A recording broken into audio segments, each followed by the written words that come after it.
Alright, welcome to Ace Attorney. Let's get started.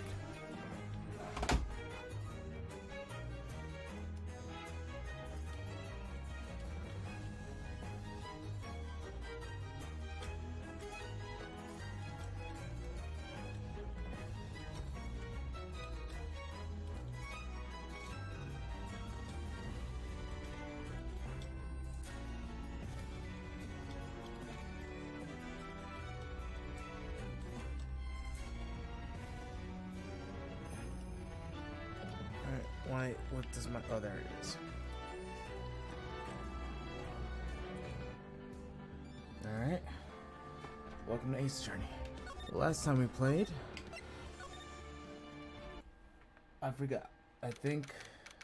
we got... What's his face? Edward in trouble again? If I'm not mistaken. I'm not entirely sure what happened. Let's go.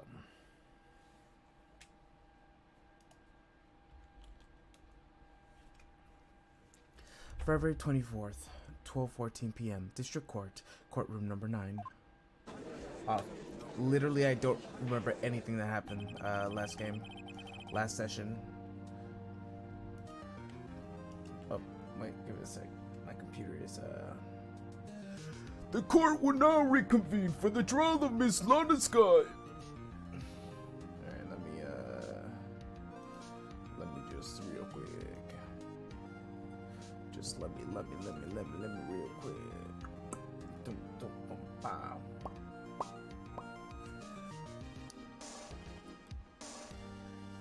So, every morning, or every time I turn on my computer, I do this thing where it looks for free games on Steam and then just automatically gets them. But it only adds 50 per hour. So, yeah.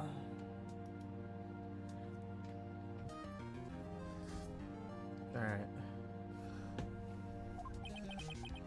Emma didn't come back. Allow me to call the next witness to the stand. The officer in charge of guarding the evidence room on the day of the crime. Didn't we do this already? Oh, okay. Now I know where we are.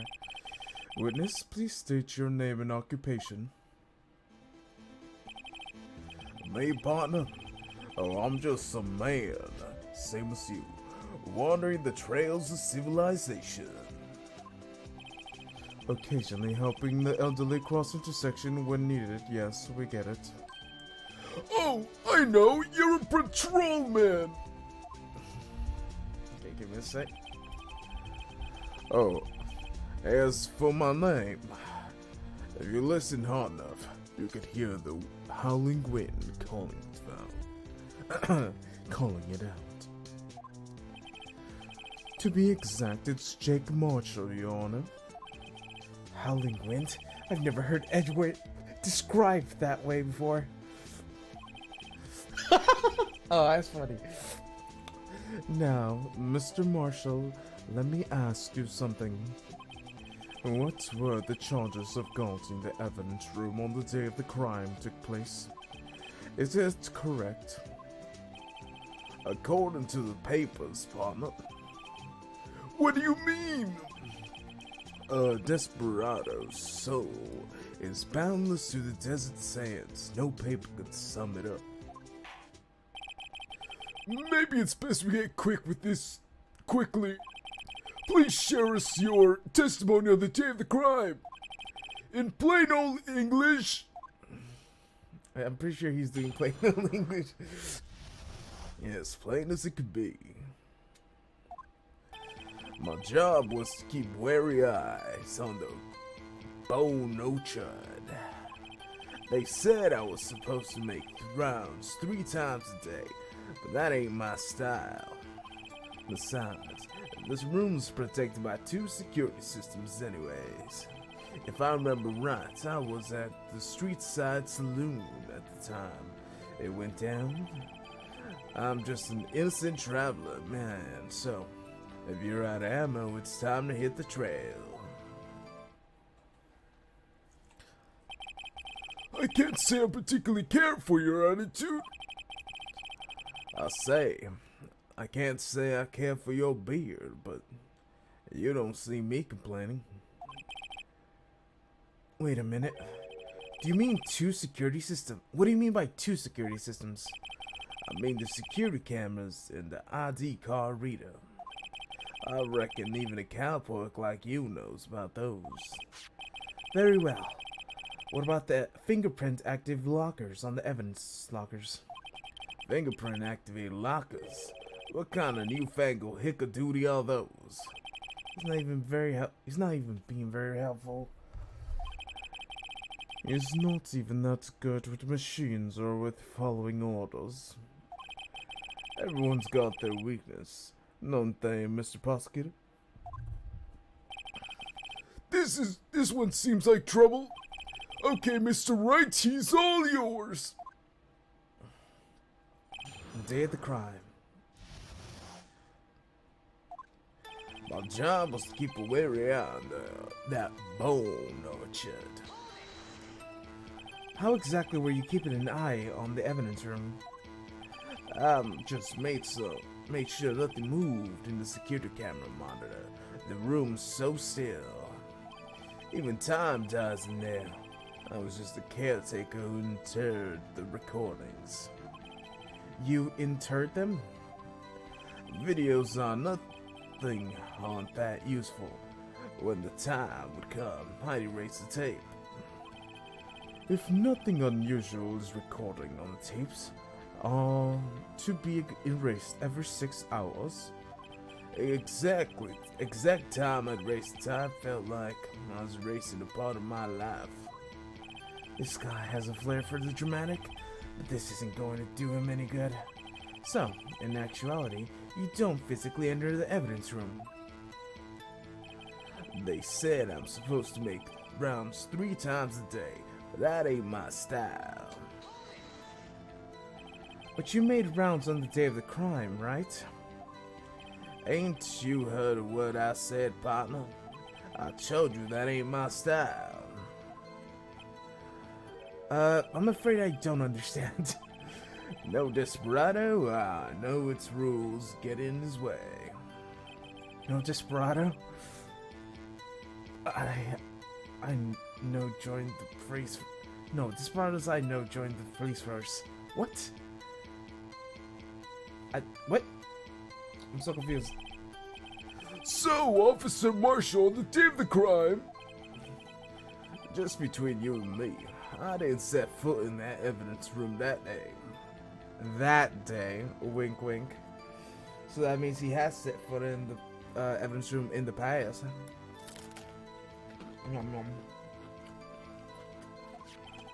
There was rubber gloves stuck on the victim's locker. Do you know anything about that?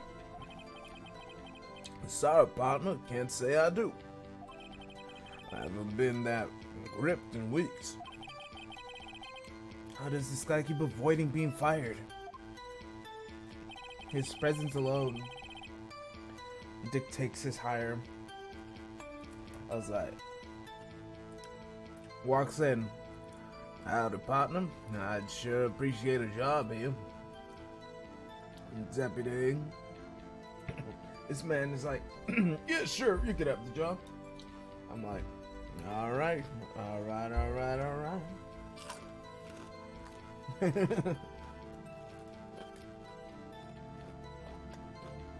I'm eating breakfast right now, if you can't tell. With the munching and the munching. I have 3 taquitos and fish sticks.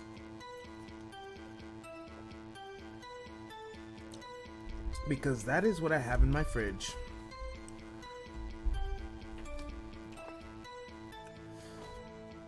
Besides, the room is protected by 2 security systems anyways. You said you used to be a detective, so you used to use the evidence room in the past, correct? Of course, back in my day, lockers were a gold mine of evidence. And yet you didn't know about the fingerprint locking mechanism? Sorry, partner, I ain't good with machines. I couldn't even tell you how a bot works. That's quite incredible. The sensors on the locker handles cannot be seen, as it's well known that some detectives are unaware of their presence. Now that you mention it, Detective Gumshoe did say something like that too. At any rate, it doesn't seem that this is relevant to the crime. Can you tell us what you were doing during the crime took place? If I remember right, I was at the street side saloon at the time I went down. What were you doing in a place like that? I was eating spaghetti. Even an angel steak lunch can beat the Paula's phone goals. Seppi pasta. Sepai. Vongole sepai. Sepia? So 10th. Brush pasta? The only reason I know what Vongole means is because of Calco Hitman Reborn. Chumande! Vongole! Gakuro? Gaku.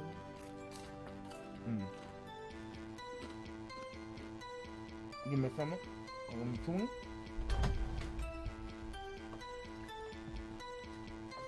And I'm eating. This is my breakfast time.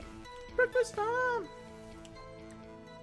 Also, I don't know why, but today there was an update on OBS. And everything doubled for some reason. The activity feed. Because I use Stream Elements for my OBS, so it's OBS Stream Elements.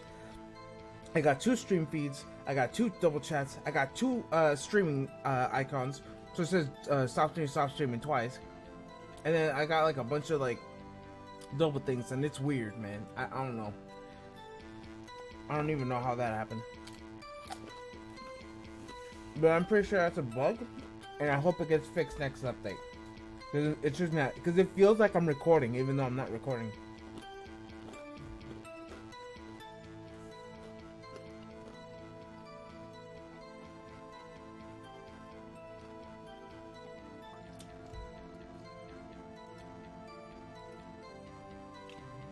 That's a lot of food. Not even an angel steak lunch. Oh, I already beat them.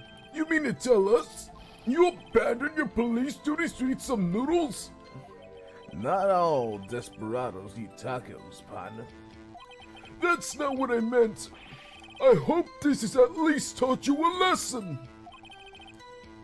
That's strange. This is usually where Edward says, Did you not want to raise this year? I'm just an traveling man, so if you're out of animal, it's time I hit the trail. Out of ammo, Officer Marshall? That's right, partner, or as I like to call evidence. If you plan to pin this crime, then you better draw. Otherwise, you're wasting time. My steel horse is waiting to carry me back west to the sunset. One thing seems clear. Despite being responsible for guarding the evidence room, the witness doesn't appear to have seen anything. And Texas don't take orders from anyone. Everybody knows that. Apparently your superiors don't. Okay, I have a trump card up my sleeve, so I best keep my cool. Before I use it though, I'd better up the ante.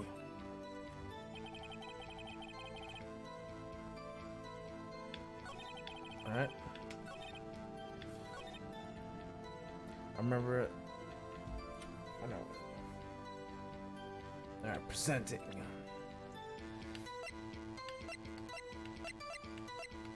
Marshall's fingerprints. Let's go. Officer Marshall, doesn't it strike you as odd? That's you being called in to testify like this? After all, you weren't in the security room at the time of the crime.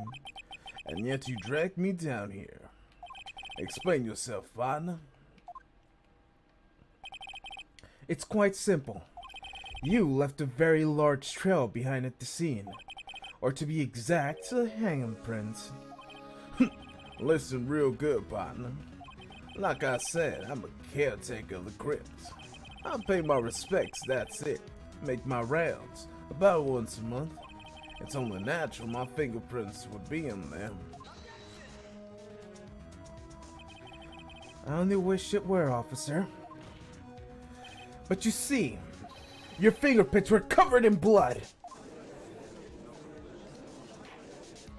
Witness, what is the meaning of this? Your blood-stained fingerprints were at the crime scene? The blood was wiped away, however. The linoleum test clearly revealed this. Well, Officer Marshall? It seems to me there ain't a person in this room with a head on their shoulders. I take it you have an explanation then, Officer Marshall?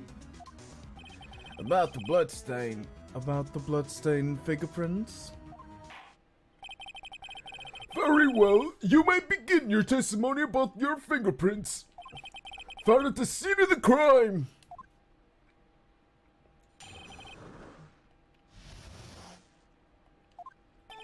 Like I said, it's only natural my fingerprints would be in the evidence room. One of them just happened to be at the same time as the bloodstained handprint. The murderer touched the locker where my prints was by chance. The bloodstain and the fingerprints are completely unrelated. Or didn't you know the murderer was wearing gloves? See? It ain't got nothing to do with it. The witness' explanation appears valid. Although there is room for doubt. Life wouldn't be fun without any doubt, partner. The defense may now cross-examine the witness. This guy's hiding something. I could feel it. Now's the chance to prove it.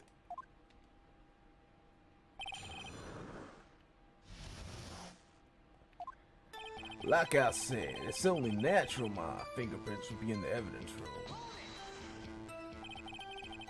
That's because you, how did you put it, pay your respects once a month? Yeah, that's right. That and one more thing. That locker happens to be mine. What? What do you mean?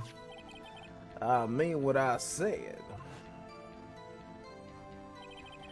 That's the locker I used when I was a detective. The locker I still use. We never said which locker. There was 2 sets of handprints. Boy!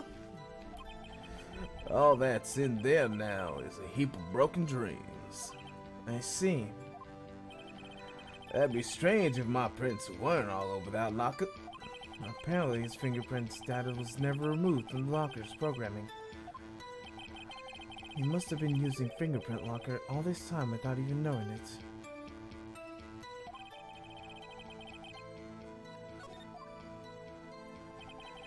One of them just happened to be in places, the same place as the bloodstained handprint.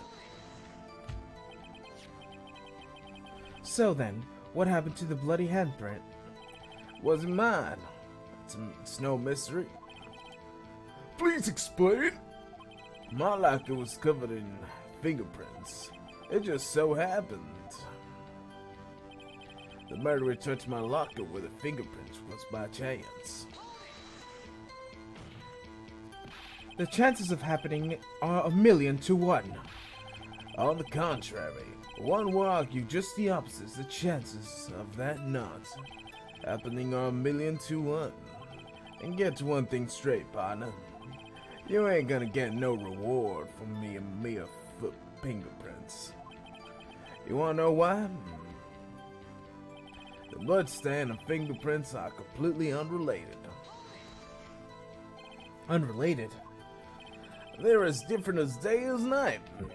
Kinda like cereal and cereal. One's got to do with breakfast and the other one's got this type of murder. He's right! Although seemingly alike, they're totally different! I don't see how homonyms have anything to do with this.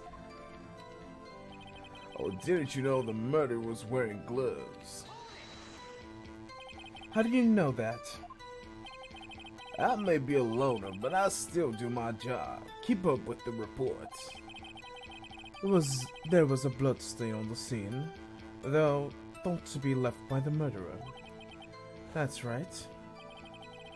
It was found on Detective Gumshoe's locker. However, there was no fingerprints detected on the handprints. Oh yeah, I think we tried that too. So that would mean the murderer was wearing gloves. Happening to place their hand on top of Officer Marshall's fingerprints. That's the only logical conclusion. Are you starting to get the picture, partner? The picture? The seal of blood. In the desert, that's just food for the buzzards. There's only one reality, and that's this. The security tape? As long as my trial isn't in there, you can't say otherwise. This isn't getting us anywhere, Mr. Wright. Please consider carefully where you go with this cross-examination. Yes, Your Honor. Now then, continue your testimony, Officer Marshall. ¿Llegaste temprano? ¿Pues en tu break? Okay. ¿Por qué tan agresivo? Too bad it wasn't me in that video, right, partner? What do you mean by that? No vayas a abrir las ventanas, que me van a escuchar. De por sí estaban gritando ahí ahorita. Would you want to tie this to the crime? Isn't that right, partner? If so, that video's the only direct evidence you got. But that video is next to useless. It's full of blind spots. Blind spots? Give me a second, I need to get my glasses.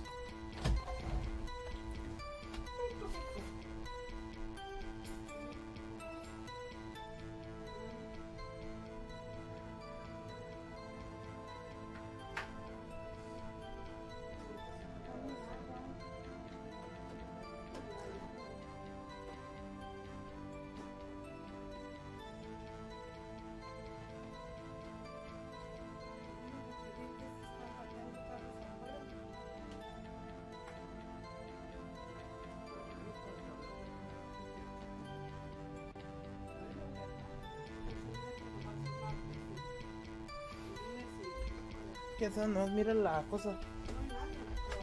No, que mira el sign. Places you can't see. The camera's panning back and forth. The flooring isn't shown. If someone familiar with camera positioning, they could leave the room without being caught on tape. We don't have time for your speculations, Mr. Wright. Very well, Mr. Wright, if you could show us evidence in the video that indicates Officer Marshall was present, please do so now. Shit, do I have evidence?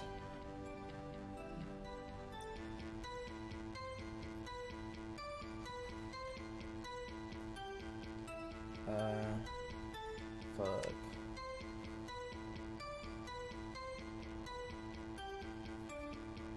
Huh.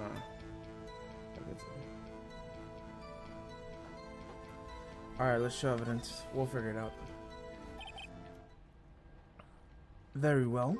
Allow me to point your mistake, Miss Officer Marshall. Thread carefully, Mr. Wright. Or you might wind up being the one making the mistake.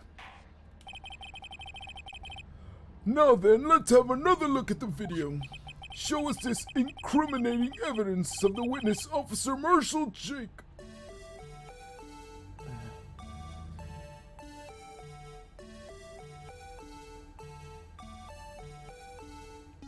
Give me a sec.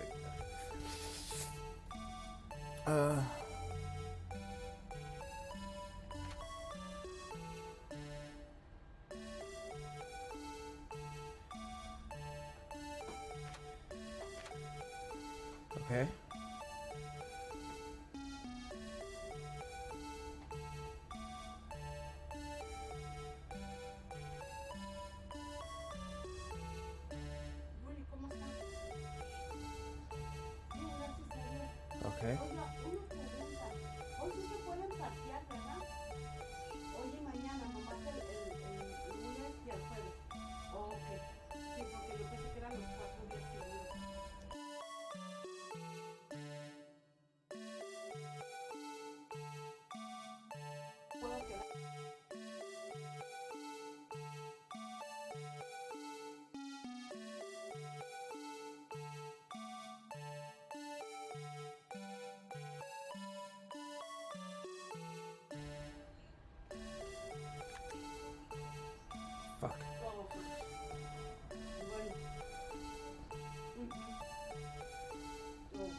gonna say something, but my mom's busy talking.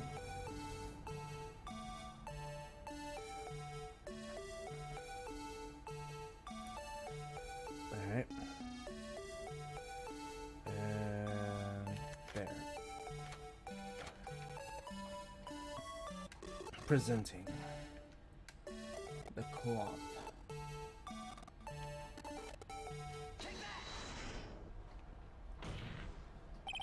Bringing our attention to the security camera. This mistake, I'm afraid you'll soon not forget, Officer Marshall. The days are short in Texas, and so are tempers. Could you sum up what you have to say in 8 words or less? Very well. You can clearly see in this video. Exactly 8 words. Not bad, partner. The key lies in a certain locker shown in the video.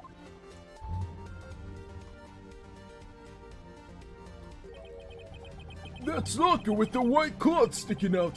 That was the witnesses, I believe. Now then, let's rewind the video a bit.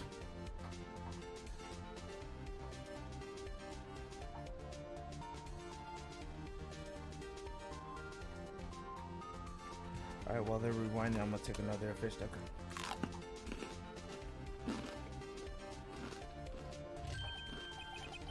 Oh, the white cloth is gone. No, I can't. Give me a second, you know. Finish putting this in my mouth, man.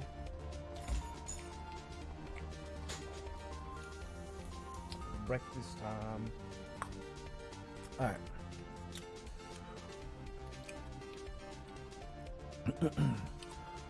Oh, the white cloth is gone. What's the meaning of this, Officer Marshall?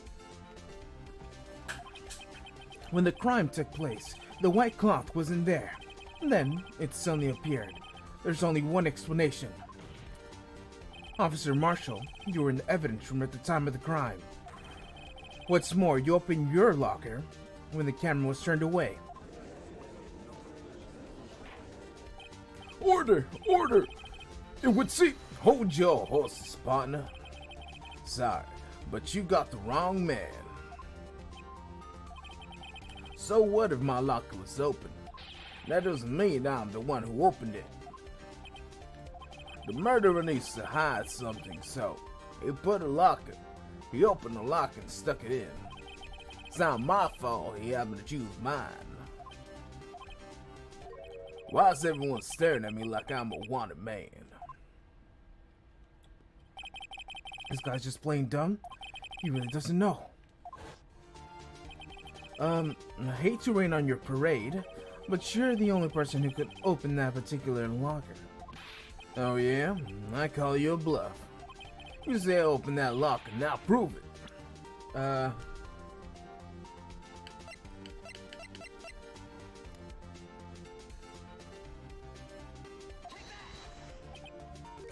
Fingerprint sensor. We talked about this earlier today. The lockers can only be opened by a detective they belong to. What kind of crazy talk is this? Well, Detective Gumshoe did mention something about this. In any case, the locks aren't obvious. And there's even some people on the force that don't know about the fingerprint locks. So, Sheriff. ¿Eh?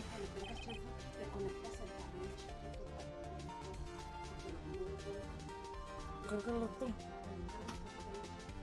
Cuando regreses. ¿Eh?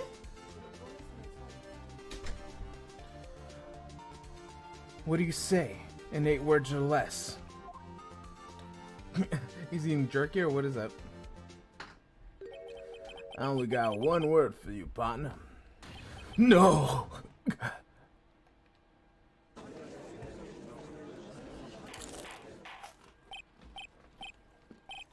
Order! Witness, explain yourself!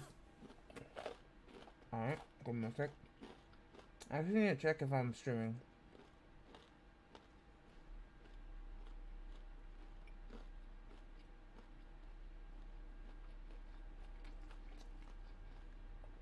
Because it might say I'm streaming, but I might not be streaming.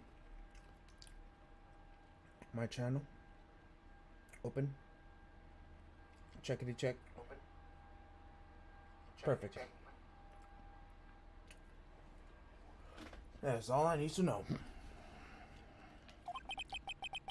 If this is a joke, it's just the worst I've ever heard. I assure you it's no joke, Officer Marshall. Now then, please tell us what you were doing in the evidence room at the time of the crime. Ole, please answer the question. What is he, now a bullfighter? That's alright, Officer Marshall. I believe we can figure the rest out from here. We can? Have a look at the floor plans. There's no place for someone to hide in the evidence room. Yet Mr. Meekins didn't see Officer Marshall. If that's so, then where was the witness? It seems Mr. Wright has an answer. That's right. The only possible conclusion. Well then, let's hear it. Where was Officer Marshall at the time of the crime? The killer, obviously.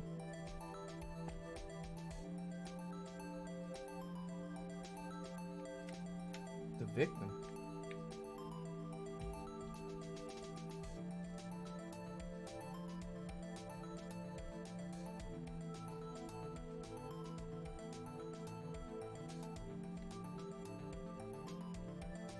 Wait.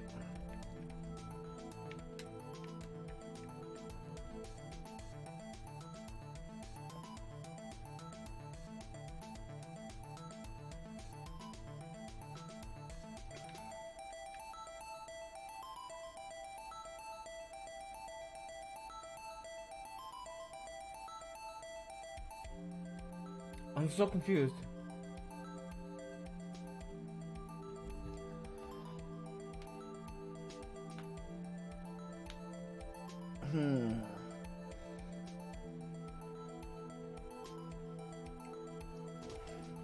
Because he was technically at the locker, and then this would have been Mr. Meeseeks. But the thing was, he was the killer, and Mr. Meeseeks was the victim. Which, shouldn't it be the opposite order? I'm confused. Did they mislabel this? I'm so confused.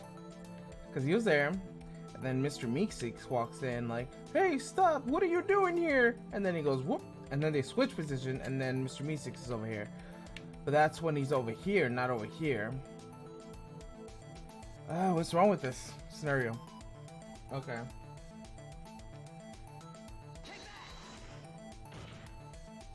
Officer Marshall was standing right here. But that's where the victim, Detective Goodman, was. Oh, okay. Correct, unless the man wasn't Detective Goodman. I believe the victim in the video was Officer Marshall. It was you dressed up like Detective Goodman.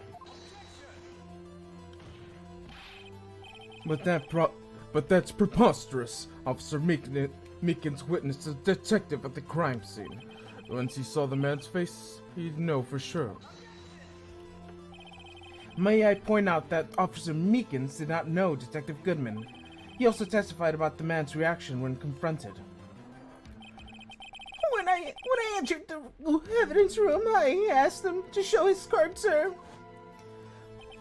Yes, and how did Detective Goodman respond? He suddenly pulled a knife on me! Something about that officer's story puzzled me. If the man had his ID card, why didn't he just show it? Yes, that would have needed it to enter the evidence room, so he must have been carrying it. The answer is simple. He didn't show it. As you can see, Detective Goodman's picture is on the ID card. Oh, I get it! If he showed that, his cover would have been blown. Officer Meekins would have realized the man wasn't Detective Goodman. Do you have anything to say about this, Officer Marshall? You've got quite an imagination, partner. I got a term for that. It's called circumstantial evidence. Circumstantial evidence? He's still denying it. You've gotta have to do better than that to break a detective. Unless you have hard evidence proving I dressed up as the victim. I can't say I particularly care for your uncooperative disposition. I can't say I care for your beard, but you ain't seen me complaining. Well, Mr. Wright, do you have any evidence proving beyond the shadow of a doubt that Officer Marshall dressed up as the victim? Well, who am I kidding? I don't have anything like that. I could see your fear in your eyes, partner. Seems like you're the one who couldn't take the desert heat. This can't be happening. It's so obvious he's the one. What can I do? It looks like your lack of experience has finally been exposed. I'll pass on to you what someone told me when I was just starting out. When you've run into a wall with no place to go, return to the basics. The basics? For me, that would be what Mia used to tell me. Phoenix, try thinking outside the box. I shouldn't look for proof of Officer Marshall was in disguise. But rather, I should look for evidence that came from about because he was in disguise. Why do you think his locker was open in the first place? What do you mean? There was no reason for Officer Marshall to open his locker at the time of the crime. Yet he did, despite the chance that it might be discovered later, as it had been. Which means he didn't originally plan to open his locker. According to the defense's argument, Officer Marshall dressed up as Detective Goodman at the scene of the crime. Yet, after the crime was committed, he opened his own locker for some unknown reason. The fact that its white cloth is sticking out the locker seems to indicate that he opened it in order to put the cloth inside. So, what exactly is a piece of cloth? Perhaps the video is key to our unanswered questions. I don't have any evidence, so the videos are only shot. Very well, let's take yet another look at the security tape. After committing the crime, the witness opened the locker and put the white cloth. Please show us why the witness would have to open his locker.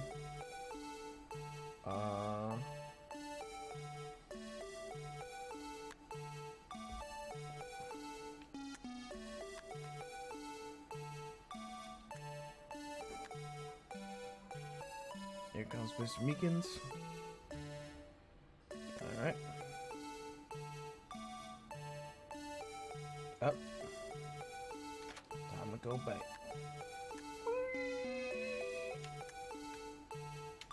There we go. Presenting Bloodshed. For some reason, you disguised yourself as Detective Goodman and entered the evidence room, though I don't know to what end yet. However, something unexpected happened. Officer Meekins barged into you. When asked you for ID card, you pulled a knife on him. However, Officer Meekins panicked, and the white cloth you were wearing was soiled with blood. Bloody white coat? You couldn't just walk out like that, so you hid the coat in your locker.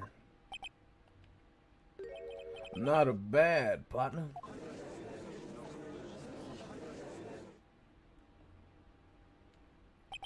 Now then, Officer Marshall, are you ready to tell us the truth? Looks like I underestimated y'all. I hope y'all happy now, Mr. Edgeworth. 2 years ago, if you were only half as persistent then as you are today, we wouldn't have had to be here now, would we? Officer Marshall, tell the court what you did That you did all of it. Alright. It seems the time has come.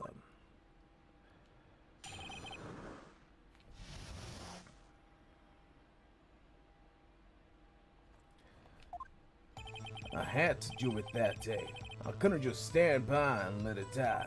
I sold the detective's ID and dressed her like him. I planned to take out the evidence. I wasn't expecting Officer Meekins. I knocked him out.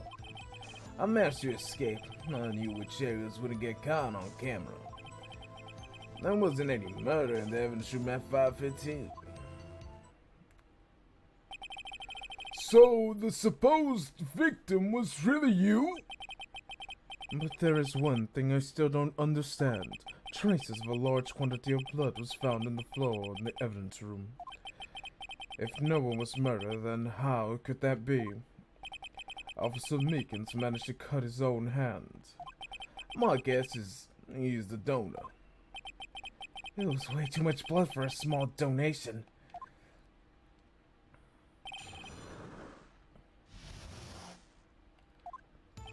I had to do it that day. I just couldn't stand by but let it die. When you say it, you mean... Do you even have the ass, partner? The cell 9 incident. 2 years ago have passed since the case was closed. It was going to be completely ended with the transferal that day. Not if I had anything to do with it. That incident's not over.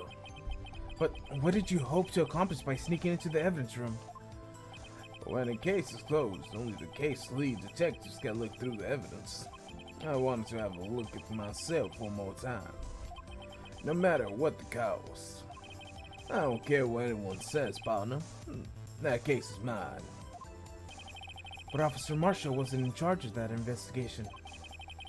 Why does he care so much about it? That day was my last chance, that's why I stole the detective's ID and dressed like him. I plan to take out that evidence. Why did you disguise yourself as Detective Goodman? I didn't make it look like Goodman was carrying out an evidence transferal. Oh, if I didn't make it look like Goodman was carrying out an evidence transferal, I'd be arrested for stealing evidence, which wouldn't get me anywhere. And so, you did it to fool the security cameras? And the detective's ID card? I stole it the morning of the incident. So, that really was why Detective Goodman was filling out that lost item report. I returned his ID card, left it on the floor of the prosecutor's office parking lot. The ID card I found was left there by Officer Marshall? So essentially, you managed to succeed despite your lack of foresight. Well, what do you mean, partner? I mean the fingerprints activated lock, of course. No matter how well you disguise yourself, you can't change your fingerprints. Under normal circumstances, you wouldn't have been able to open the locker yourself. But he could have because he rubber glove just happened to be stuck at that door. That means Detective Goodman must have opened the locker before Officer Marshall. I wasn't expecting Officer Meekins. I knocked him out. You pulled the knife on Officer Meekins to try to drive him off? Let's just say I was a little surprised. I only planned on being in the evidence room for no more than 5 minutes. I didn't expect anyone who would actually come during the short time. Officer Meekins sure is one in a million type of person. Mistaking a detective for an intruder and demanding to see his shown his ID. I'd have to think a little more about his raise this year. When did Edward get so much influence? Anyways, he threw himself at me and I ended up cutting him slightly. I'm sorry I had to turn out this way. With me knocking him out and everything. By the way, what happened to your knife?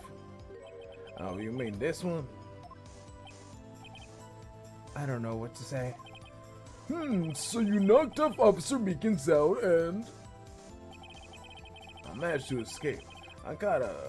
I knew which areas wouldn't get caught on camera. So, you did your research beforehand. Those who go into the desert unprepared don't live for long, partner.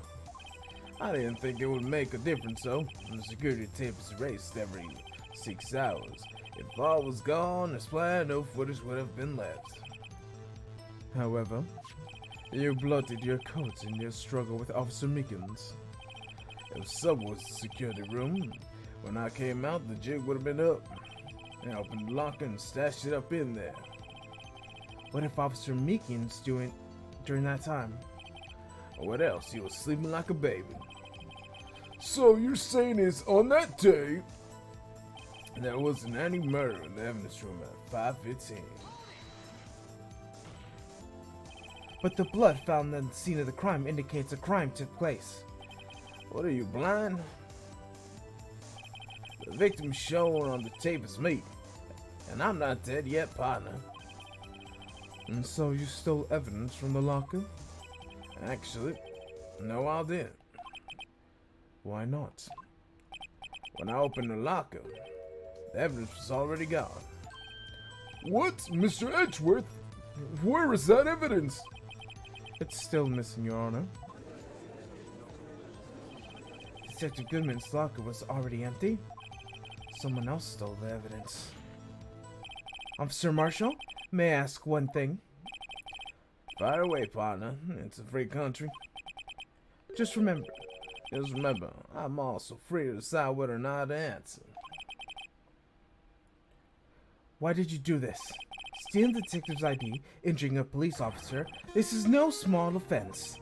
Moreover, you're an officer yourself. This will have serious consequences. I can't just be forgiven with a simple salary cut. Not that salary cuts are ever a valid solution. Like I said, this ain't your case. This one is mine. And I'll do anything it takes to get an answer I'm satisfied with. The evidence has an unusual amount of seal. Let's hear more. I can't just forget that SL9 incident. You know why?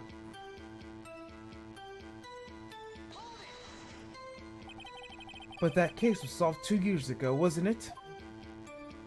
That's the reason the evidence was stored in the evidence room. Joe Dark was convicted for his crime. The one thing I could say for sure is he deserved his sentence. I remember the Joe Dark case.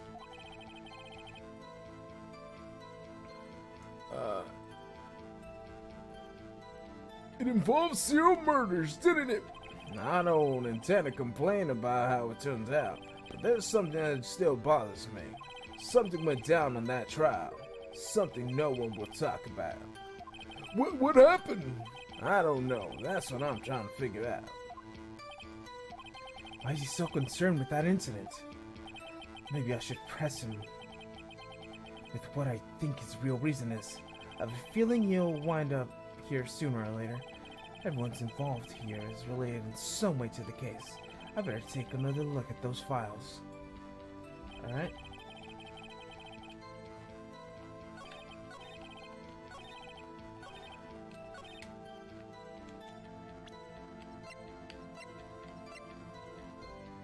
Alright, let's present it. Officer Marshall, I think I understand. I think I know why you care so much of the SL9 incident. It sounds like you've been slipping too much cactus juice, partner. I have the SL9 incident file here. The name, Marshall, is mentioned in here. It lists a number of murder victims. Neil Marshall, are you related to this man? Neil Marshall? Yeah, I'm sure you heard that name. 2 years ago. Oh, shoot. He received the same lousy prosecutor award you got. What's the prosecutor? Must be talking about the King of Prosecutors Award. Now I remember. Prosecutor Neil Marshall. He handled the SO9 case before I did. That's right. He was killed, and the case fell in your hands. What was his relation to you? He was my brother. He was investigating the murder with Diamond Grant, the then deputy chief of police. The group of detectives I was part of worked under them. We were desperate to prosecute the killer. Joe Doc. Hey, Maximum Fun, how you doing? It's been a while. It's been so long. My brother fought Doc and was killed. That was the first time Doc left behind any evidence. And that was all we needed. He was arraigned and incarcerated. The case was finally closed, at least according to the public records. What do you mean? I'm doing good, and what do you mean you're doing fine now? That implies you weren't doing fine before. What happened? What's going on? My brother couldn't have been killed by Joe Doc. I knew my brother better than anyone. No one could have beat him in a fight. And that's it? And that's your reason for your insane actions? There's more to my brother's death than what the record says. No matter how much you try to hide it, you can't fool me.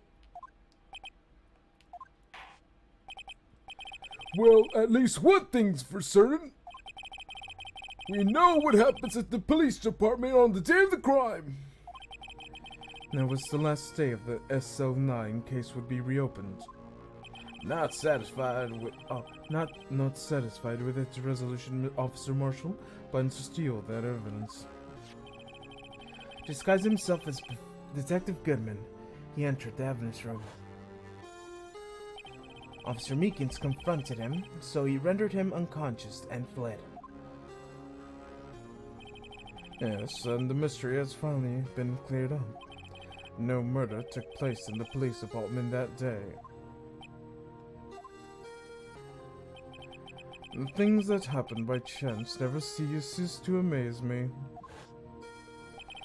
At exactly the same time as the murder of Prosecutor Marshall, the fake murder was going at the police department. Chance?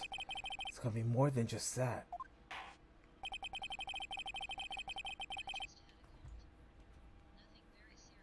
Oh, okay. Well, I'm glad you're feeling better. Perfect timing, right? Yeah, I was having a big headache yesterday, and then this morning I took some headache pills, and I'm doing better. But like I probably need to do something about the underlying headache and why it lasted for so long. I thought it was like because of like my high blood pressure, like my high cholesterol. So I did some exercise yesterday, but it didn't go away. So I'm like, ah, fuck, something's going bad here. So yeah. So if no one was murdered at the police department the day of the crime, that means the murder at the prosecutor's office was the real one. Which in turn means only one person could have committed the crime. And Chief Prosecutor Lana Sky. But wait! A verdict wasn't reached in the trial yesterday. Which is why we examined the incident at the police department today. But and there's only one reason the defendant was not convicted yesterday. And there was yet remaining the mystery of the simultaneous murder at the police department.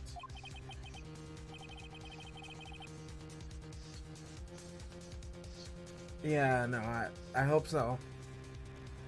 It seems to me the boy got the draw on you, partner. All the mysteries of the police department have been resolved, no doubt about it. Our sole murder took place at the prosecutor's office. The only suspect is Lana Sky. And the testimony of one of Mrs. Angel Star is completely uncontestable. If you have a response, make it a single word or less. I rest my case. It seems the trial has reached its conclusion. There is no room for doubt. Well done, Mr. Wright. Thanks to you, I didn't need to waste my time. disproving the alleged murder at the police department. There's no doubt that I proved today is true. The apparent murder of the security tape really was fake, but I didn't realize that would end up proving Lana guilty. Now then, the time of this verdict has arrived. The court finds the detective...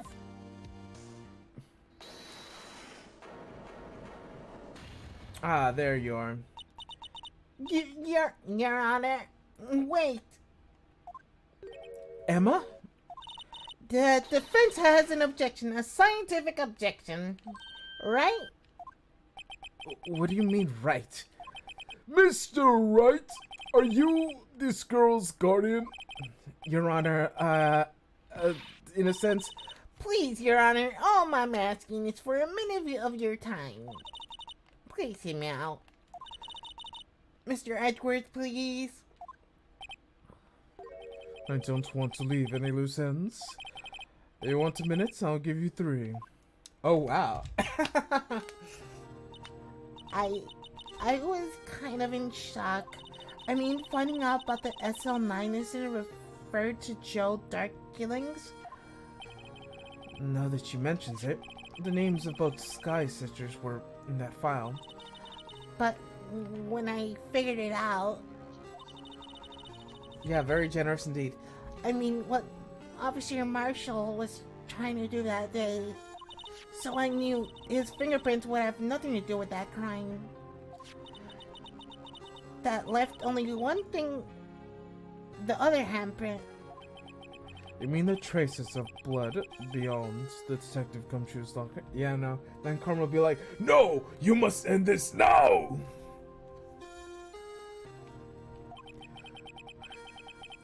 But no fingerprints were on it, right? No, but I figured if examined it scientifically, I'd be sure to find a clue. So I ran over there and looked at it again. So, did you find anything? No. Sorry, I guess I'm not much a scientific investigator after all. Is that all? Please don't be mad. I'm just a high school student. And I'm just an attorney. But Mr. Wright, those traces of blood are only a clue we have. If we can't find something wrong with them, please, Mr. Wright, you're a professional. If anyone can save Lana, it's you. Me? Oh boy. Time's up. Now then, Mr. Wright, with regard to the incident in the police department, does any reasonable doubt remain? it appears the defense is troubled by the other blood mark. Looking at the floor pans of the handprint we discovered around here, is there a problem with this? Mr. Wright, I'm sorry, I can't be of any more use. But still, you can't find anything wrong with the blood mark? Lana will be... Please answer my question, Mr. Wright. We don't have all day. Yes, Your Honor.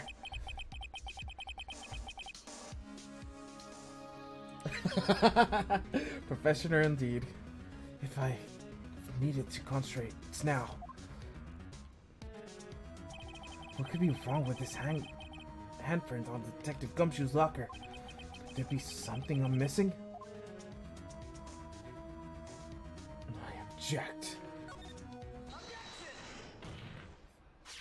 This handprint left at the scene of the crime clearly shows a contradiction. There's only one thing that seems clear, is that you're grasping, Mr. Wright. You've been staring pretty intently at those floor plans. Tell me, is there a problem with them? Yes, this is strange. Take a look at these floor plans. There's something missing. Missing? It means something wasn't been drawn on them? Yes, something that, when drawn, will completely change the meaning of the blood mark. Let us pray the defense isn't simply trying to buy time. Very well, Mr. Wright. With all this evidence here, there's gotta be something I could use. The question is, which item can prove something is missing in the floor plans? Mr. Blue Badger!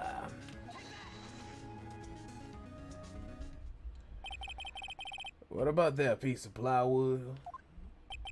The Blue Badger, mascot of the police force. Defender of truth, guardian of proof. Explain yourself, Mr. Wright. Please take a look at the floor plans at the criminal crime scene. The Blue Badger is not here. And so watching what happens when we put him in. This is where he was dancing in the scene of the crime. Well, what? That's right. So long as the Blue Badger is dancing here, it would be impossible to place the handprints on the spot of the locker. What? What? So that means, what exactly does that mean? It means it can't be done. What are you saying? Blood traces are undeniable found on that locker. Don't look at me, I didn't put it there. Mr. Wright, I think it through scientifically. Emma? On that afternoon, Officer Meekins was the one who brought the Blue Badger to the evidence room, right? After he put it down, he could be impossible to leave down the handbrake in the locker. So it must mean the blood mark was left there before the Blue Badger was brought in. Just a moment. I will not allow such a far-fetched badger dash in my courtroom. It may sound far-fetched, but, Your Honor, it's the only possible explanation. On February 21st, in the police department's evidence room, blood was spilled not once, but twice. But how? One time was captured on tape with the security camera. Officer Meekins cut his hand from a trivial amount of blood fell. The problem is, the other time.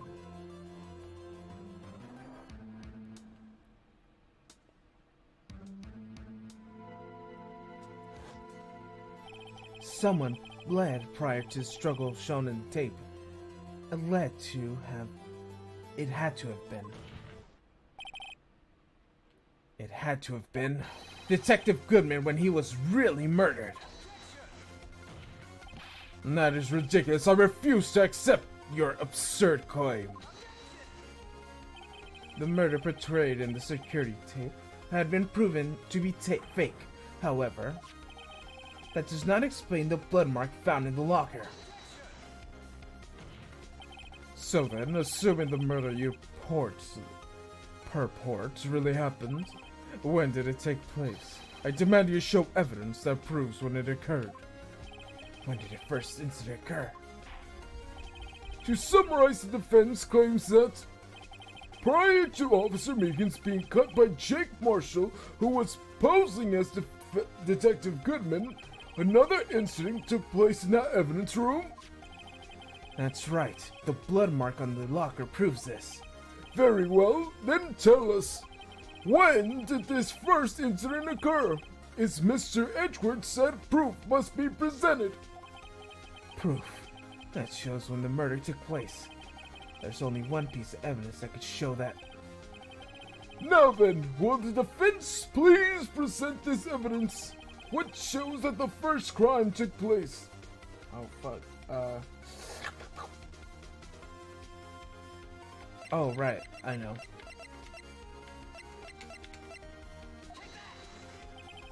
The crime took place in the evidence room when the killer would have had to enter. In order to do so, the ID card has been required. An ID card? Oh! ID card record! Officer Meekins brought the Blue Badger panel into the evidence room at, let's see here, 4:50 p.m. The crime took place before that time, then it would be 440. Nah. Miles? Edgeworth? Just what have you done? I never would have figured you'd have the nerve, boy. Drop the act, witness. It doesn't take a lot of thought to figure it out. It couldn't have been me. Nope, I ain't getting it. I'm afraid I don't understand either. It's clear from the lunonium test of blood was there. However, there was a second crime took place. But Officer Mickens and Officer Marshall failed to notice the blood. That means the blood from the first crime scene was wiped away by the real murderer. It would have just been 10 minutes of them to murder the victim, carry his body away, and clean the blood. Unfortunately, that's physically impossible. That would mean the crime must have taken place before Mr. Edgeworth entered the evidence room. Let's look at the chart again. There's only one card numbering 777777. Talk about a lucky number. But wait, what does that even make sense? How can Detective Goodman have entered the evidence room? Since there's no record of his card being used beforehand, it must have entered along with the real murderer. That's the only plausible explanation. He went in with 77777777. Mr. Edgeworth, please look at this essay ASAP. Figure out whose ID number is 77777777. That's 1 7's too many, Your Honor. Unfortunately, I'm unable to look at the owner of the ID card, at least at present. What? Explain yourself, son. The ID number 77777777 belongs to someone with the rank of captain or higher. Someone who is so-called executive officer. It was Grant, wasn't him? I knew it. We don't have the authority to inquire into such a person's identity. I knew it. Grant had something to do with it. That's why he had something to do with the murder. And he was trying to hide it.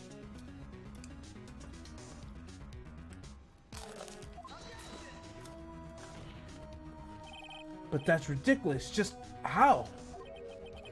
I'm not finished talking, Mr. Wright. There's one situation in which we can grant such authority. An official charge filed against the executive is accepted. An official charge? You're all alike, aren't you? With your cover-ups and your forgeries. That's how a prosecutor office operates. I take pride in my work, Officer Marshall. I would appreciate if you would keep your slander to yourself. The slander, is it? Okay. Let me ask the question. Yes. No, not you. To her. Your defendant sitting over there. Your little executive. Lana? Don't be stupid. She's been charged with murder. Of course, we've looked her up. We've looked up her ID number, and it's not 777777. Don't play me for a fool, partner. That's not what I wanted to ask. All I want to know is one thing about the incident. The SO9 incident? Answer me, Chief Prosecutor. In the trial 2 years ago, did you really use legitimate evidence?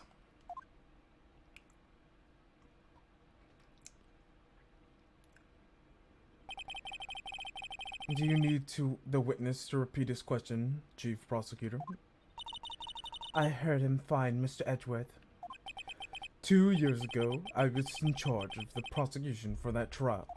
At the end of the time, Occasionally, we felt the powerlessness of the law. At least, I did. Lana? I became a prosecutor in order to suppress crime with the law. But before I realized it, we were the ones being suppressed by the law. Defendant, just what are you saying? I'll ask you again, Chief Prosecutor. During the time of the trial 2 years ago, did you really present all the court and evidence? Can you look me, an investigator of the crime, in the eye and say you did? Chief Prosecutor, you didn't! I don't have to, Officer Marshall. Why won't you answer him? Drastic crimes require drastic measures. That's just the way it is. We did what we had to in order for him to get the verdict he deserves. But, Lana... Even if involving forging evidence.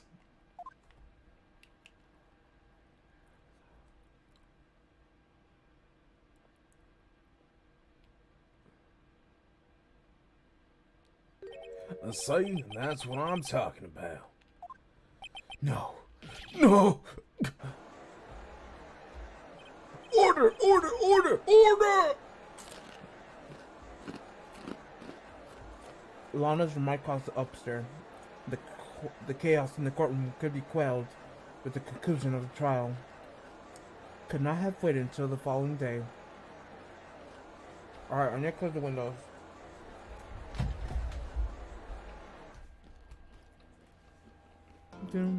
Phoenix Wright, Ace Attorney. Give me a second.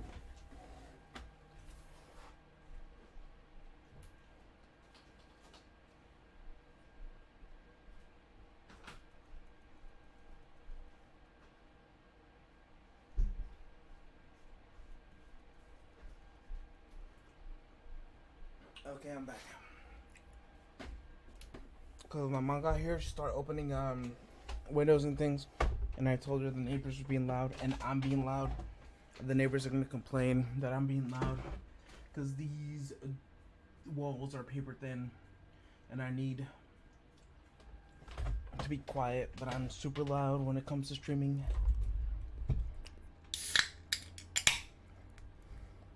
And that's my Monster Energy drink. The taste of gasoline.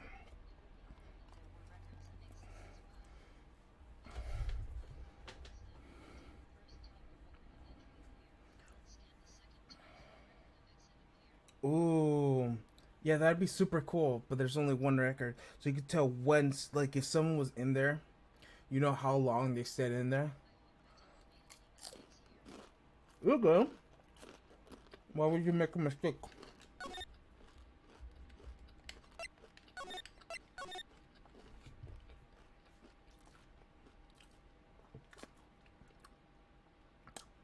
Man, I have trouble eating, man.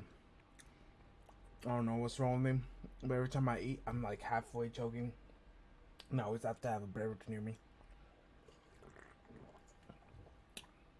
Mom says I don't know how to eat because I don't chew.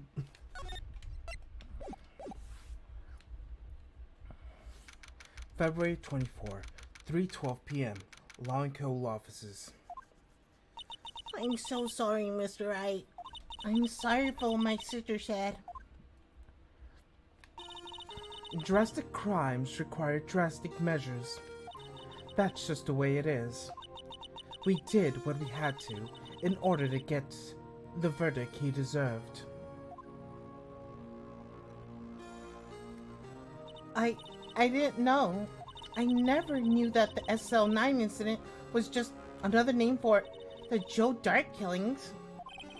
Sounds like everyone heard about the killings but me. Lana wanted Darky convicted so badly. That's why she used me. That's why she used what happened to me. What do you mean, what happened to you? It's all there in the file. What results? Joe Darky's last victim was Prosecutor Neil Marshall. When he murdered Officer Marshall's brother, he left behind an indiscriminate piece of evidence. But what did that have to do with the killings, Emma? What do you have to do with the killings, Emma? One of the night the prosecutor Neil Marshall was killed, Joe Darky tried to kill me. What? He tried to kill you? Officer Marshall's brother, Neil, was only trying to save me. So that means you... Yes. I was a witness to the Joe Dark trial. I didn't see that one coming. Okay. It happened 2 years ago. It was right about the time of this year, too. There was a terrible thunderstorm that day, unusual for the season. It was alone with my sister's office. We were planning to eat dinner together once she finished her work. Okay. It's okay, it's okay. Then suddenly, the terrifying man came bursting into the office. Joe Dark? It seemed like he was running from someone. He pulled out the knife and screamed at me. I didn't know what was going on. Just then, Prosecutor Marshall showed up. Jake Marshall's brother? Joe Dark tried to take me hostage, but before he could, Marshall tackled him. Then, What happened? I'll never forget it. Lightning struck and lights went out. Suddenly, the bolts of lightning flashed outside the window, flashing up the officer in an instant. What I saw was burned permanently picture in my mind. I can't see it now. I can still see it now. A permanent picture? I don't remember the moment when Dark stabbed Mr. Marshall. So you weren't able to testify about that? No, I was only asked about when I was attacked. I missed by why Lana, why she made up the crime. Made it up? You mean provided bogus evidence? The prosecutor's office wanted the guilty verdict so badly, Lana forced evidence and Mr. Edwards used it. Edgeworth? Yes, but I'm sure he didn't know anything about it. He wouldn't have known he was being false evidence. Even so, that's when it all started. The rumors about Mr. Edgeworth, I mean, it's all my fault. If I couldn't just testify properly, none of this would have happened. So it's true, even though he may not have known it, Edgeworth really was involved in falsifying evidence. He didn't falsify the evidence, he just used false evidence unknowingly. So he didn't falsify evidence. It was just the mishandling of the evidential trial. Pattern evidence. Let's just say that. I wouldn't blame Edward for that. He had nothing to do with that. It's like me, an attorney. We use the same evidence as the prosecutors. So we have to like share. So technically I could use the same evidence and I would unwillingly know. You know?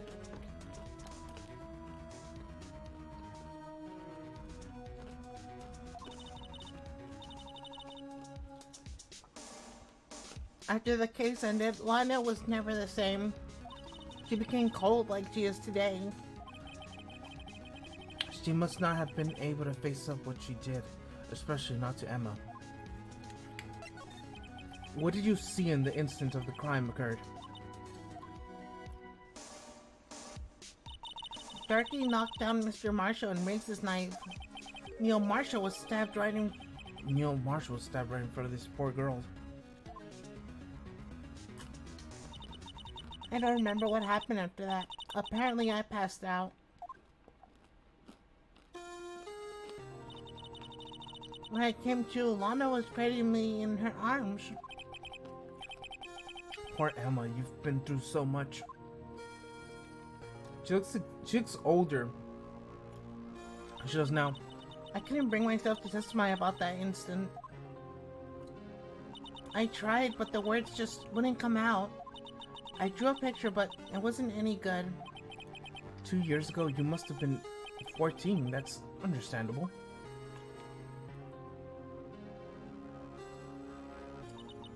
Once it was over, I made up my mind. I decided when I grow up, I'll become a scientific investigator. I want to be able to fight crimes with my testimonies and find the evidence to make up an airtight case. That's why Lana would never have to forge any. I see. I think I'm finally starting to understand what makes Emma tick. But there's still something that bothers me about that crime. there's something that puzzles me, Emma. What is it? You said you were at Lana's office at the time, right? That's right. Why then would a serial killer come running in there? Not only that, but he was being chased by a prosecutor? Oh, there was no mystery there. Joe Dark had been taken in for questioning that day. Taken in for questioning? You mean by the police? Of course, that happened at the police department. He was trying to run away halfway through the interview and fled into my sister's office. But why did he run all the way over to your sister's office? Because the detective office and the questioning room are right across from the elevator. Across from the elevator? But Lana was the chief prosecutor, wasn't she? No, silly. Didn't I tell you? 2 years ago, Lana was a detective. She was the best one in the entire force. What? That's news to me. After Joe Darkey's case, she was transferred to the prosecutor's office and made chief prosecutor. Lana used to be a detective? It'd be better not to have another talk with her. I'd better have another talk with her. Ooh.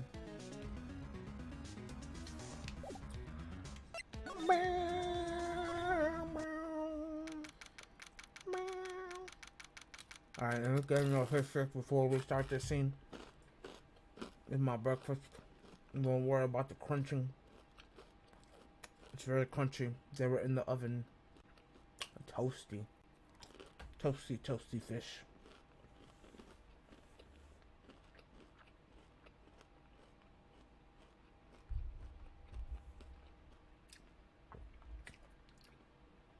Man, swallowing is so hard for me.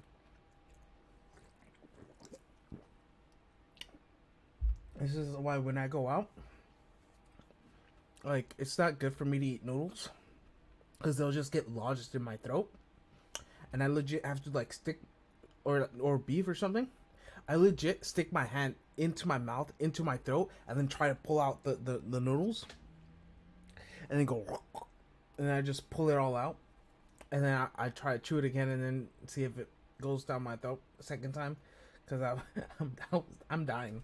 Like, that happens way too often than I hope to admit. February 21st.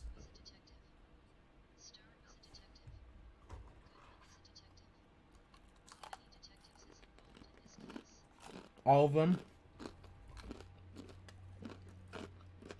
You're forgetting that Grant was also a detective and also part of the case. You're forgetting that. 2 years ago, Chief Officer Grant was part of the case as well, which I feel is pretty important because he looks evil, and I feel like he's trying to frame it that like, oh, I'm innocent, I have nothing to hide. Just so we could find another guilty person. I feel like that's how Grant is.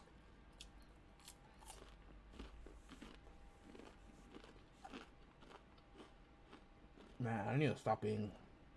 I got one from day 4, 5, 6 more fish sticks, and 2 taquitos left for my breakfast.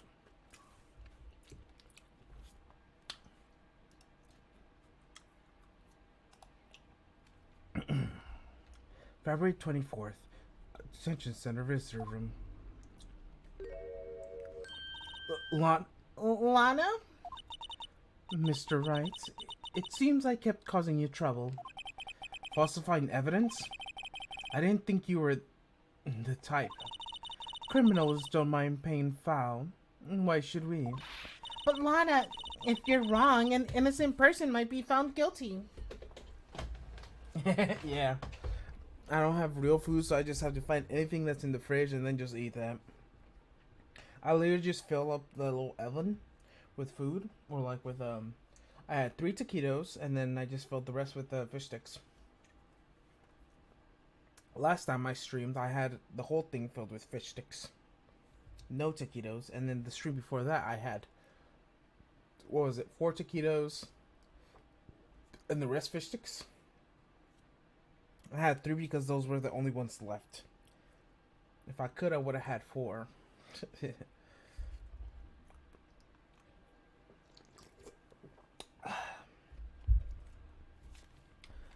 But Lana, Oh, wait, I already said that. believe me, I understand the risks. Lana, Emma told me about you. Oh? About how you used to be a detective 2 years ago? And how the SL9 incident was the reason for your transfer to the prosecutor's office. That's right. Could you fill me in on the details, especially about the unusual changes of job?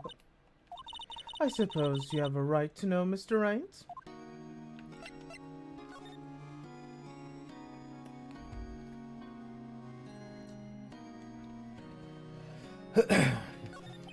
A lot of revelations were uncovered in the trial today, not the least of which was the fact that this case is largely connected to another 1 or 2 years ago.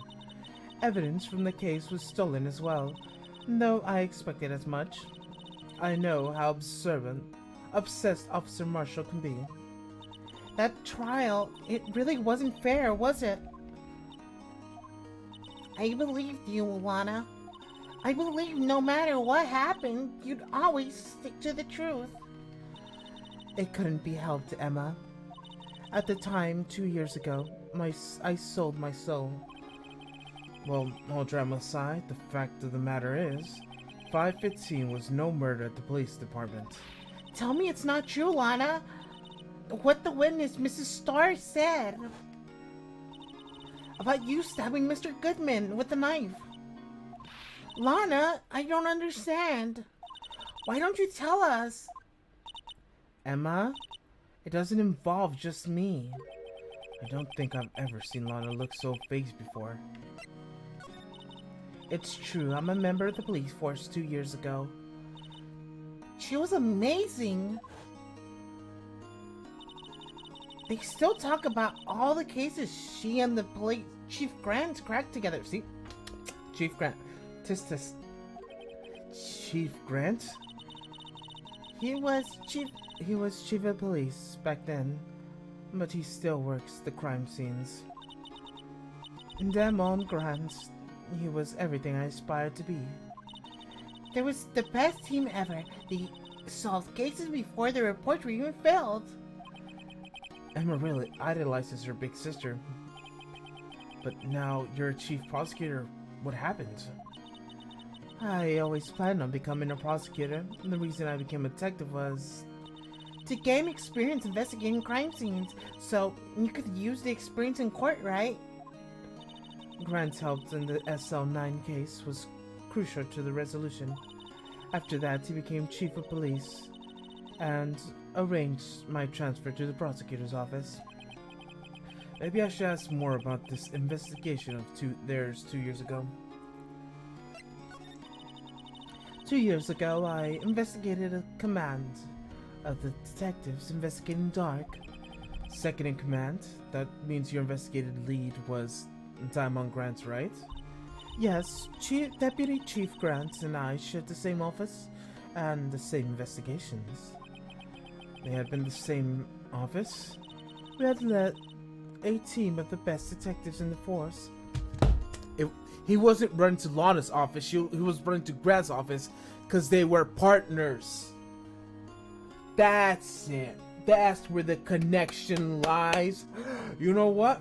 They wouldn't notice who killed, actually, if Grant was in the office as well when she fainted. And then Grant killed Marshall. And Dark took the blame. I don't know what's going on here. That's my guess. My hypothesis. This is all coming together.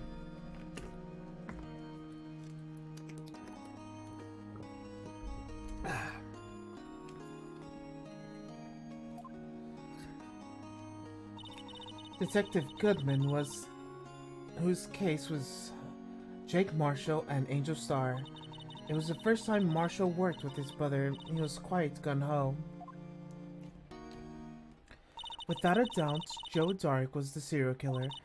We asked him to come for questioning. He was so desperate for evidence. And that was when the final murder took place. When he tried to murder Emma. Prosecutor Marshall was trying to save me from Dark.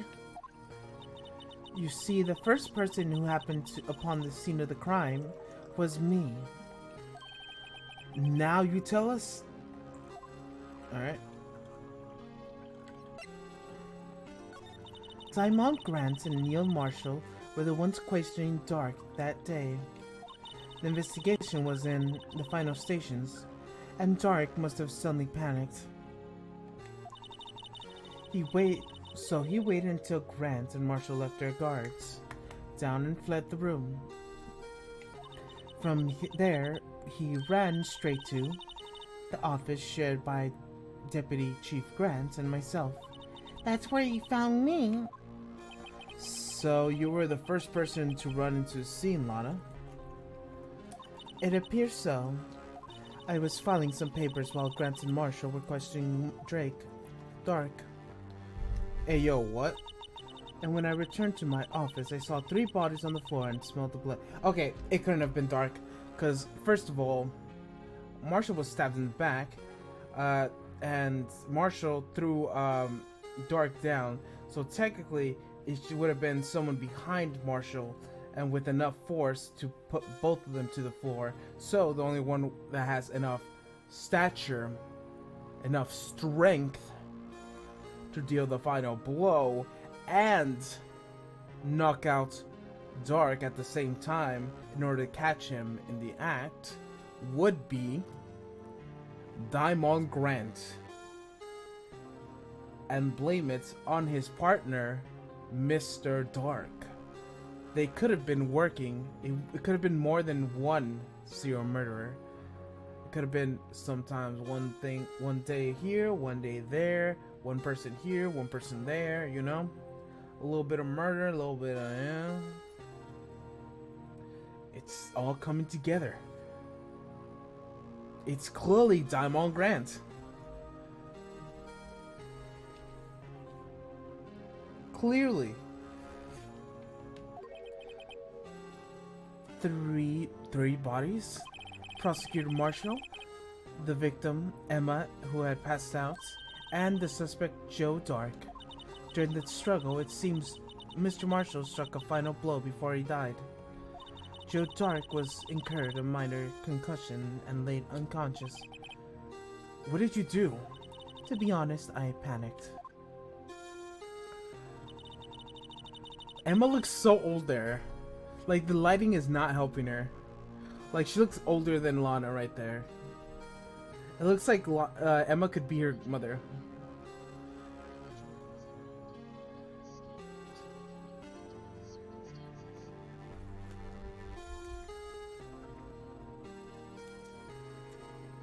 Yeah, right? I'm sure of it. It could only be this. The evidence is pointing as such.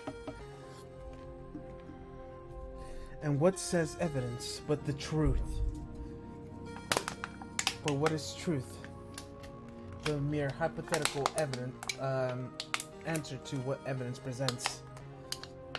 Truth could be manipulated. Truth could be one thing and truth could be another. It's all in the eye of the beholder. The question is, what is the correct truth?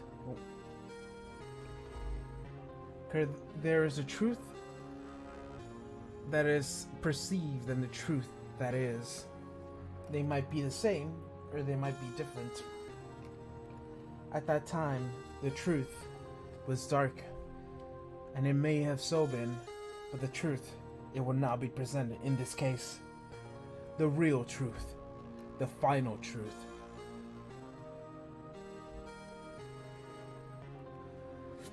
I picked Emma, carried her out to the room, and held her. I can't blame her after all. What her sister must have gone through.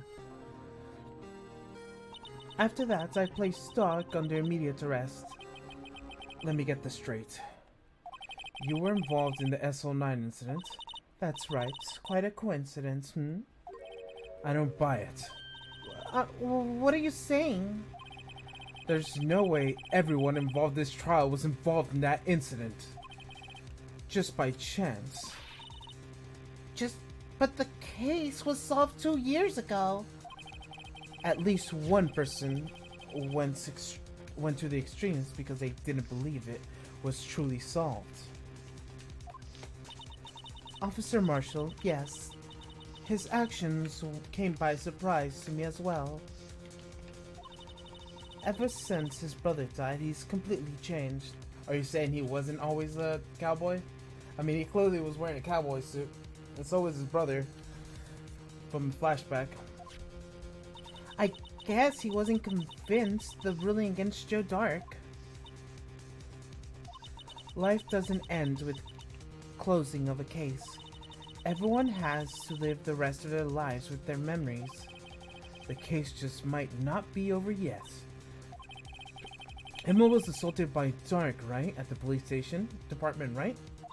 Yes, the office of Diamond Grants and I shared. The office that Mr. Grants now occupies by himself, the chief's office. Maybe we should have a look at the chief's office, the site of the final SL9 murder. Ooh, let's go. Move on to the criminal affairs office, I think. Is it not that? Do I have to go to the law offices to go to over there? Because sometimes you have to go to the law offices. There we go, okay. Howdy, Bambino. Oh, Mr. Marshall. I never thought things turned out this way when I woke up this morning. So, que será? You never know when life will lead you, eh, Bambino?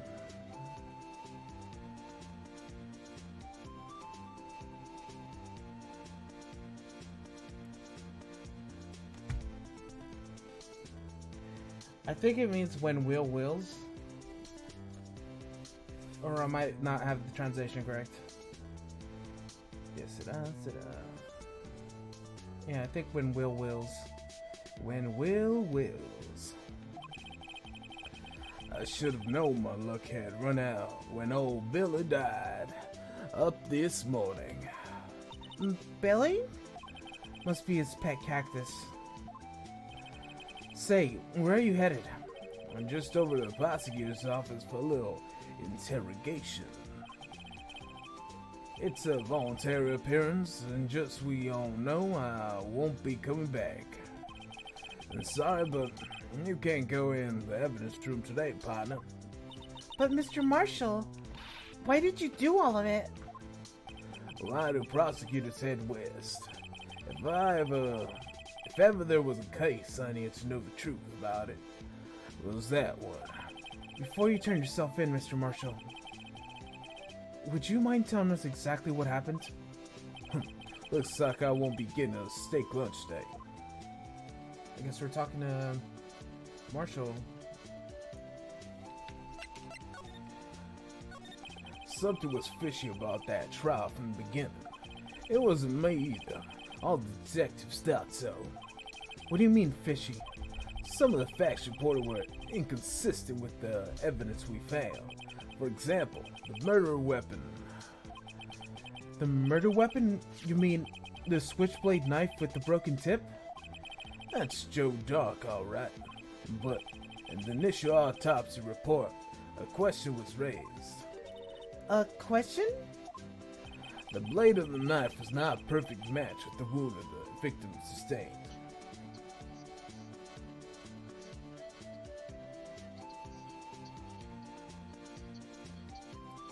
Oh, that sounds perfect. You're gonna need a trump card to win this case. Once you find it, you will have to do is save it until the end and use it to put an end to everything!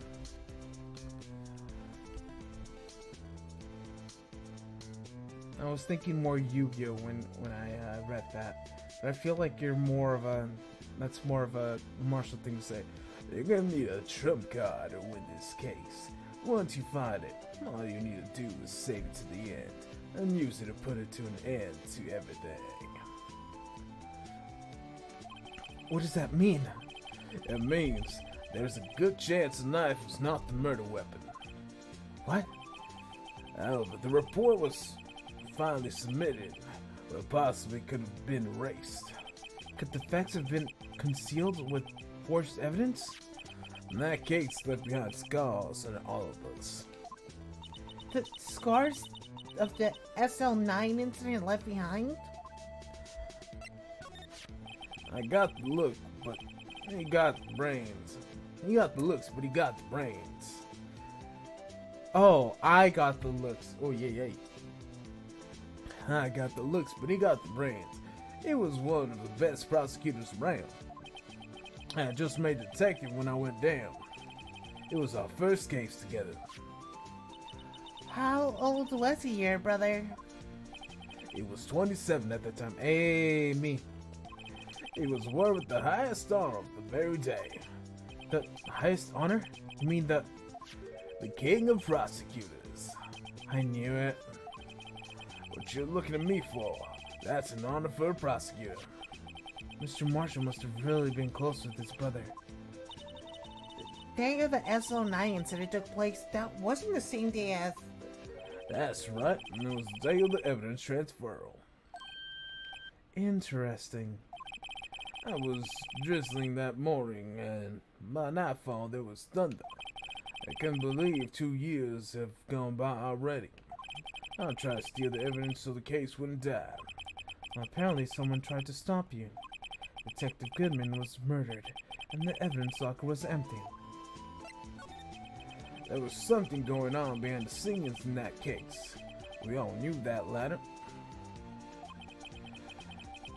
A detective following in the investigation, save one, was taken care of. Mr. Starr was found, and I was most boxed away in the tiny room. What about Detective Goodman?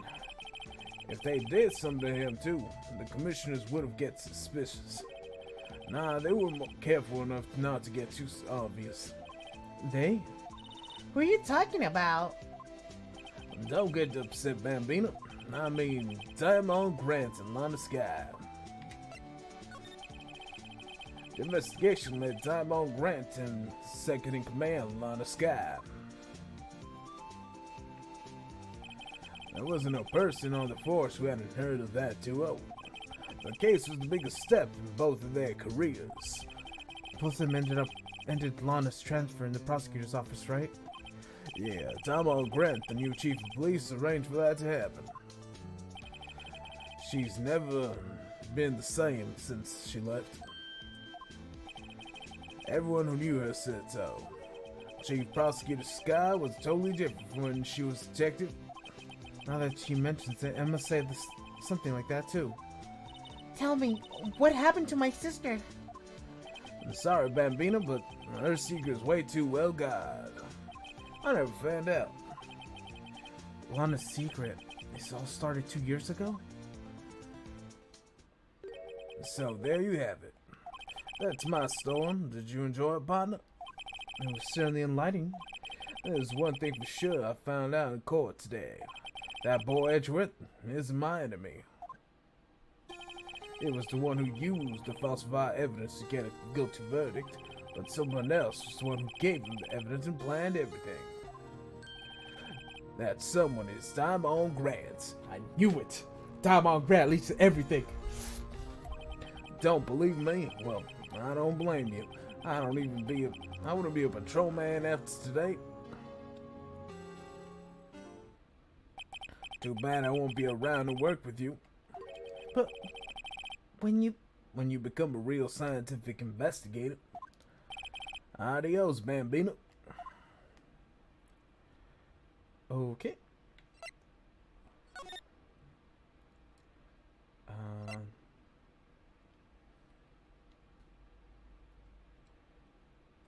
Weird.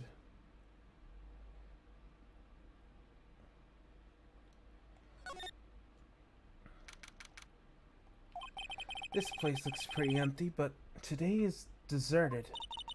That must mean everyone's busy solving crimes.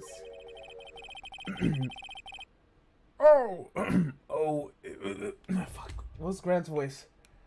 Or is it just, oh, if you're looking for the others, they're in the chief conference room. Oh, it's about, thanks. Oh, he really talked to us. With the chief prosecutor saying that what she did and the decisions, what do we do? Mr. Edwards, not to mention our statement to the media in the tomorrow's trial. There's more chaos going than Thanksgiving and Christmas put together. I think festive is a word usually used for those. Sir, we'd like to have a look around Chief Grant's office. Just use the connecting hallways to the other building and take the elevator to the top floor. Really? You mean it's okay for us to go in there? I mean, we aren't police officers or anything. Hey, you're right. You can't go in there. It's off limits. Now I see where Detective Gumshoe gets his unique charm. Well, what are we waiting for? Let's head to the chief's office. We're still going. It's like, you can't go in there. Oh, yep. No, we didn't hear that part. We're just gonna fucking ignore him. Well. Oh, yeah. That's the voice I gave him, right? The whale. February. Oh my god. Piano. February 24th. Police Department Chief's Office. Ah, that's why they have that music. Whoa, where am I? In the chief's office, silly. It's at least, that's what it said on the door. Check out the pipe organ. That's real, isn't it? Hey, I used to take organ lessons in kindergarten. They used to call me Little Miss Botch. I thought I was a genius until I tried teaching me.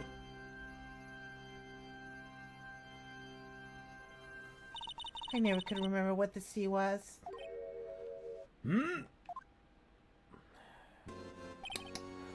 Oh, it's you two. No, for seriously, what was the voice I used to give him? I don't remember. Oh, it's...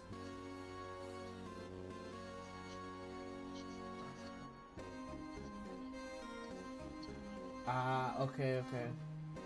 Low-key, I have to look at my previous episode just to remember what I sounded like. 100%.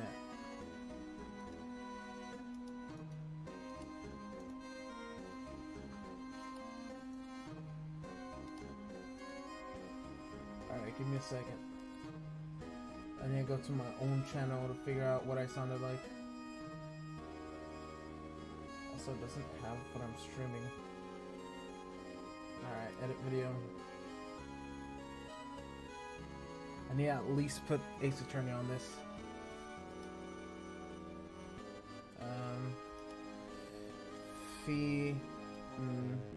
Fan. How you spell Phoenix? Oh no.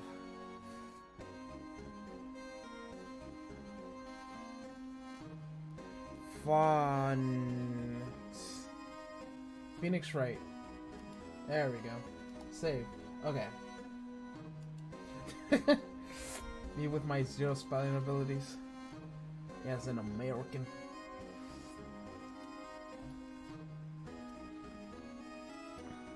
Alright, let's see where Diamond Grant is. Is he even in the last episode? I don't think he was in the last episode. That means I'd have to look into episode 7? Alright, let's check episode 7. Only have twice. Delete forever. Yep. Delete forever. Alright. Check. Do I have it? Do I have it? Where is Diamond Grant?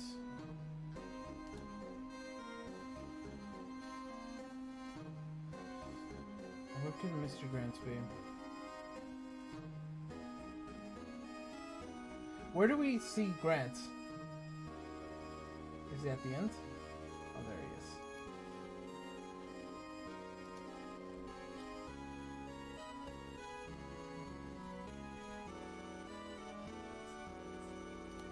Okay, I remember. Oh, it's you two! Chief Grant? He put the paper he was reading in his desk. Oh, righto! Have you been swimming lately? No, I haven't. I've been kind of busy lately. I can appreciate them. I've had my hands full too, with Mr. Marshall's misconduct and Lana's proactive statement. Proactive statements? Oh, you mean the forged evidence? 2 years have passed since that incident. My, how time flies. See the big picture on the wall over there?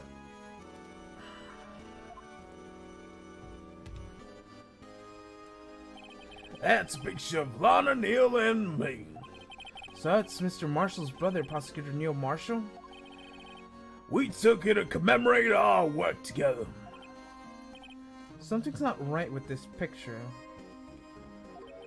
I can't quite seem to put my finger on it. Oh, the vase!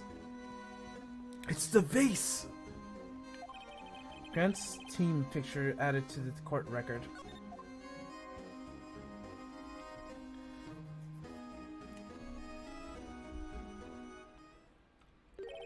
Anyways, I like to reminisce all day, but there are matters that need my attention.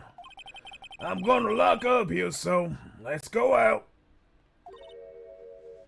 Oh, but this office was a crime scene 2 years ago, wasn't it?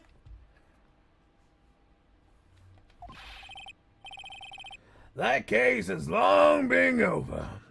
There's no need to investigate it anymore. Let's just hope. But didn't you say that he doesn't appear anymore? Which is sad. Poor old Mr. Gumshoe. Yeah. It was like, Well, how you doing? Welcome to the police office. I'm the chief of police. why hello, Mr. Gumshoe. Hello there. Fucking Gumshoe. He's both terrifying and friendly at the same time. All's the same, we'll still like to have a look around. Perhaps you didn't hear me. I said there's no need to investigate it anymore. Now hurry up and get out. I've got a meeting to attend. Looks like we aren't welcome.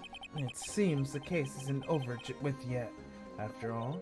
What do you mean? Chief Grant denied our request to search the crime scene. That means there must be a reason he doesn't want us to look around in there. You mean like a clue?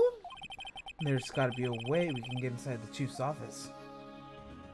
Alright. February 24th, Police Office, Criminal Affairs. Sad. Hey, you pal. Detective Gumshoe, aren't you supposed to be in a meeting? I'm taking a breather. My feet are... From sitting so long? Actually, for serving everyone coffee. Sounds like Detective Gumshoe's still out of the loop. Say, have either of you seen Mr. Edgeworth? Edgeworth? No. Why do you ask? He's been under fire for both the police office department and the prosecutor's office. It's almost like the battle between two in court. That sounds serious. It's because of it's what my sister said. That's basically what it's all boils down to. There's falsified evidence 2 years ago. Now Mr. Edgeworth has the whole world under his blood. Yikes. Why would Edward be blamed? It's not like he knew the evidence was forged. Miss Lana Sky is guilty party here, isn't she? Regardless, the prosecutor is responsible for the evidence they present in court. Not only that,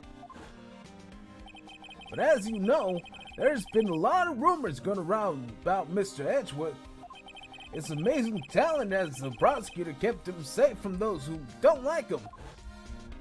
But now with this, And there are really so many people who hate him? in our world, only those with talent rise to the top. Mr. Edgeworth was nuts.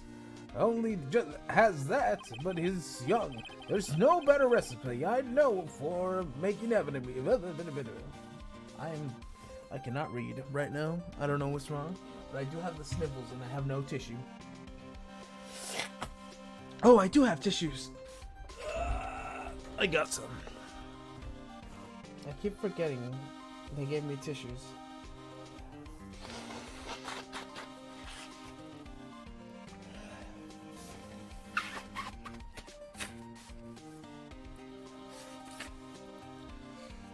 Alright, one more.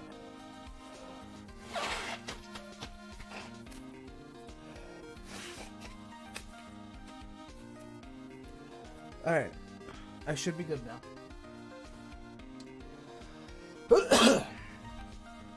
But he's young. There's no better recipe I know for making enemies. Hey, Dick, keep up the good work. Yes, sir. Let's go out for lunch again sometime. My treat. Yes, sir. Gotta take me back to that joint sometime, Mr. Dick. Yes, sir. It seems you don't have any problems with enemies. Yeah, well, I'm careful not to stick out.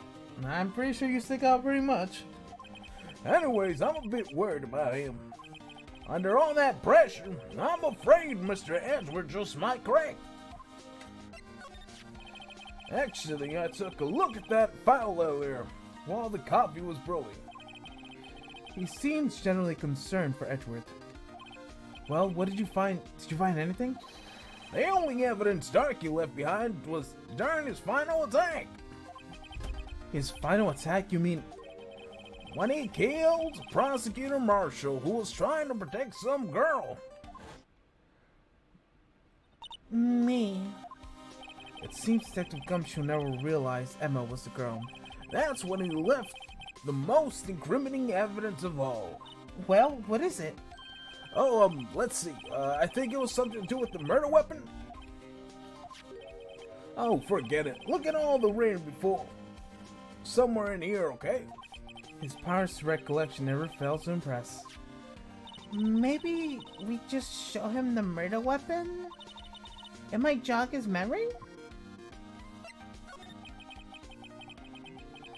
Joe Dark was 42 at the time of the crime. It was just his run-of-the-mill businessman. A businessman who made him start serial killing. One day on his way home from work, he hit someone with his car. With his car? So it was an accident? An accident, yes, but it transformed him into an animal. An animal? He killed the man that witnessed the accident. Then he killed the lady that saw the second accident. And he killed the kid who walked by, and then John came across and killed it as well. Finally, he turned himself in. Seems like he was a pretty careless animal. Of course, this is all conjecture. There isn't a single shred of evidence. So he turned himself in? Yes, but in the middle of questioning, he fled and murdered his final victim, Prosecutor Marshall. Which doesn't make sense, considering what you saw and what the ending result is. It's conflicting evidence. The crime was witnessed by someone too, but luckily Dark was arrested on the spot. It's a good thing the latest witness wasn't killed. The last witness, aka Emma. Alright.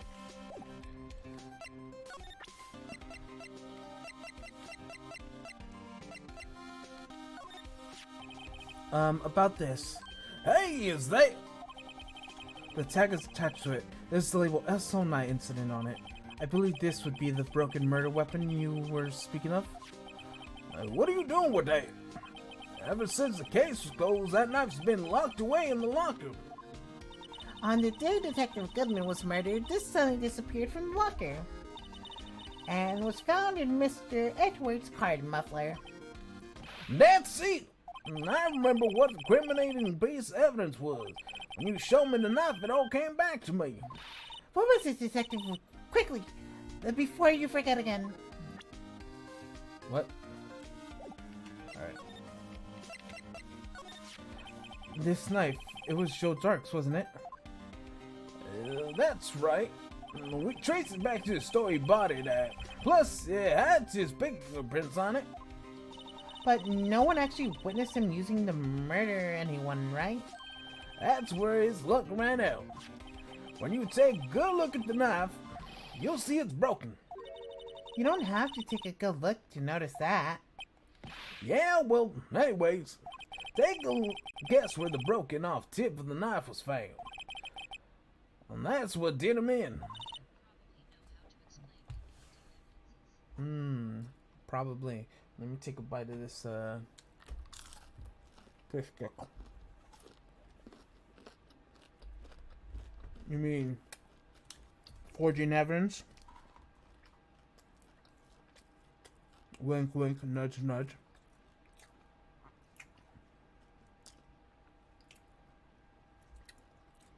Man, this fish is so dry, I can barely swallow it.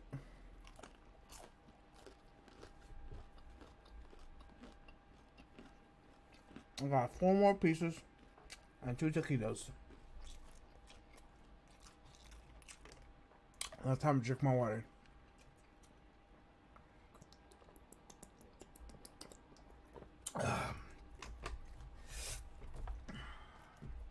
Alright, back to it.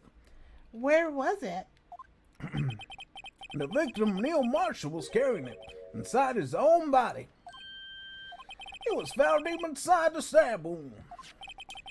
Did it match Dark's knife? Yeah, but down to the last fiber. That's pretty conclusive.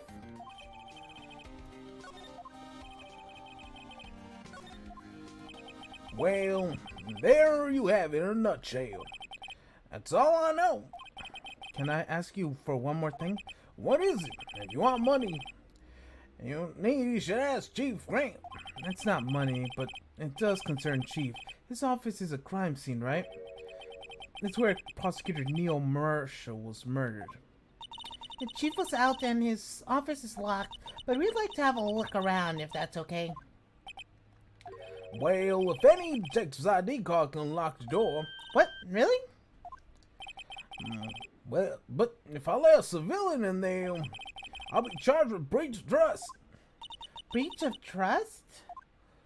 Simply put, I'd be canned. Oh. Sorry, pal. I don't plan on getting fired because of you. Wait, didn't we get an ID card?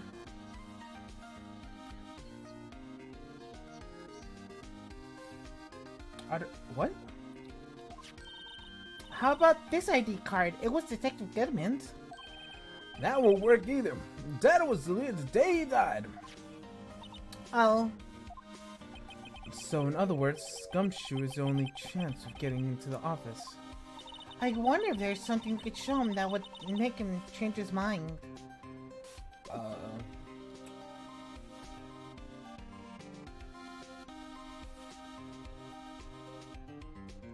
Okay, I'm gonna walk on.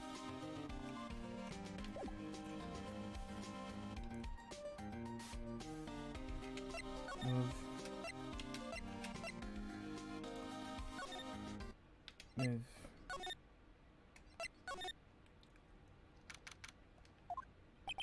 No one's here today, not even Miss Star. Everyone's probably busy looking for where exactly it went down in the evidence room. What you mean? And that must be where the detectives are. But we proved in court today that on the day of the crime, no one was murdered in the evidence room at 5:15 p.m. Yeah, I thought we were finally making some headway in that case. But instead, it looks like we just ended up making Lana look even more guilty. Hang in there, Lana. I gotta find all the answers by tomorrow. Alright. Boop, boop, boop, boop, boop. I wonder if Edgeworth is back yet. There he is. He looks like he's writing something. What are you doing here? He sure was quick to throw the papers on the floor. Tough day in court, huh? I've had to live the past 2 years with rumors flying around. What's another allegation to me? Cheer up, Mr. Edward. I'm rooting for you. That's Edward for you, always trying to hide his real feelings. And so, what do you want? Unlike some people, I don't have all day.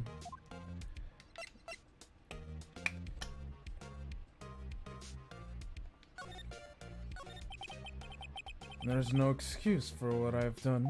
2 years ago, I used false evidence to obtain a guilty verdict. And that's all it breaks down to, and nothing I do can erase that fact. But you didn't know, did you? I mean, the evidence was falsified. The police department and the prosecutor's office share a bond of trust. If the bond is broken, we stand to lose everything. The police department's error is my error. My responsibility as a prosecutor is in charge. The fact remains the same no matter what excuse I might have. Mr. Edgeworth? I take pride in my work. So tell me, why has it come to this? Even Edgeworth can't keep this kind of emotion bottled up. Are you up for the trial tomorrow? And first last year's trial and now this one. It seems all you do is worry about me. To be honest, you're getting on my nerves. But Mr. Edgeworth, you can't just walk out on trial. Tomorrow's the last day. It's too late to change prosecutors. I'd bet that's what my superiors I'm banking on. I never thought the case would come back to haunt me like this. What do you mean? The list of evidence, it seems too short. What's that supposed to mean? Most of the list runs twice as long. It's only half of the list as most lists? That's odd. After Neil Marshall was murdered, I became prosecutor for that case. I may not have been part of the investigation, but I knew what I had to do. Use the evidence I was given to prove a suspect guilty. And that was really the only thing out of my mind at that time. Say, we just saw a picture taken from around that time. That picture, something seemed strange about it. Could you tell us again about what happened that day? The day Detective Goodman was murdered? You were participating in the ceremony over at the station, right? I've never cared for ceremonies, but I had to attend that one. Because you were the awarded this? Those receiving awards can't exactly skip out on the ceremonies. I finished up the office in the morning, then drove over the police department. You finished up in the office? Yes, just odds and ends, clerical stuff. I didn't plan on returning the office that day. That is, until I asked to be take something back. Take something back? This. Oh yeah, Chief Guy asked you to hold on to that, didn't he? Yes, it was a piece of evidence in the case that was closed half a year ago. He asked me to bring it back to the prosecutor's office. That story we heard yesterday. So you came back here to the prosecutor's office because the chief asked you to?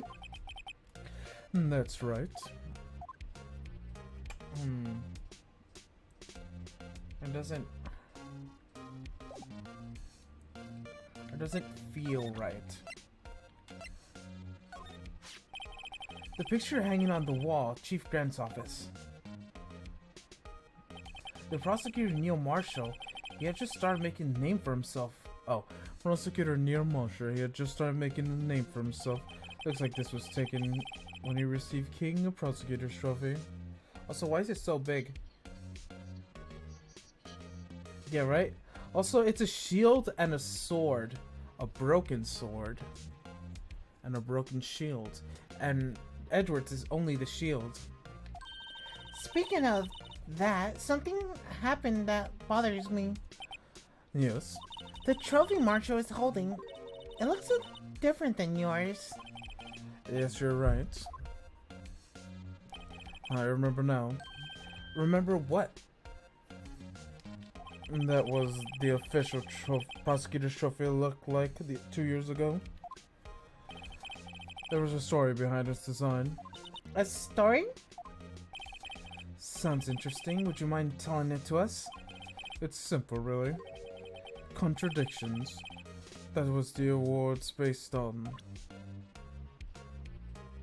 Okay. This award originates from the ancient Chinese tale. The unbreakable shield and the unmovable object and the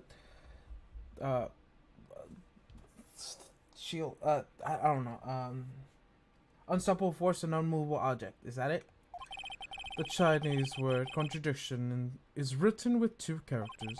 The first means halberd, the second means shield. Have you heard this story? Me? Oh, sure, everyone knows that. Why don't you tell it, though? For Emma's sake. Very well. Bruh, Phoenix doesn't know anything. Long ago, the kingdom of Chu was there was an arms merchant. One day, he presented the king two items. The first was a halberd that claimed to slice through any shield or armor, and the second was a shield he claimed would withstand any weapon. Wait a minute. Those claims contradict each other. Very perspective. But then again, I've heard that story right before, right? Anyways, you mentioned the very descriptions of these items discredit them both.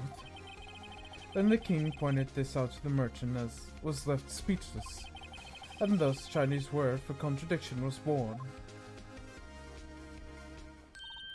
Oh, I see. So the chipped shield and broken knife symbolize...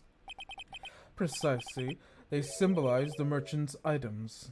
The Chinese tale ends with the merchant at a loss for words, and it is our true nature to pursue matters in their own conclusion, even if the result is something as ugly as this. Wow, thanks, Mr. Edgeworth. I learned something new today. That's funny. If that's so, then why were you only given a shield? You'll have to ask Chief Grant. 2 years ago, he did the halberd part of the awards abolished. Chief Grant? King of Prosecutors Trophy updated. Interesting.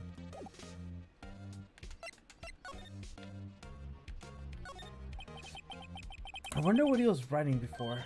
Come on, Mr. Wright. Let's take a look. What, are you crazy? Edward is sitting right there. Just distract him. I'll check it out. Hey, Edgeworth.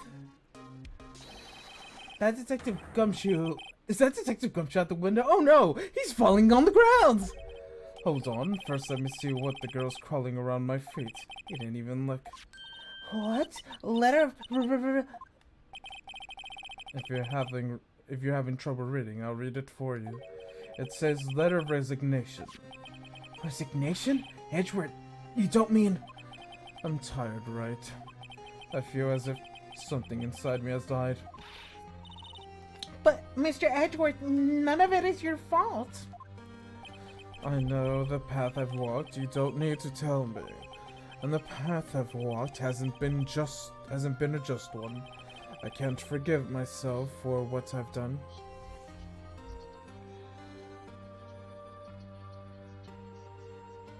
Yeah. But, like, I feel like he's the opposite of the shield because he's a prosecutor. He's the broken shield. He breaks shields. He's a halberd. He breaks defenses. He breaks the defense attorney to get a guilty verdict. Therefore, that's why I said it was a broken shield. He is the halberd. But when he loses, he'll be the broken halberd. So basically, Von Karma is the broken shield and broken halberd as of now. He was.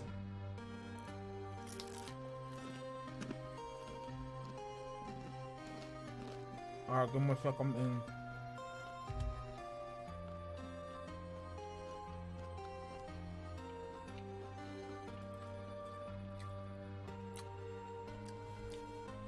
Okay. I can't forgive myself for what I've done. And no one else should forgive me either. Uh-oh. I think he's serious. Mr. Wright, please, you have to do something. This set of resignation. I wonder if we could use it for anything. Okay.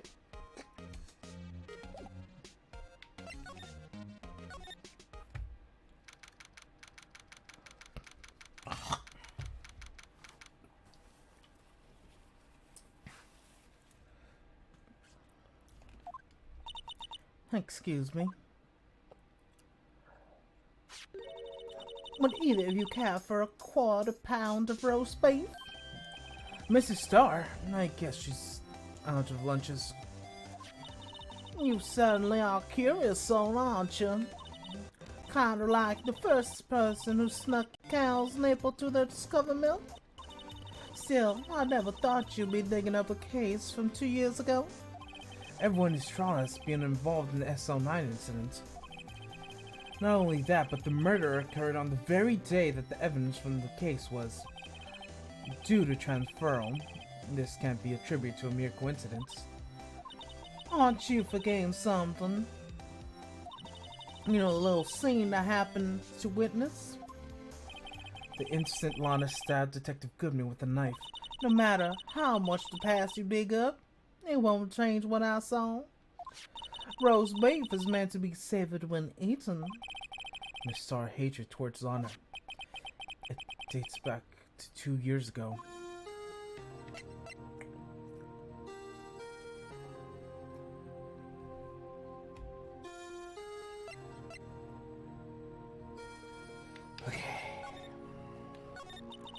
Joe Doc.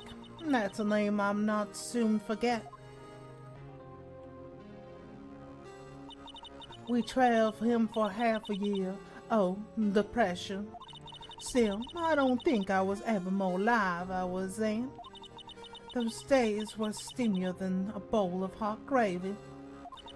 Poor old Jake Marshall, though, just have been going through hell. You mean because of his brother's death? They were close, those two. After Neil died, something took over Jake.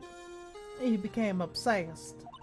Seeing Jake like that made her all the more desperate. Her? Lana Sky. My sister? The best of the best were put on the SL9 case. Of course, they would lead to the legendary duo. Lana and Chief Grant? The legendary pair was the reason we were able to keep up our investigation. That's why we were so shocked when how it turned out. You mean with the forging of evidence? Don't get me wrong, Joe Dog got what he deserved. Still, it was obvious the evidence produced in court was being manipulated. Items our team never found would suddenly appear while other items were being kept secret. But you don't have proof if anything illegal was done. I'm proof enough of what happened. After the case, all of us say Goodman was relieved of our duties. Most without even much as an explanation. But Lana Sky transferred to the prosecutor's office and became chief prosecutor. Lana wanted to be a prosecutor. Nothing quite as simple as it appears. Huh? Lana Sky was merely being used as a pawn. That's my take on the matter. She was being used? Diamond Grant and Lana Sky. Grant led the investigation, Lana's second in command, and they were the best. They saw all kinds of cases together, didn't they? Diamond Grant's magnetism, in particular, was almost unreal. His magnetism? I mean his ability to attract evidence. You mean forge evidence? Wink, wink. Yeah. He produced more incredible evidence in the cases he handled. Incredible evidence?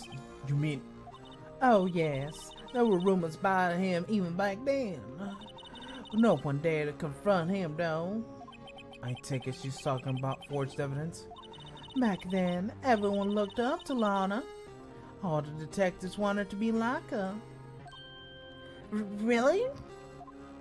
Oh, yes, including myself. I was a fool, really. She hated anything crooked and always watched out for the other detectives. That's why she was so concerned for Jake. Mr. Marshall? When Jake's brother was murdered, she felt as if she had lost her own brother. If it wasn't for her, I don't think Jake would ever have recovered from his shock. That's what makes it all the more infuriating. Mrs. Starr? That's why I'll never be able to forgive her. Why did she have to turn so cold after that? Oh shit, the dog, give me a second. The dog wants to get out. The dog is scratching at the door.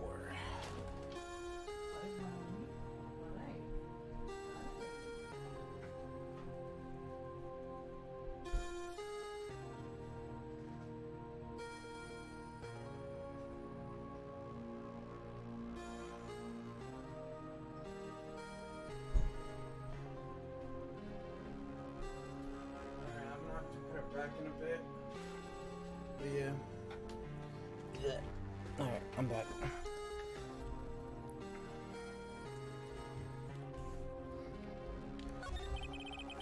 Lana transferred to the prosecutor office 2 years ago, didn't she? Yes, thanks to Chief Grant's powerful influence. Chief? That's right. Having solved the SL9 case, his position as chief was secured.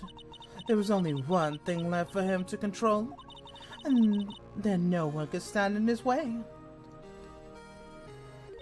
The prosecutor's office. What? You mean that's why Lana was transferred? If he could have controlled the chief's prosecutor, he could control the chief's prosecutor's office. That must have been his goal all along. But how could he control Lana? I don't know, but one thing's for sure. Ever since the case ended, she's never been the same. The only logical to conclude, there must have been a reason for her change. At last, I'm finally getting close to the bottom of this ugly mess. Thank you, Miss Starr. You listen to me, rookie? It takes more than just ingredients to create a fine cuisine. I hope you turn out to be a better chef than I've been. Okay, we got this. Let's go.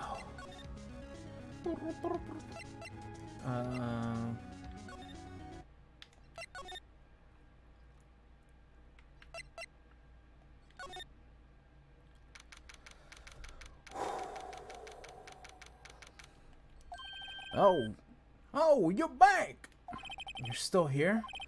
I gotta make 150 copies of these files. Broom coffee copying files. Sure, a regular DJ. You're a DJ as well?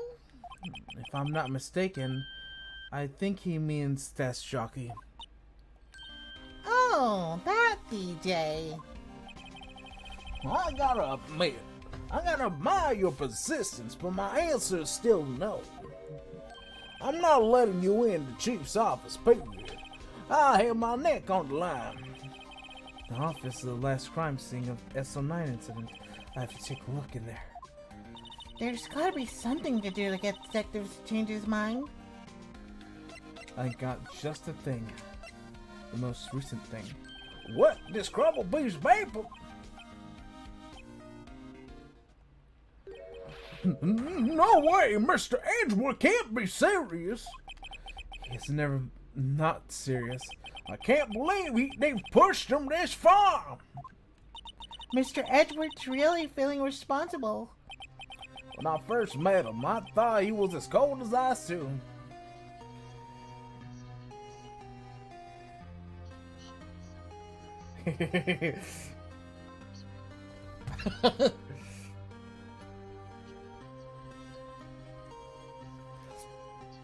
Alright, got you. You know, Righto, I could be considered an artist. Really? You could show me some of your works? Of course, Righto, behold, an art of forgery in its finest. What the fuck?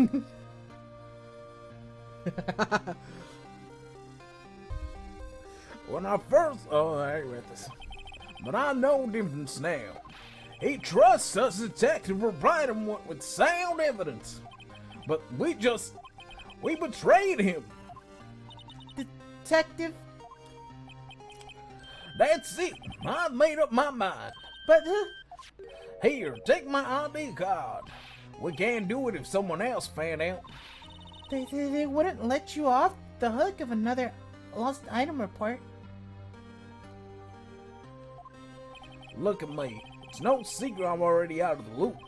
After all, I'm friends with Mr. Edgeworth. Depending on how this case turns out, I might already be good as terminated. What? So, at least let me do this for Edgeworth's sake. Alright, detective. Thank you. Alright, let's do this. Let's move in to the chief's office.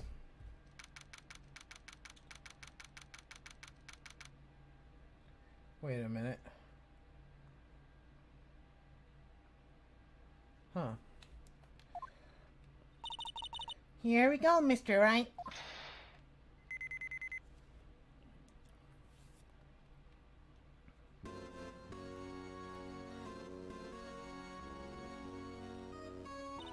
We're here.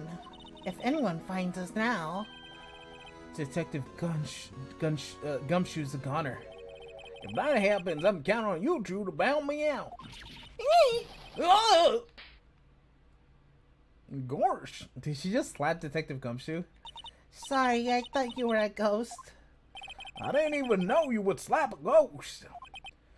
Ah! Detective Gumshoe! What are you doing sneaking up on us like that? I wasn't sneaking. I'm just worried something might go wrong. I came to. If you're here, then what's the point of giving us the ID card?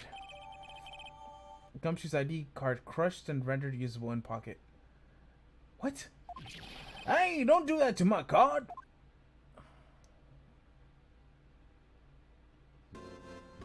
I hardly ever get a chance to come here, so I figured I'd have a look around myself. Besides, we're all in this together now. You really want to get fired, don't you? Not if we're lucky. Now, come on. Let's see what we can find out. Got a bad feeling about this. That desk on the other side of the room, was that your sister's? Yes. That's where I was waiting for Lana on the day 2 years ago. Is anyone using it now? No, sir. It's entirely Chief Grant's office now. He practically strict policy of preventing the crime scene. That's a strange reason to leave it there. He leaves it as a warning to anyone else. He wants us to always be alert. He told us so himself at our New Year party. Of course, I was pretty intoxicated at that time. I see. So, ever since Lana left, no one ever touches that desk? Nope, no one except Chief Grant and the cleaning lady who's in charge of every morning. Still, 2 years have passed since that incident. There can't possibly be any clues remaining. Can I ask you something? Sure. You only came here to look around, right? Because if one of us sell Nine's crime scenes, I mean, that's only your reason for coming here, isn't it? Why do you ask? You don't think... Nah, you wouldn't be... No. There's no... Never mind. Don't worry about it. Okay. Now then, let's look around a bit more. Hey, hold on! Not so fast, buddy! Huh? What is it? When someone tells you don't worry about it, it's supposed to stop bothering you, pal. You don't just let it go at that. Sorry, this guy's starting to get on my nerves. Okay, so what's bothering you? You two don't think Chief Grant's my biggest suspect, you know? What? He's right, Mr. Wright. What do you think of him? Yeah, I think so. Chief Grant, so it's finally come to this. What do I think of him? Perhaps it's best I don't divulge my feelings yet. There you go, ignore me again. Alright, let's examine the safe. This is a safe, isn't it? A safe? That's a word I ripe with intrigue. Okay, if you say so. It looks like a code is needed to enter the panel to open it. A 7-digit number. I think it might just know its input number, yes. Do you know what it is? I have a hunch. Oh, I know. You want to try my birthday? It's 7777. I have a better idea. Here goes nothing. Alright, do I move the mouse? 7 7 7 7 7 7 7.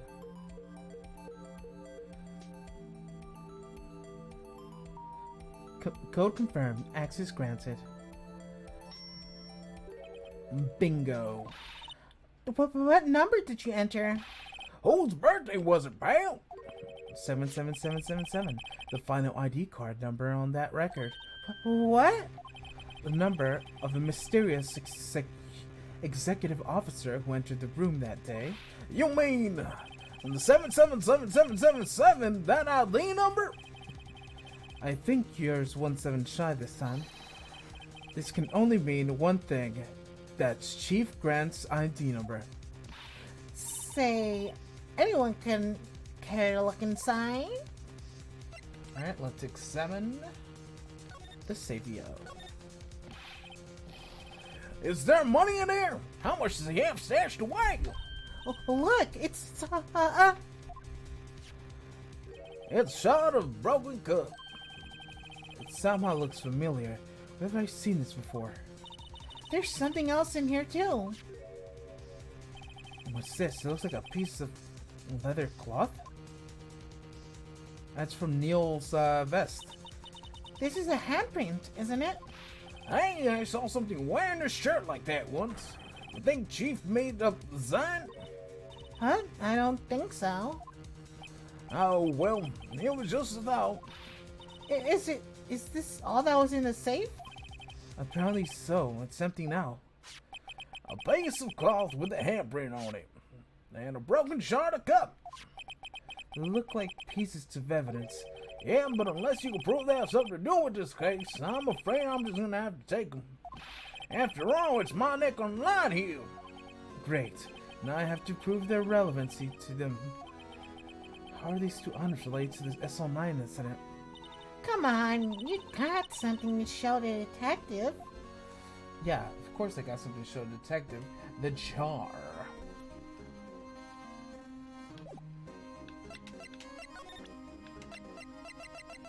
Where is the jar? How far is the jar? There we go. Detective Gumshoe, could you have another look at this jar? I remember when we were three of us and we put it back together. Those were the days. It's kind of early to be nostalgic.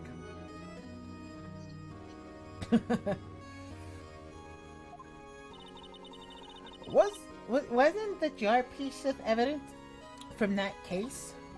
That's right. One of the shards from the SL9 incident stick on it.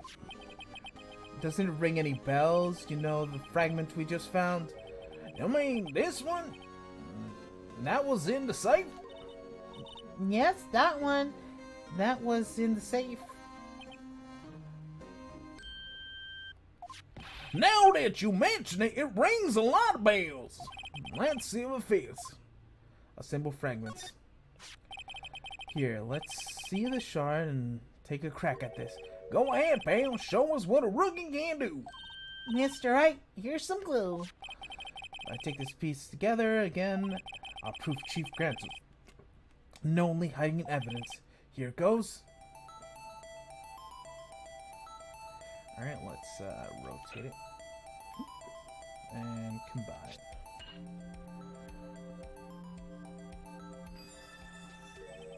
There, it fits like a charm. That of course means Chief Grant willingly and knowingly hid a piece of the jar in the safe.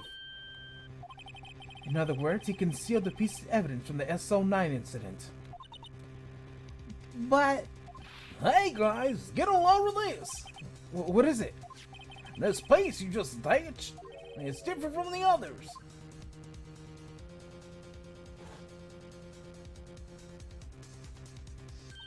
But there's some reddish lines on it. A reddish line? That's blood. Don't you get it? Why would Chief Grant hide this in the safe? Okay.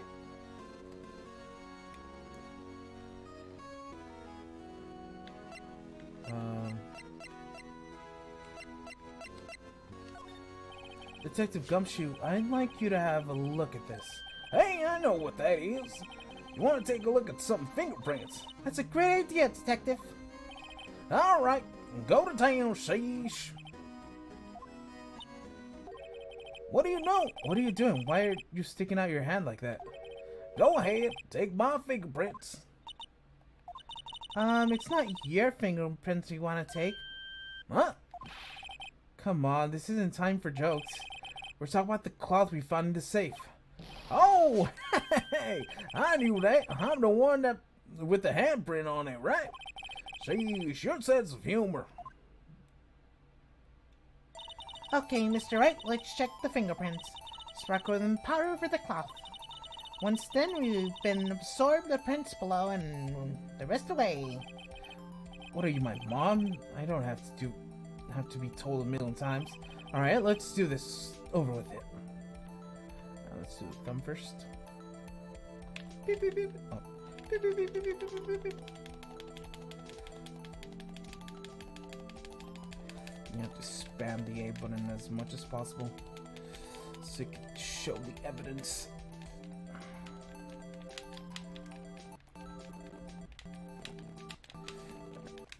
Come on, evidence. You've got this evidence. Powder, powder, powder, powder, powder, powder, powder, powder, powder, powder, powder. There's not enough powder. I need more powder. More powder, more powder, more powder, more powder. It's almost completely white. We got this. Ah, I'm going blind. I'm going blind. I'm going blind with the power of powder. Alright, I think that's enough. Blow. I think I gave him my best shot. That kind of result won't be any good for matching prints, will it? But it doesn't look like we'll get a clear result from this print. Try a different finger then. Alright, let's try this one. Looks more perfect. Figure, figure, figure, figure, figure. Boom, boom, boom, boom, boom, boom, boom, boom, boom, boom, boom, boom, boom, boom, boom, boom, alright, blow. Boom, boom, boom, boom, boom, boom, boom, boom. Alright, and that should cover the finger blow. Alright. I'm gonna say Demogrant.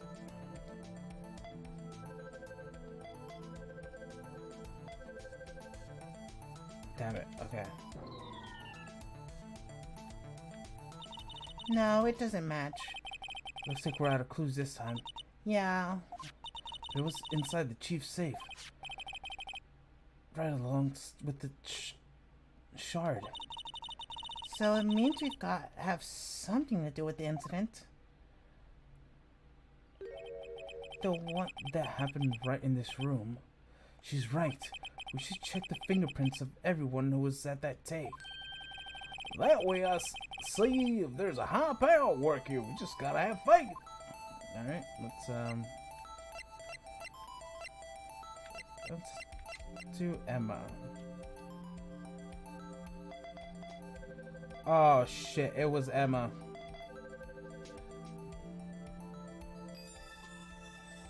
Fuck.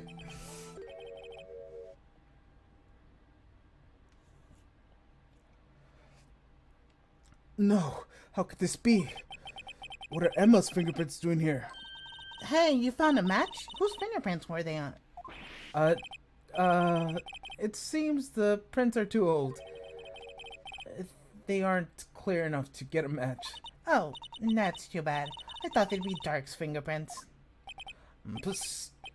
Hey, over here. What's going on there? What are your kids' prints doing inside the chief's safe? Don't ask me. Let's just keep this information from Emma for now. Hey, maybe you should hold on to this. Oh, that's... Chief Grant is blackmailing Lana. So, like, with her sister's evidence. They think that she's her. Oh, wow, I can't believe he would do that. Wow, look at the size of the Chief Grant's desk. Speaking of which, when we were here earlier... Oh, it's you two! Chief Grant? He put a paper that was reading in his desk. I wonder if what he was reading. This looks like a list of evidence. A list of evidence? In most cases, the list runs twice as long as this, though. Hey, look at the case names. SO9 incident? I wonder what this is doing here. Hold on, Detective. What did you just say? I said I wonder what that... No, about the evidence list. Normally they're twice as long. That's right. I guess there was a lot of evidence. A half-sized list of evidence. The list of evidence seems too short. Most lists run twice as long. What would the other half of the list be doing here? I knew it. The chief must be hiding something about the case. It would appear so. I must assess it to the court record. Now time... Well, was I of any help? Of course.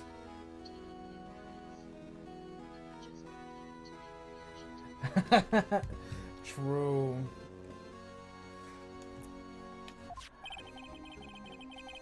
Thanks to your ID card, we were able to get some hard evidence. Now, that's not very kind, is it? In other words, if it wasn't for his ID card, it would have been useless. Isn't that right? You in the coat? Chief Grant! We didn't think he'd be back so soon. Fortunately, I'm a man who believes in science. As I was walking to my meeting, I happened to look out the window and saw a stray dog run right around to the pole. Just like I thought of a certain detective. You mean me, sir? Now then, I'm afraid I'm going to have to ask you all to leave. Yes, sir. Sorry. You in the coat. Me, sir. Drop off your ID on the way out. You don't want to be needing it anymore. But, sir.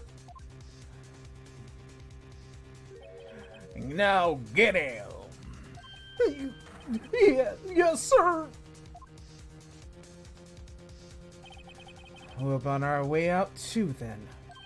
Wait, you one without the spiky hair. Don't go yet. Me, sir? I'd like to get a word with you. But, sir, I'm not a licensed scientific investigator. You with the spiky hair, you're free to go. Mr. Wright? You're just gonna let her stay in there? Look, pal, if I told you once, I was told 1,000 times. The chief office is off limits. But no, you have to go sneak off in there like you didn't do. I thought you said you didn't care anymore if you were fired. Yeah, but if I knew it would be like this, I never would have said it. Now that I've seen the evidence Chief Grant was hiding in this office, I think I'm finally starting to get the picture. But why was she keeping eerie silence about it all this time? Anyways, you ain't listening to me. I'm gonna try to smooth things over with the chief again. Later, pal.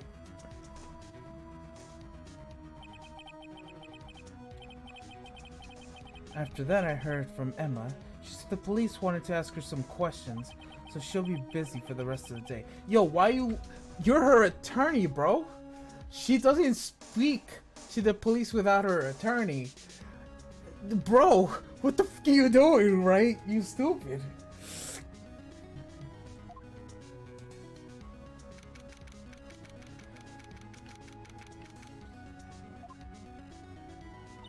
I see. So the chief asked Emma to come for questioning. It's no use thinking about it. Tomorrow's the final day in court. I'm committing to doing everything I can to defend you, which is why I'm here. But I've already told you all I can. What you told me over these past couple days is absolutely nothing. Not a single useful thing. Really, I believe I did mention something quite important. Something I told you right at the beginning. Don't trust your client? I said I was the one who stabbed Detective Goodman. You know, I think I finally figured it out. I know who it was that's lurking behind Joe's words. Mia did a good job mentoring you. I'm rather jealous. It seems Edgeworth was right. Edgeworth? Once you're convinced you know something, no one can persuade you otherwise. Thick-headed is a term to be used, I believe. Now's my chance to get her to tell me the rest of the story.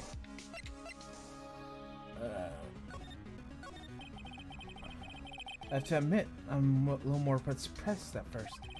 You insisted you did it, and there was no indiscriminating evidence.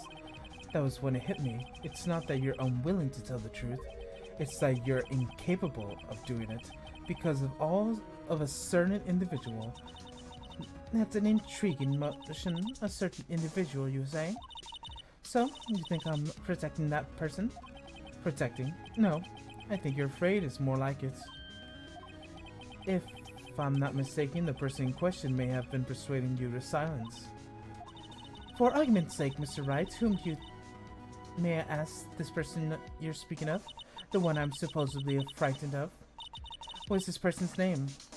Diamond Grant. Well, Mrs. Sky?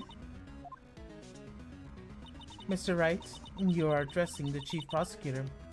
Do not forget your place. I take it she's still not ready to spill the beans. My apologies. Would you please tell me a bit more about what you think you know? Diamond Grant. We were partners until 2 years ago. I respected him as a detective. Assuming he was respectable, then tell me something. Why do you think he hid his crimes? His crimes? Both you and Edgeworth would be brought before Board of Inquiry for what you did.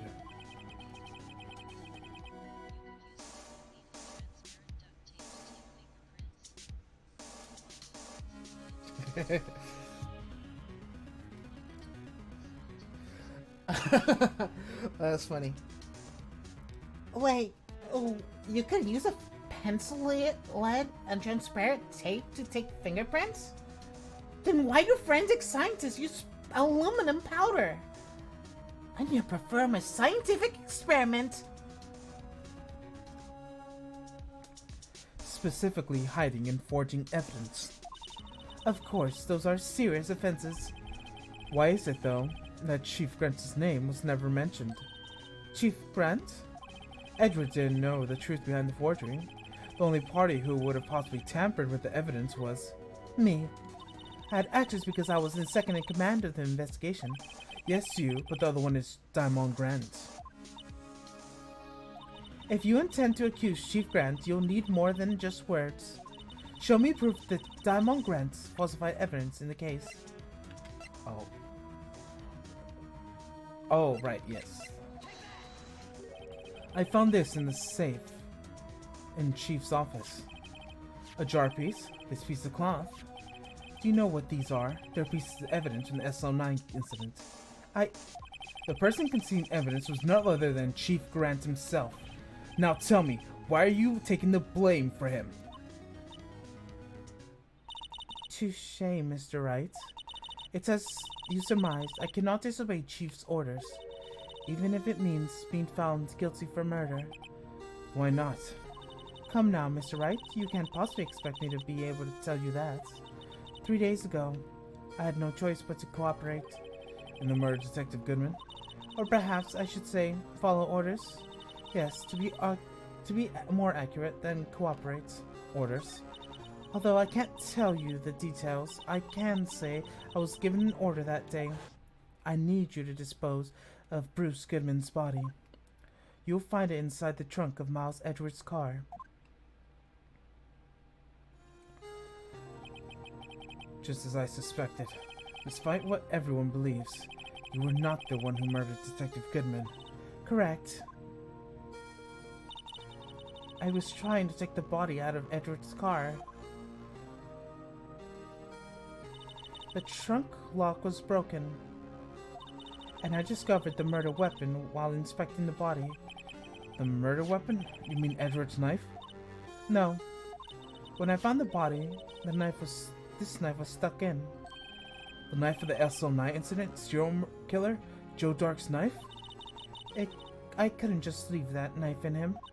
So I took it out and stabbed him with another knife.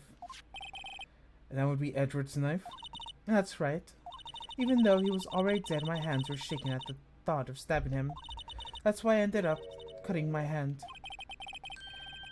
And that's the reason for the bandage on your right hand? Yes, it seems that I got blood on the victim's shoe as well. And then she saw me as plunging the knife in. Miss Starr, huh?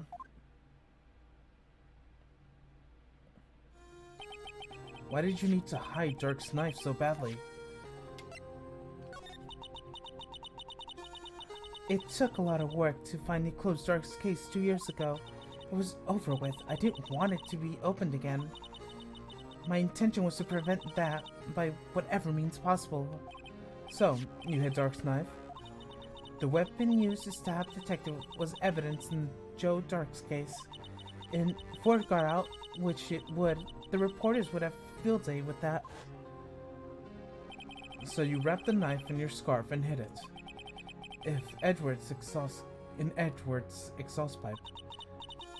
Right, and then I called my sister to tell her what happened and ask her to hide the knife that was inside my muffler. You asked Emma? I didn't want anyone on the force to know about this. That would explain why Emma was so confident about Lana's innocence. Speaking of phone calls, I had a bad feeling about one of them that day.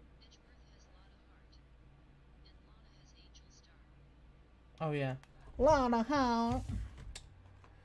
She's just like, It was him. I saw him. You didn't see shit. Okay, I didn't see shit. You got me. you can leave now. Bruh. Why do you say that? What parallels? You mean, oh. I thought you said Edward and Lana, not Edward and Lana. I'm done. Don't worry about it. Yeah, no, they have the same, circumstances. They have the mentor, Von Karma, Grants. The mentor did it, and then they gotta blame it on the mentee, which is Edgeworth and Lana. I need a pee. You know how much water I drank? I felt like that thing going into some of my lungs, man. I'm gonna be RB for a bit. I'll be back. You know why.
Alright, I'm back, and the dog is also back inside.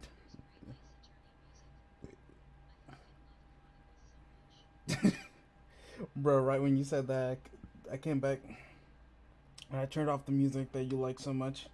That's hilarious.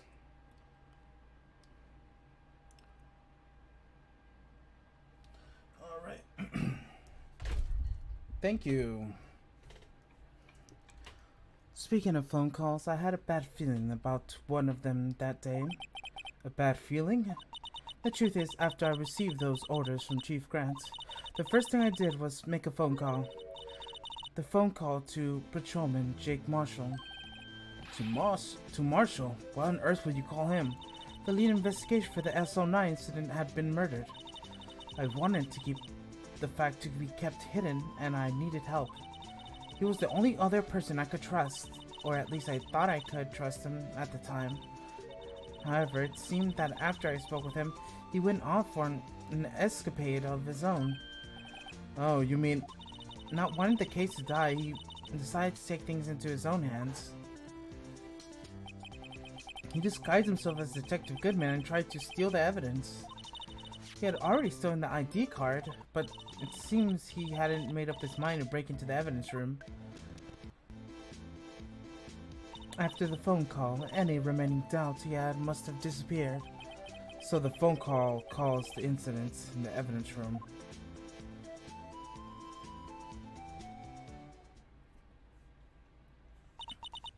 I'm afraid that's all I could tell you.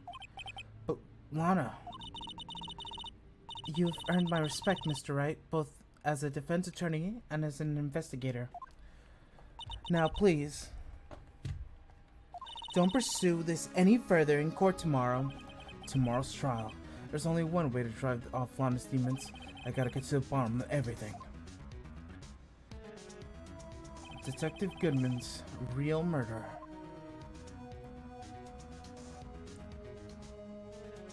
And what went down on Chief's office 2 years ago. Boom, boom, boom, boom, boom, boom, boom. Dun, dun, dun. Phoenix Wright, Ace Attorney.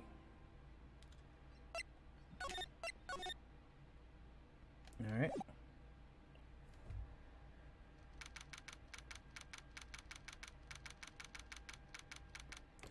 February 25th, 9:47 a.m. District Court, Defendant Lobby number 2. This is the defendant's lobby, alright, but there's no defendant. I've been trying to reach Lana all morning. Where could she be? And where's Emma for that matter? It almost seems as if something has happened behind the scenes. Edgeworth? Knowing you, you've already figured it out. Who the owner of 777777 ID number is, that is.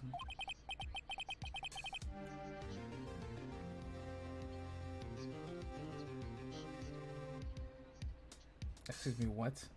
Ryonosuke. Well, I have a pretty strong hunch. Looks like I'm not the only one who's figured it out. You know, the only reason this trial didn't reach a verdict yesterday is because there was still room for doubt regarding this ID record. If the number does belong to whom I suspect, there's no doubts will remain. After all, he hasn't been officially charged with anything. True, not yet. If in any event, once all doubt has been removed from that list, I can call for a ruling. 5 minutes, right, and Chief Prosecutor Sky will be found guilty. But she didn't do it! I figured you'd say as much. That's why I came here to hear what you have to say. It's the first time he's ever done something like this. Lana's hiding something, and the only way we'll ever know the truth is to draw it out of her. The truth? Everything goes back to the SL9 incident. Don't be stupid. Today is the last day of the trial. We don't have time to reminisce on the past. That depends on you. If she's found guilty, you'll lose your only chance to find what really happened. I'll think about it. See you in court, right? This is it. If I'm ever gonna find out what Chief Grant has on her, it's now. February 25th, 10 a.m., District Court, courtroom number 9. I'm finished this fishing. Oh my god. This dude. Give me a sec. I need to calm her down. Ronnie.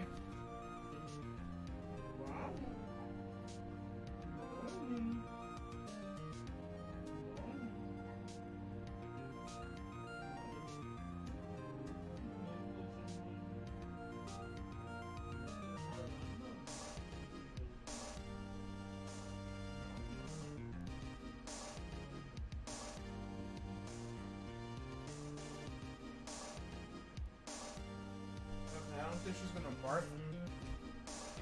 I calmed her down. Oh, I just hit myself with the mic.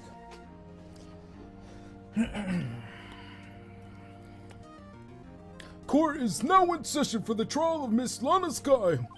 The defense is ready, Your Honor. The prosecution is ready, Your Honor. Normally, this is when the prosecution puts forth its opening statement. But before that, the police chief has a proposal to make. Chief Grant. Now, good morning, folks. How's everyone doing? Hey, okay.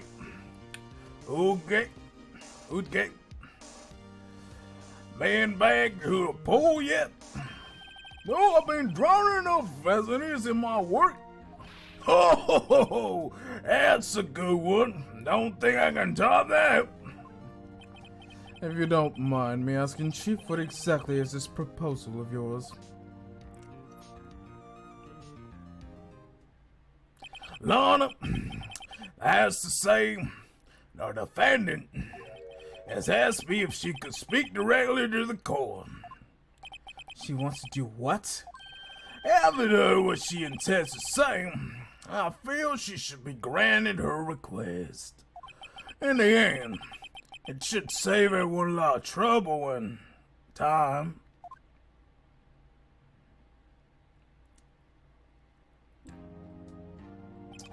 What's this all about, defendant? I'd like to make one simple request, and I'll be finished. Well then, what is your request? Your Honor, I'd like you to put an immediate end to this trial. Huh? I confess to all charges against me. On February 21st this year, I murdered Detective Bruce Goodman in the underground parking lot in the prosecutor's office. No, Lana!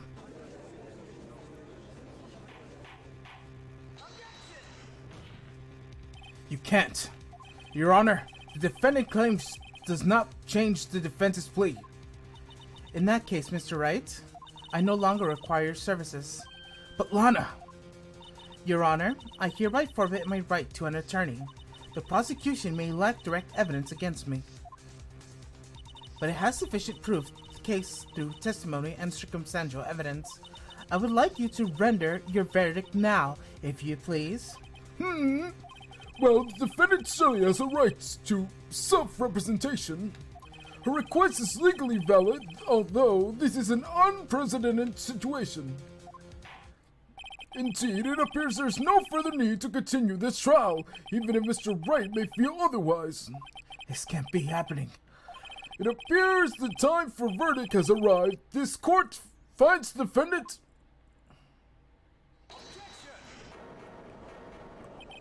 One moment, Your Honor. Mr. Edgeworth? The prosecution has not yet proven that the defendant guilty beyond reasonable doubt. Any ruling at this stage would certainly be premature. Come now, Worthy. I understand this is a difficult time for you, but don't you just be a good little boy and keep your mouth shut,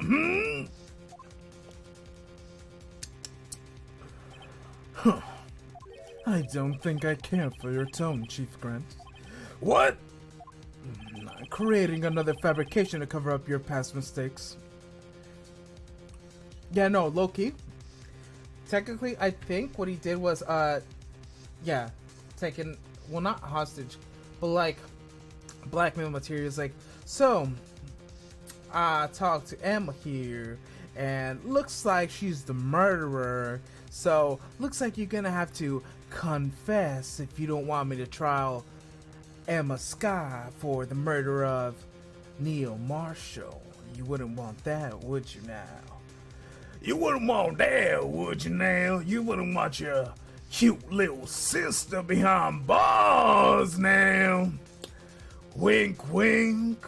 So you better now confess to your supposed crimes. Wink, wink. Yeah, that's what I feel happened. Since he has Emma's fingerprints as evidence, create another fabrication to cover up your past mistakes. Sorry, but no longer the naive little boy you would have me be. With this sudden confession from the defendants, it's obvious to me some kind of deal was struck behind the scenes. Some kind of deal, Not everyone operates as you do, Worthy. I thought so. Your Honor, the prosecution would like to change its first witness. Oh, to whom? The first witness the prosecution would like to call, Miss Emma Sky. I request her court hear her testimony.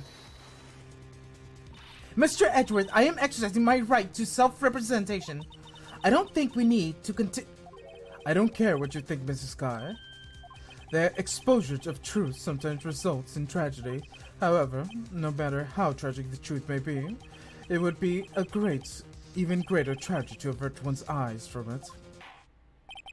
Very well, the court shall now grant the prosecution's request. It's okay with you, right, Chief Grant? Worthy, he'll live to regret this. Mark my words. Famous villain line right there. Famous villain line. Mrs. Emma Sky, please take the stand.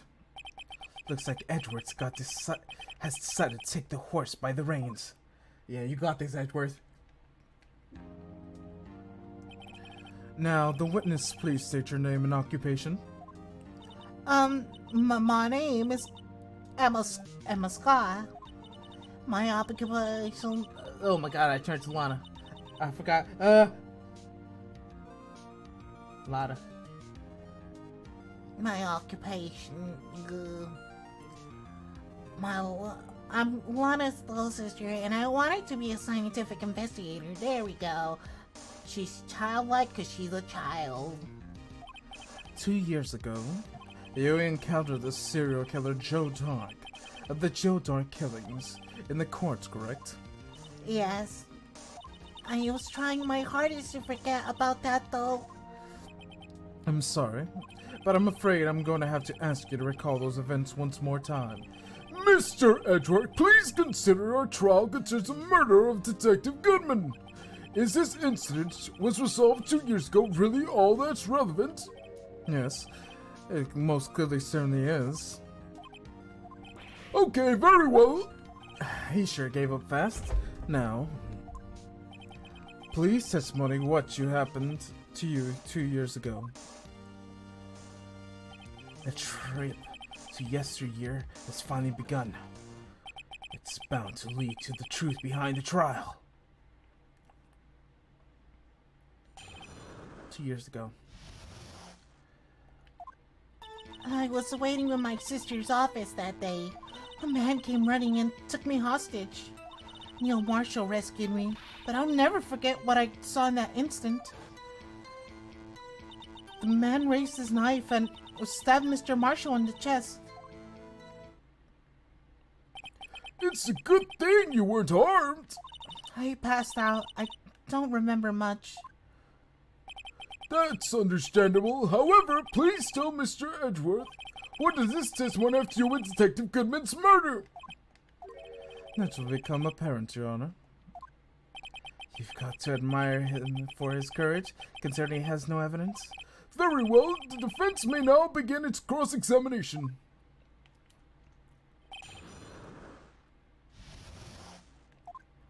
I was waiting for my sister in the office that day.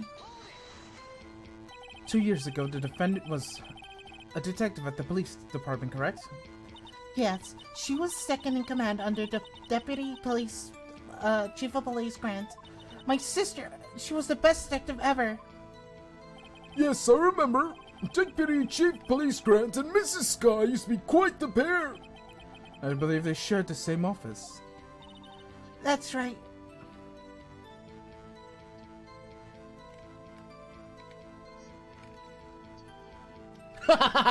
Oh damn! That's a burn right there.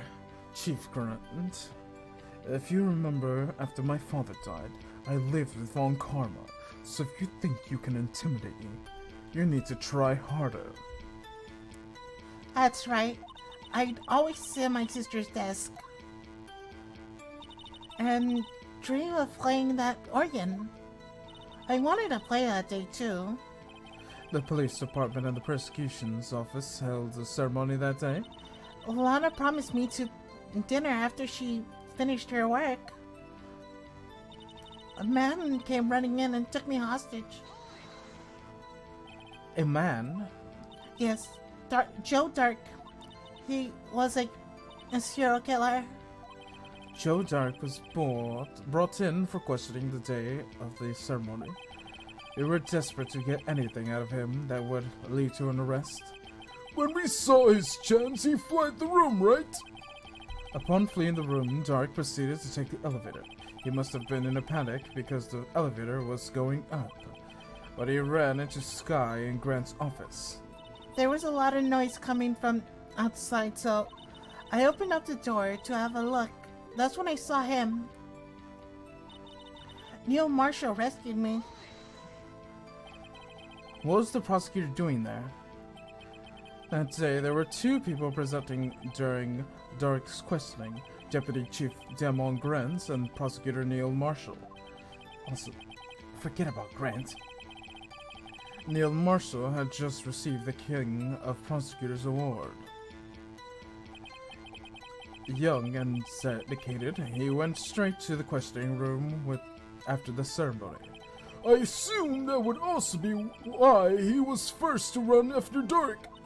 When Dark grabbed me, I thought I was good as dead. And that's when the Professor Marshall came running in. I don't clearly remember what happened then, but I never forget what I saw in that instant. Can you tell us about that? When Mr. Marshall jumped on Dark's, then just the lights went out. The lights? It was just about the time of that year where the thunderstorm going on, the lightning struck nearby. So the electricity went out. Wait a minute. If it was pitch dark in the room, you shouldn't have been able to see anything, right? Right, but just then lightning flashed again outside. That suddenly the flash left an unforgettable image in the scene of my mind. I see. I told the detective about what I saw then. The detective? Yes, Detective Goodman. He was in charge of the case. Detective Bruce Goodman. The victim? Hear more. So, you spoke to Detective Goodman about this 2 years ago. Yes, that's what's so scary about this case. And you told Detective Goodman about what you saw? Yes, but at that time, the words just didn't come out. That's why I drew a picture. A picture? Yes, I think she mentioned that before. Well, Mr. Wright? I think I just heard someone knocking on the door. Give me a sec. I'm scared. BRB. If something happens, you know what happened. Okay, BRB. I'm trying to be quiet.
Okay, I'm back. And I don't see anyone who could have knocked. And I checked everywhere. I even checked if all the doors were locked. I made sure to double check, and I'm scared if someone got in through the gate in the back. And I try to lock the door, but I can't lock that door. So if anyone gets in, yeah. Let's just hope that doesn't happen.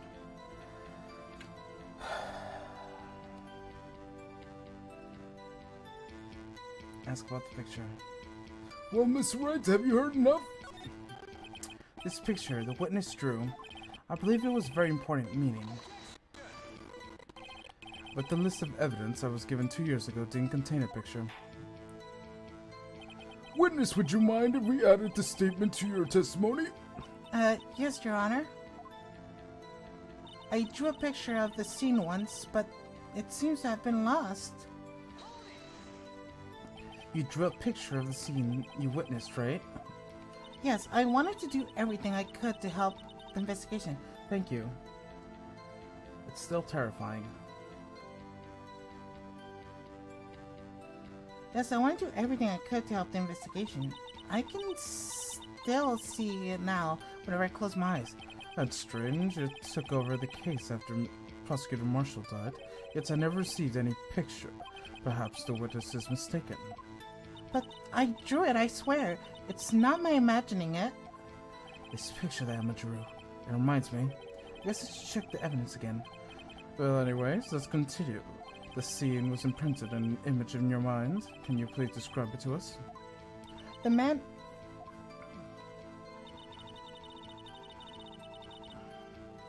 raised his knife and stabbed Mr. Marshall in the chest.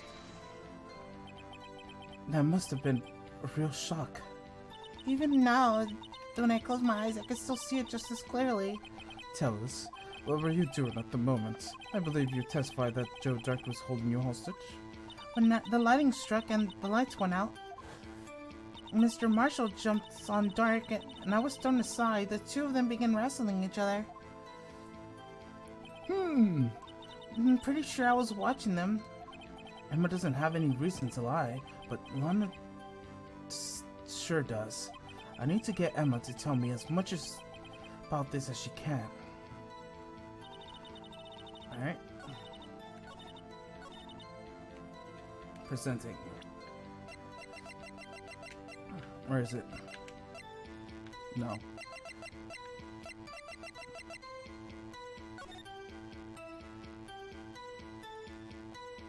Submit.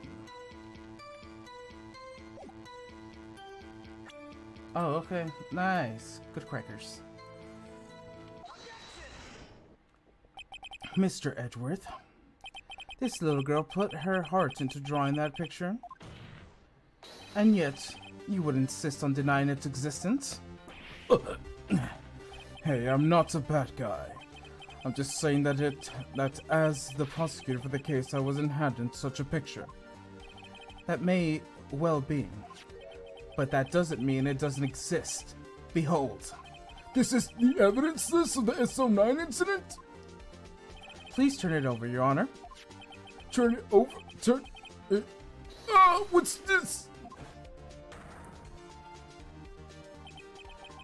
Yes. What is that? Yes, what is that? Hey, that's it. That's the picture I drew. Indeed. There are two men appear to be wrestling here. What is the meaning of this? What are you doing with that list? Me? Only the prosecutor in charge have access to that list. This list, they're different from each other. What? It would appear that Mr. Edgeworth, that the evidence list you were handed 2 years ago was incomplete. These two lists fit together to form one. I could see the marks here where they were torn apart from each other. So you see, Mr. Edgeworth, it's quite obvious what happened. 2 years ago, the only half of the evidence that's case ever reached you. What?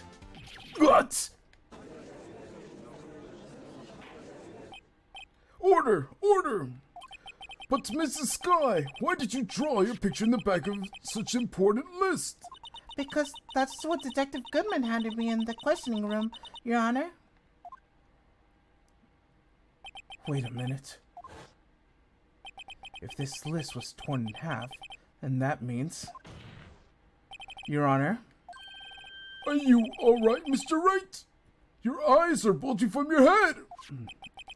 If the evidence was torn in half, then there might be more of the drawings in the back of Mr. Edgeworth's list.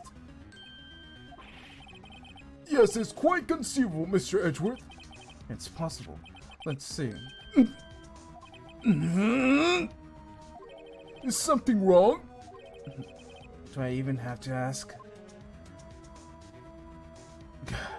I'm sorry, Your Honor. There is indeed something drawn in the back of this list. And that is...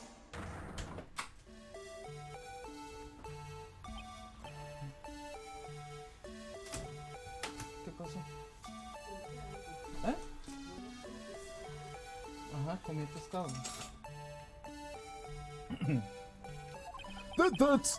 That thing! That's the dancing in the evidence room. Clearly, an act of vandalism is the work of a certain chief of detectives. I guess he was out of scrap paper.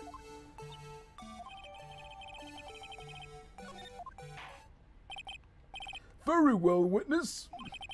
Will you please testify about this picture you drew 2 years ago? Huh? Yes, sir, Your Honor.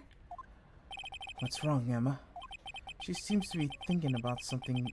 When was she looking at that picture?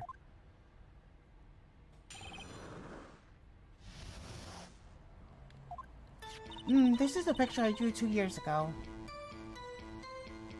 The flash of lightning was so bright I could see were shadows. After that, I must have fainted. The picture shows exactly what I saw in that instant. To think a flash of lightning would burn such an image in your mind. Thanks to that thought, she was able to show us exactly what she saw. Well, I don't see any contradictions here. This clearly shows Joe Tark about to murder the prosecutor Neil Marshall. The defense may now begin its cross-examination.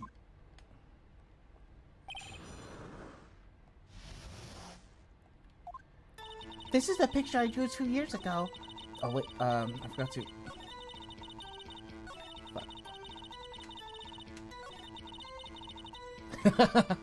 How romantic. Did you draw this picture right after the incident? I think I drew it 2 or 3 days after. At first, I was in such a state of shock I couldn't do anything. During the time of the investigation team was reorganized, Detective Goodman was placed in charge. Under the direction of Dybone Grunt and Lana Sky. 2 or 3 days later, the memory should have still been fresh on her mind. Excuse me, witness. But can you please tell us why this picture is painted in all black? The flash of lightning was so bright I could only see shadows. So at that time, you didn't even know if it was Mr. Marshall who had come to rescue. No, I couldn't see him clearly. The lighting was so bright that I was knocked to the floor. You were knocked to the floor? The dark had tightly gripped on me, and when Mr. Marshall jumped on him, I was knocked away and turned around. I turned, and that's when the lighting flashed. Poor Emma. I'm just glad she wasn't hurt. What happened after the lightning flashed? After that, I must have fainted. Oh wait,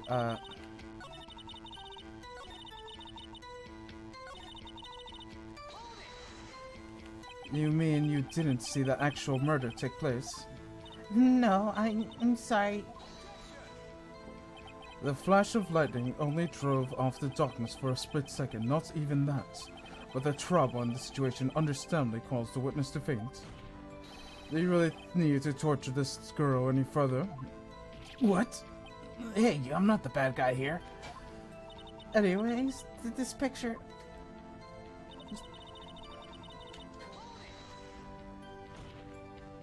Sorry for asking too many times, but are you sure you drew exactly what you saw? Of course, this is exactly the scene. This wasn't influenced by any ways from the talks with the detectives? Are you insinuating we somehow manipulated her memory, Mr. Wright? No, of course not. I'd better watch out or he might find a way to cut my salary. I drew the picture before I heard anything from the detectives, so I don't think anyone's story would have influenced me. Mr. Wright, is there something that's bothering you about this picture? Huh? Oh, well... How so? That's strange. She claims this is exactly the scene that was imprinted in her mind, and yet, there's clearly a contradiction. Is it because it's the other way around? This is the pictures. Okay.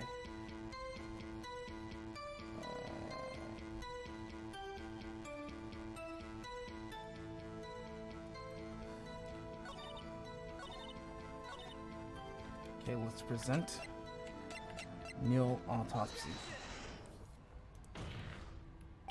I hate to be the bearer of bad news, but this picture the witness drew contains a blatant contradiction. What? But I still remember it just like it was yesterday. Mr. Wright, perhaps it would be faster if you simply pointed out this contradiction for us? What part of this picture contradicts the autopsy report? Tip of the weapon?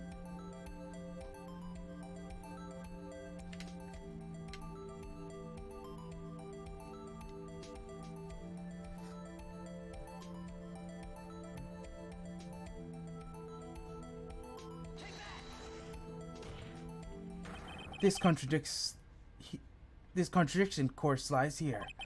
Take a look at the knife the man is holding. If you look closely, you can see the tip is broken. Oh, yeah. Even I don't have a look closely to see that, Mr. Wright. But Mr. Wright, look at the evidence. See the murder weapon? The tip is broken too. If I recall, the tip of the knife was found broken in the victim's body. It was a conclusive piece of evidence to prove Joe Dark was the murderer. I'm afraid that's not so simple, Emma. And where, pray tell, could you possibly see a problem?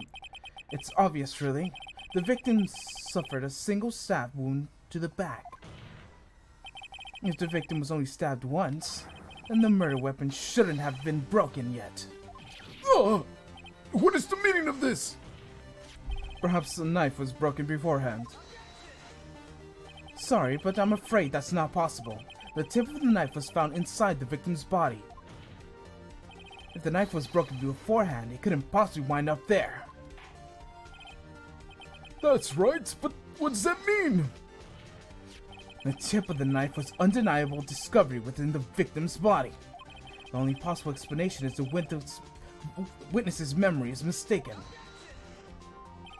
That's why I asked her so many times if she was sure she remembered correctly. I believe you were annoyed at that time, but she's sure she remembered correctly. But there's no other way to explain this inconsistency. Not so fast, Mr. Edgeworth. There is another explanation. Have you forgotten already about the little something called falsified evidence? You're treading on thin ice, right? All I'm saying is that this broken knife tip might be a piece of evidence that was forged. You can't deny that possibility. No.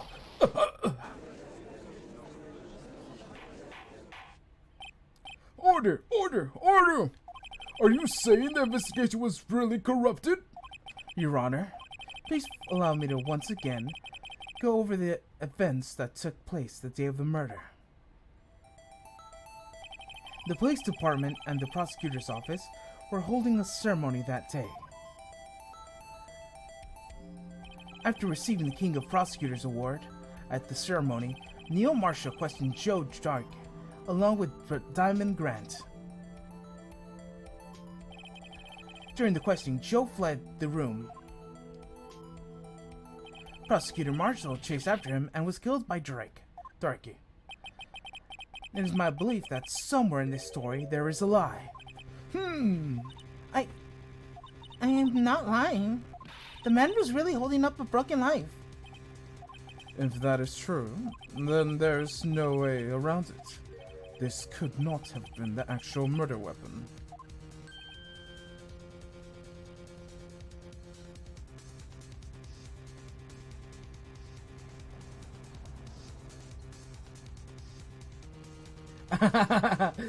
That's funny. There must have been another broken knife. What are the chances of there being two broken knives? Another broken knife besides Joe Dark's?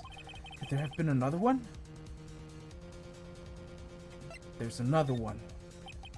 If the witness is this adamant about the accuracy of what she saw, it can't be explained away with a simple observational error.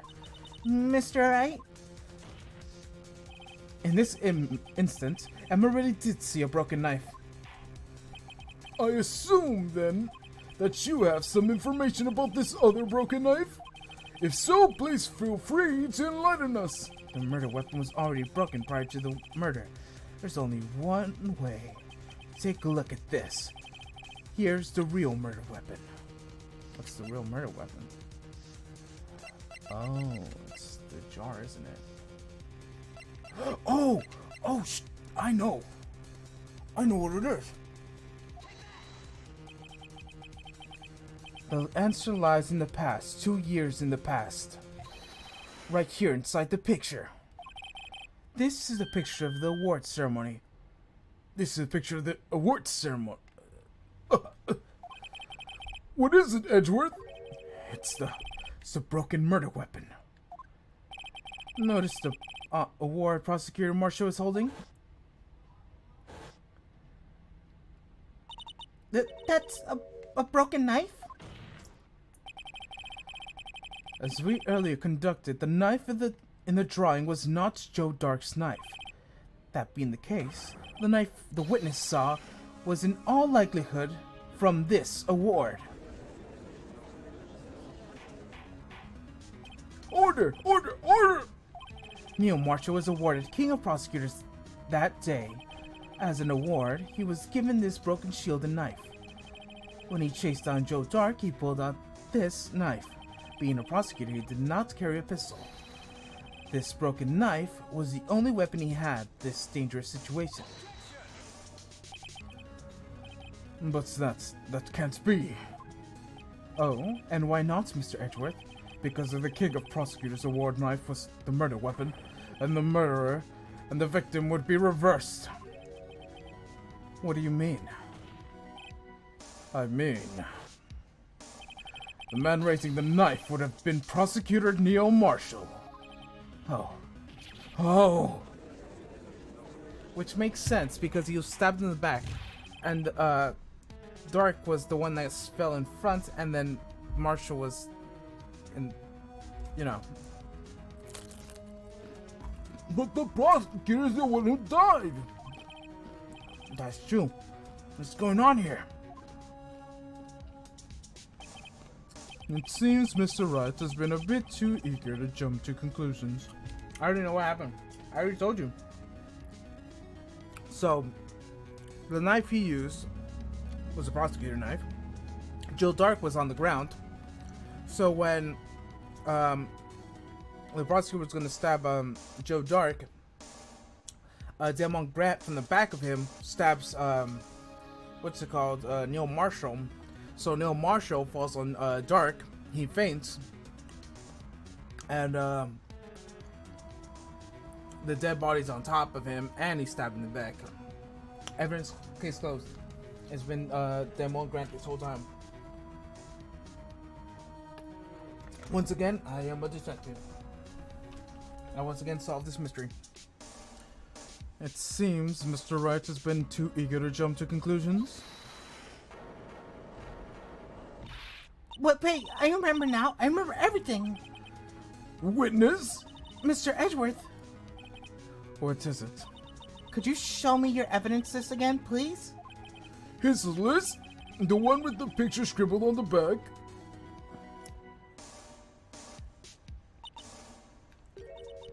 I knew it.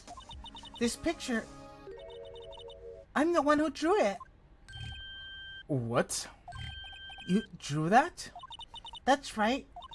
The list wasn't torn in half at the time I drew this picture.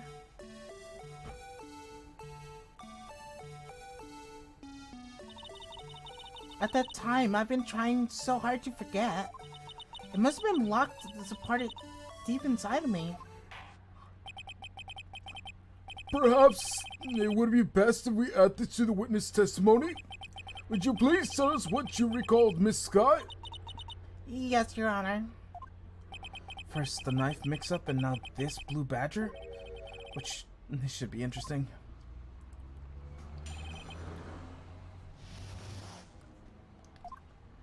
When I saw the man raise his knife, I panicked and rushed over both of them. I think I... ¿Chingados ustedes? ¿Eh?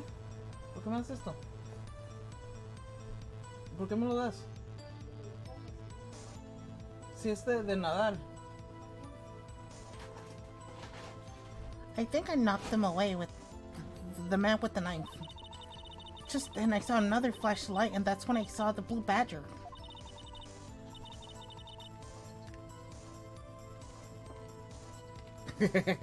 That's funny.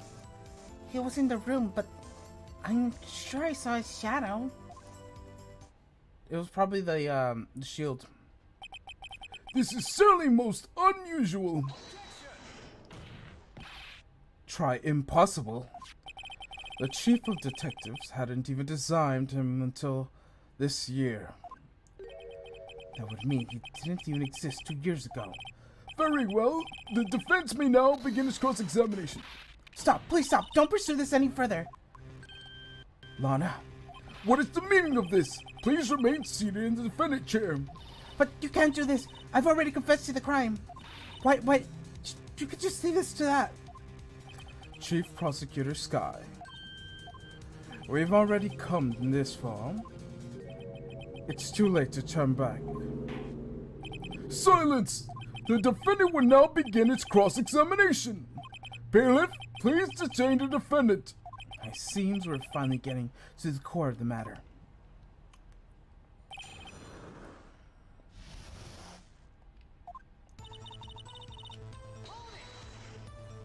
When you say that man, I assume you're referring to Joe Dark? Yes, at least I think it was him. You think? All I could really see were shadows. The power surge that immediately preceded that incident is also documented in the prosecutor's office reports. So, then you... I panicked and I rushed forward both of them. Why did you do something so dangerous? What else could I have done? He was about to stab Mr. Marshall. She seems convinced that Dark was the one holding the knife. But as we just theorized, Mr. Marshall was the one holding the knife. Well, I didn't know that at the time. When Mr. Dark guy knocked me down, all I could think was, I've got to help the other person. I think I knocked away the man with the knife. What do you mean you think? It all happened so fast, I was in a shock. I don't remember everything clearly. Thank you. Have a good night. I don't remember everything clearly, but I did it all kind of in a blur.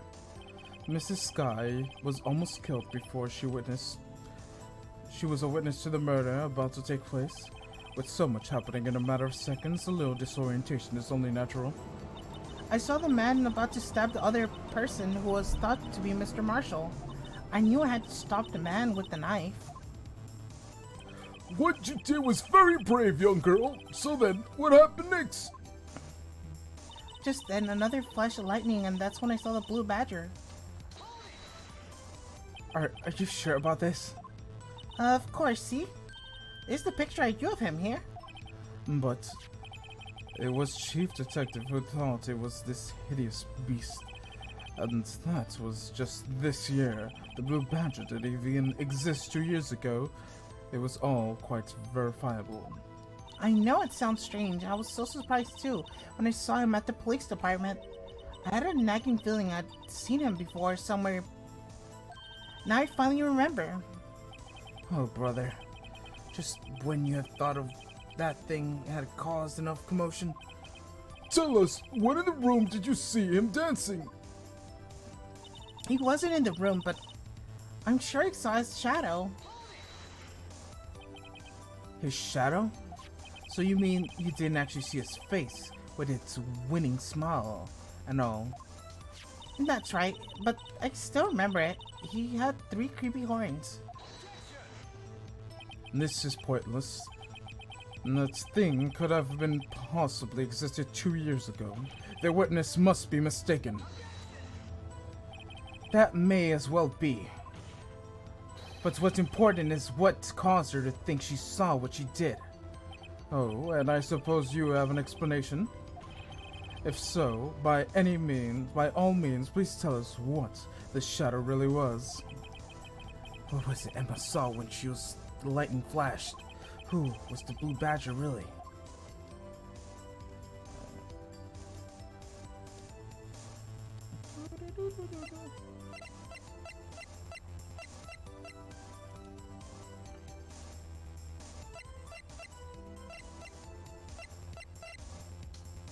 Don't worry about that. Okay. Oh, I know what it is. I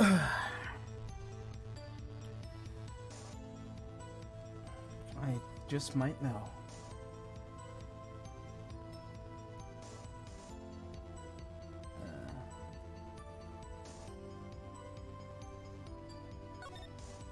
The Blue Badger hadn't been dreamt of.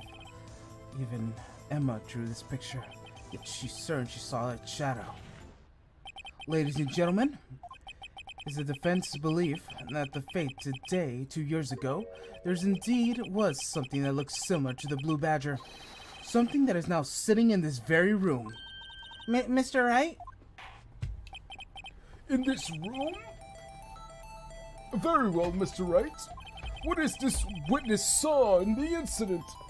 In the instance, please show us the mysterious Blue Badger lookalike. Obviously, it was this, with the 3 horns. The 3 horns together.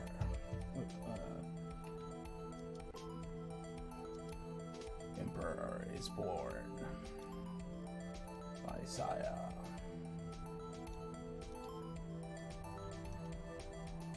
Let me see what it's called. Oh, Silverville's new outfit. Wow. Oh, wow. Quite wonderful indeed. Maybe a little bit beautiful and okay, let's search up what was the thing I was searching up? I was gonna search up something. Was I singing something? I was gonna show something. Oh my god. It has something to do with this. What was I gonna do? What was I gonna play? I was gonna show some kind of music. What was I gonna show? What was I gonna show? Show.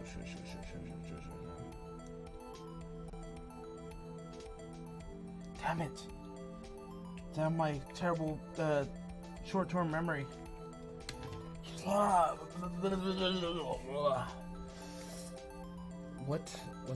was I thinking? As soon as I saw Silverville, I got distracted, and now I don't remember a thing. Come on, you got this. Brain blast. Something to do with this case.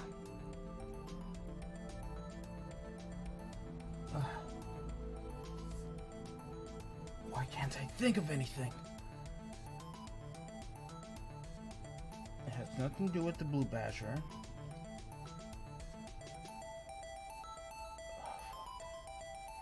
Let's see if I can rewind on my video. That might help me in my answers. Let's move a little back to figure out what I was talking about.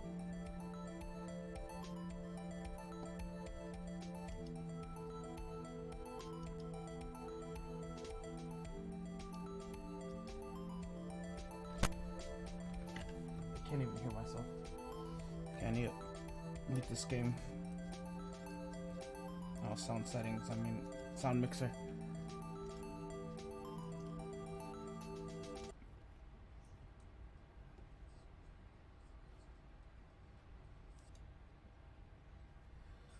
Okay. Okay.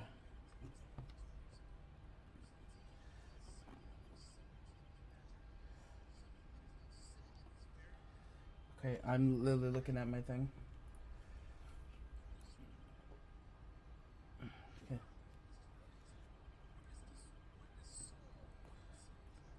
Okay.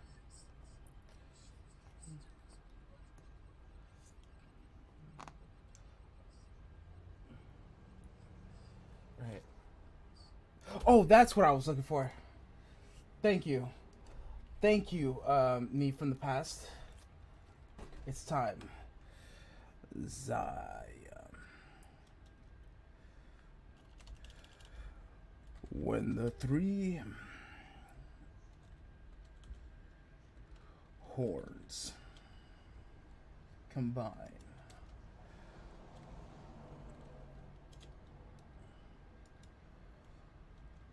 Zion is born.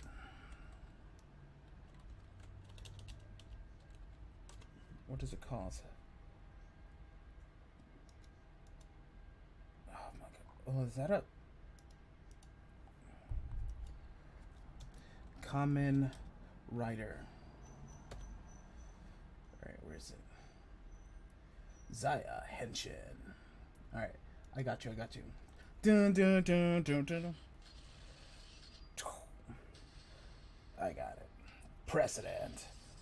Setsuba Zetsumetsu Evolution. Military Horn. Perfect Rise. Wire Wars Cross. I can't believe the present.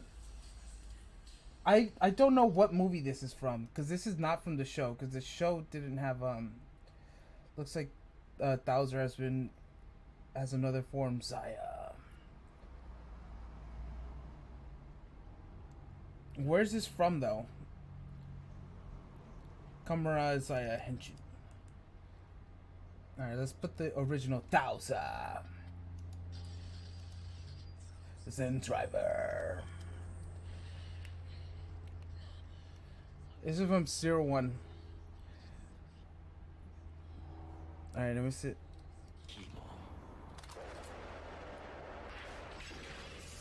Tatsumai to Evolution.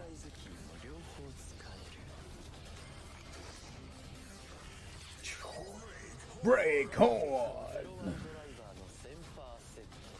100%. Tension. Perfect Rise.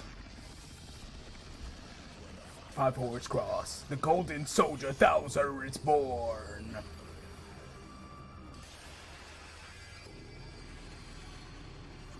By Saya.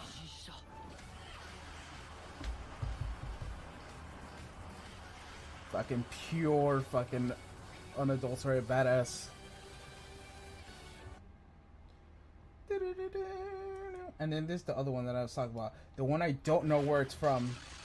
It's basically the same thing, but it's another president. It's not Thouser. It's Evolution.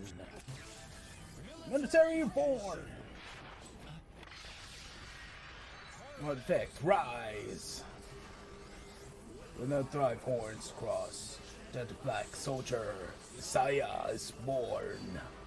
I am the president. Presented by Saya. That's all you needed, bro. That's all you needed, man. That is all you needed. Sorry, I that's all I needed to get out. Alright, back to the game. I have to unmute this.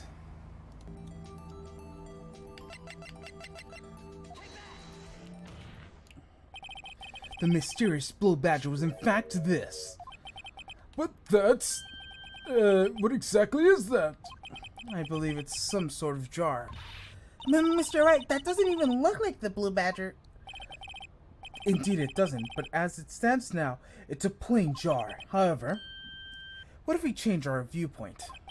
Our viewpoint? I gotta show you the correct angle to look at this form.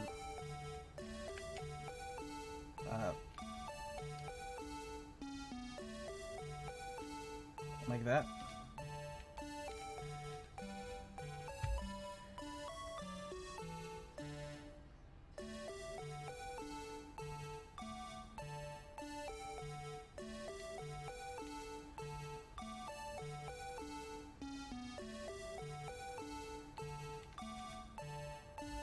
Huh.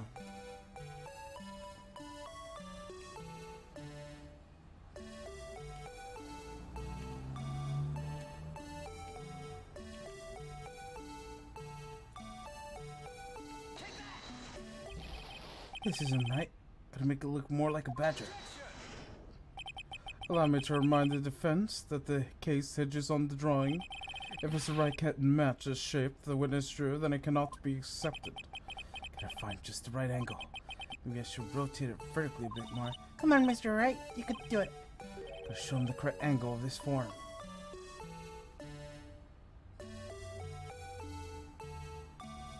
I was thinking this. Oh, my eye, it burns.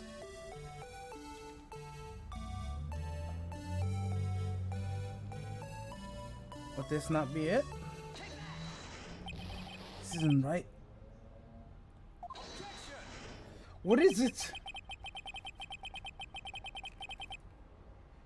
Alright. Alright, let's look up blue badger jar on Google. I need an image reference. Blue badger jar images.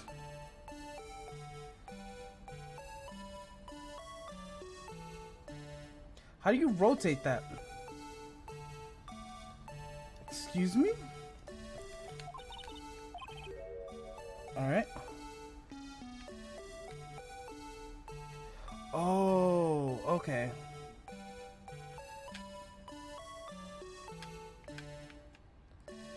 Alright, let's turn to the left. Turn to the right.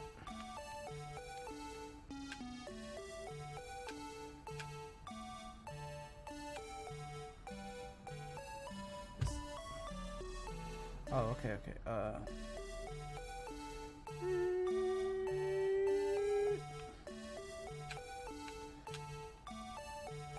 Oh, there we go.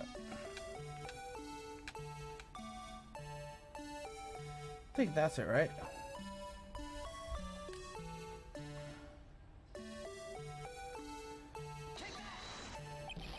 What do you mean? That's exactly what it looks like. Oh my god, bro. That's exactly what it looks like. What you mean? Okay, let's...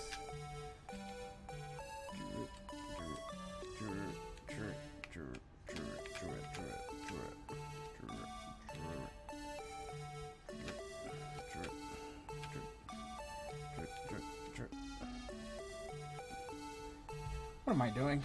Alright. Let's look at this video.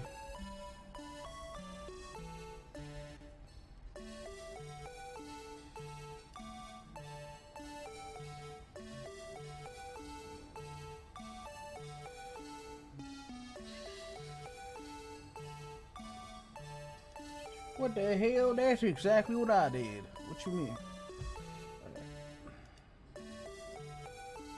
Why's it gotta be exactly like inside?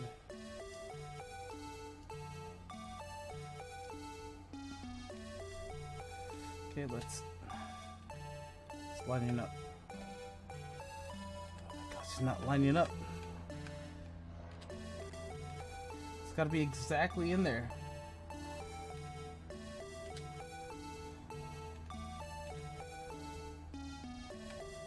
Okay. Lower it a bit more. Is that not it? That should be it, no? That should be it.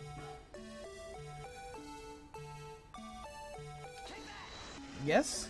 Yes! Holy shit, man, that took way too long.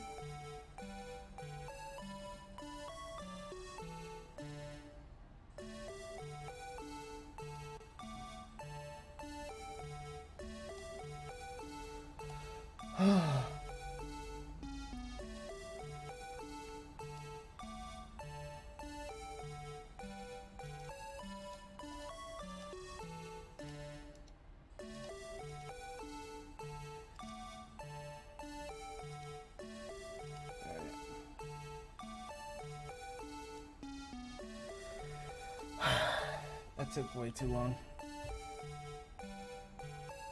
Alright, and also my thing is... There we go. Well, is this a miracle or what? No one could possibly deny this jar's resemblance to the blue badger. No, it can't be.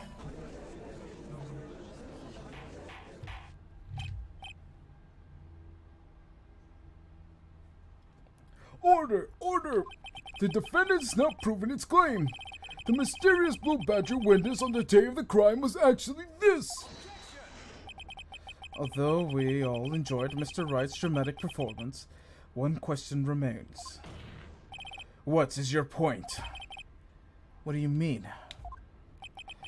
So that badger thing was actually just a jar. That doesn't change anything. Just. I'm afraid that's where you're wrong, Mr. Edgeworth. You see, this changes everything. Indeed, very well then. Please tell us.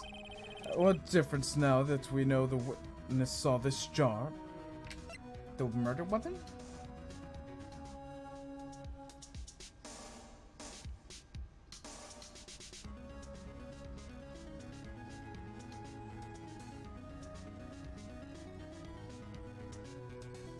What the heck?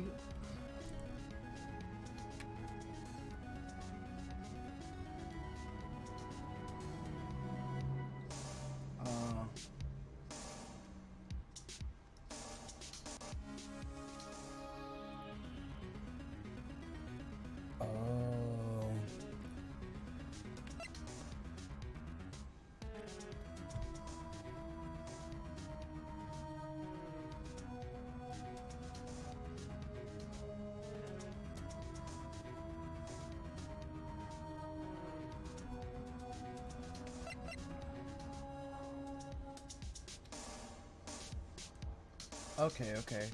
The location. Allow me to take this in turn.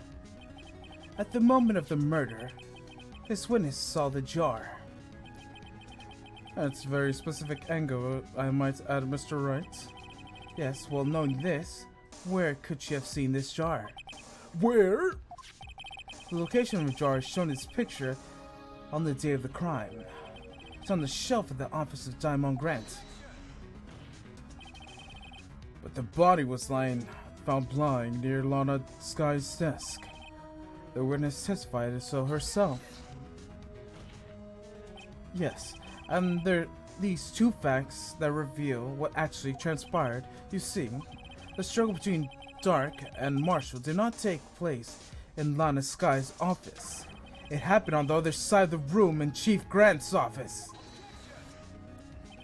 Are you implying the murder moved the victim's body from Diamond Grant's office to the Sky's office? Yes. Why would he do that? There is no reason. Exactly. If there wasn't a reason, he wouldn't have gone through the trouble. The only logical conclusion is that there was a reason. Do you know what that reason was, Mr. Wright? I finally figured it out. So this is why Lana tried to stop the trial. It's too late to quit now, though. Please recall with the witness testimony, what she said, she knocked away the man who was holding up the knife. In the next instance, the jar was hit and flew through the air. Now tell me, what could have sent the jar flying? That would have been the impact from the man when he knocked into the jar? Ladies and gentlemen, if I may draw the attention of this picture once more. The man who was knocked in the direction of the shield the jar was sitting on would have been hit. The suit of armor holding the very sharp and dangerous looking sword? Yes. And since the man who was knocked into the armor was carrying the broken knife, he would have had to have been Neil Marshall wielding the King of Prosecutors trophy. No, Mr. Wright, you can't be thinking. Yes, there is another possibility that actually transpired in that room. Another possibility? Of course, the perpetrator would have no idea, but nevertheless, I don't know if I could go through with this. Mr. Wright, what is the matter? If events took place as defense theorizes, then the outcome is obvious. In the moment, assuming the man Emma Sky knocked away was actually Prosecutor Neil Marshall.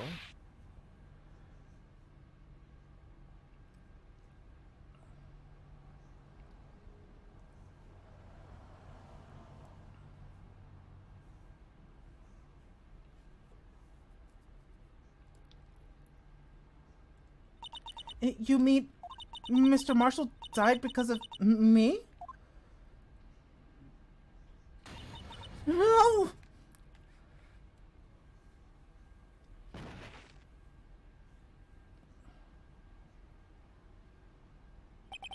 I never imagined her testimony would lead to this. So it was the witness who took the victim's life? Hello, No Voice. Oh, welcome, welcome. Enjoy your stay. And then proved with her own testimony? This is unprecedented!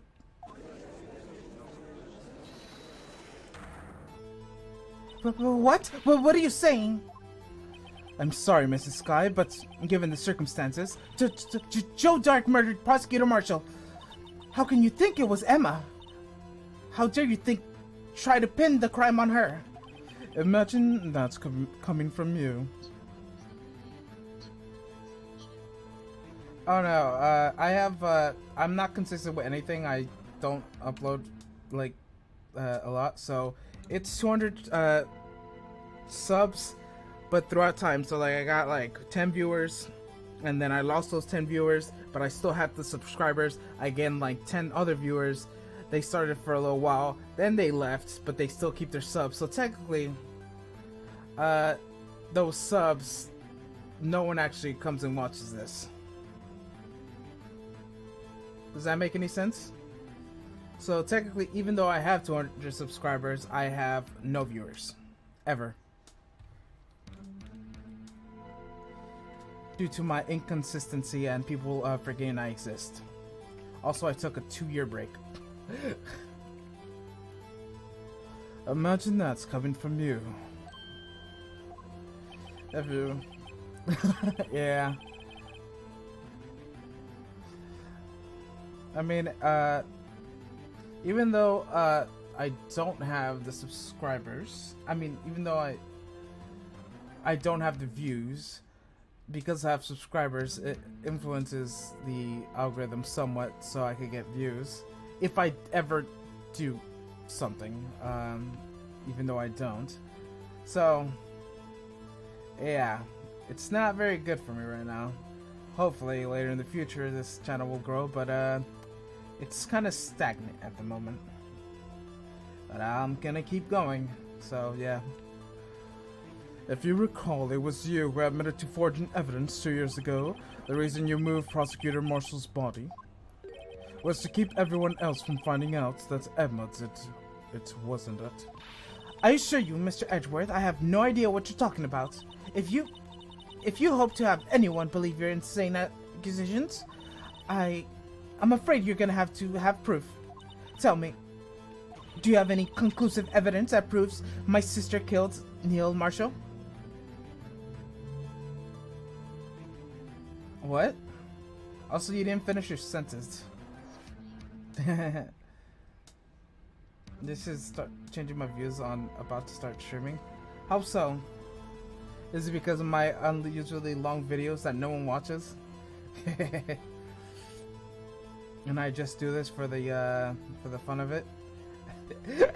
And because I have absolutely zero streaming schedule, no one watches it, and no one will ever know I do it, because no one knows when I'll stream and if I'll stream, and because no one knows if I will do it, no one will show up. Is that why? Are you planning to also not have a streaming schedule? This is why streaming schedules are important, vital to a streamer's career.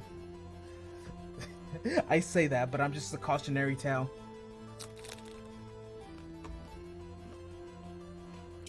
A cautionary tale of what not to do.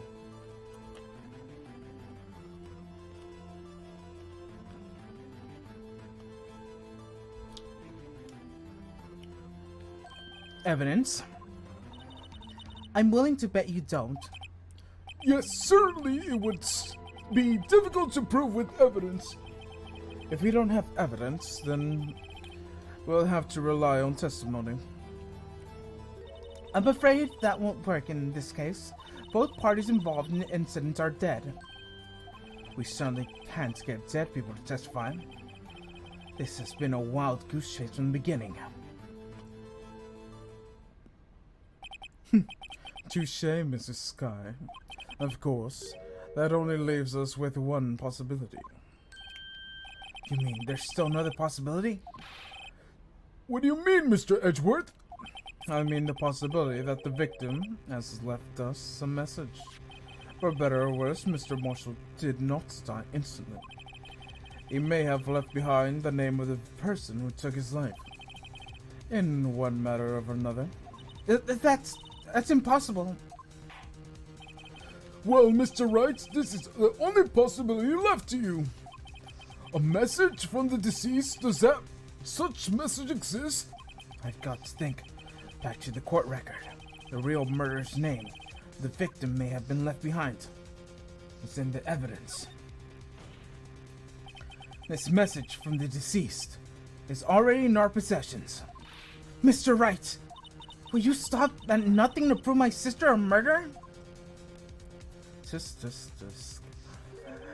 Do not be mistaken, Miss Sky. Our purpose is not to accuse Emma of any crime. There is only one thing we could seek: the truth. No matter how painful it may be. Now then, Mr. Wright, please show us the piece of evidence that conveys the message of the deceased. Oh, I got it. Got it right here. Now I'm about to summon it. This is the message left by the deceased. Is it the blue badger from before, right? Oh, is he gonna speak the killer's name? If that's that thing, then I'm sure it would. Look at everyone forgot that it's just a jar. A message was left here on the surface of this jar. What do you mean? If you will look closely, you can see a faint trail of blood on the jar. It looks like someone wiped the blood away. Yes, but notice, for some reason, some of the fragments were not wiped away.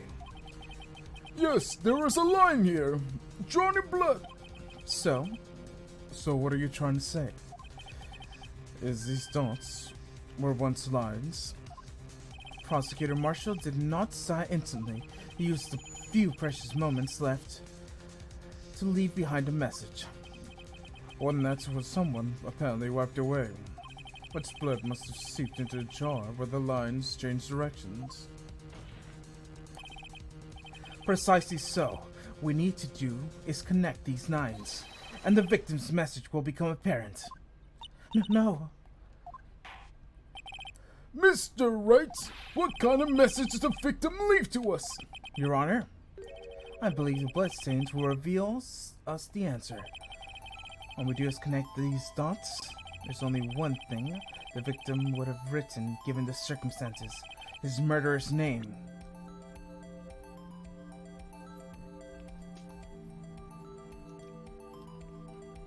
Am I supposed to... What am I supposed to do? How am I supposed to present this?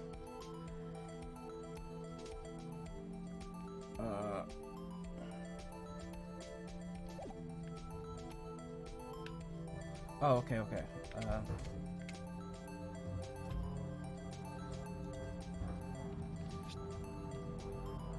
M.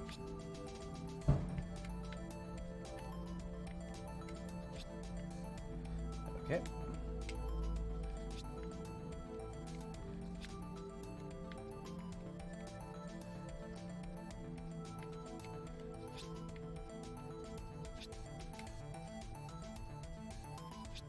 There we go.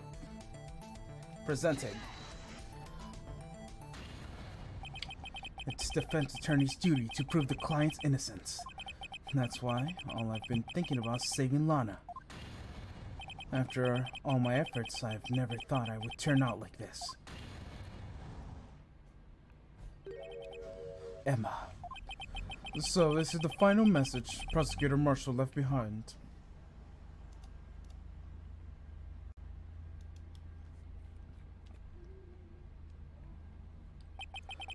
Of all people, she may not have meant it, but in the end, the one who took the victim's life Was Emma Sky.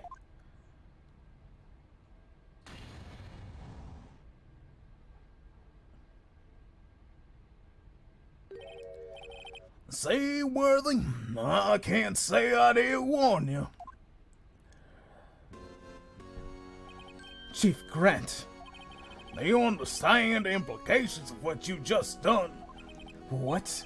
What are you talking about? 2 years ago, Joe Dark was sentenced to death. He was convicted because of his final murder. I believe you were the prosecutor in that case, were you not? ¿Qué quieres? ¿Por qué andas inventando a la gente? Ok, pues. ¿Me das las tijeras? Tijeras.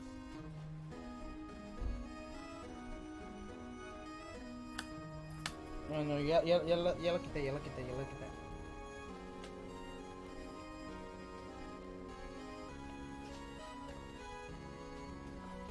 Ni me das camisa ni nada.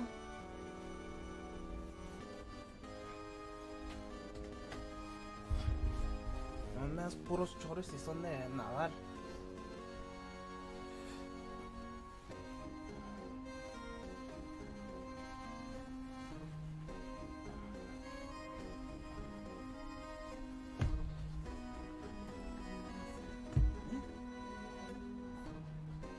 ¿Y por qué no fuiste con ella? ¿Qué? Me estás preguntando que por qué no fuiste allá con ella. ¿Cómo que no la conoces pero la estás invitando a la casa? ¿Eh?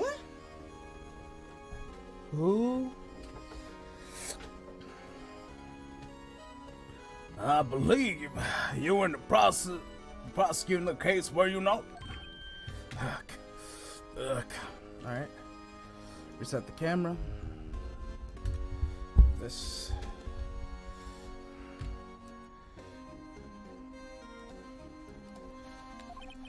Yes, Worthy, because you, an innocent man, was sentenced to death. Not only that, but you used forged evidence to ensure his conviction.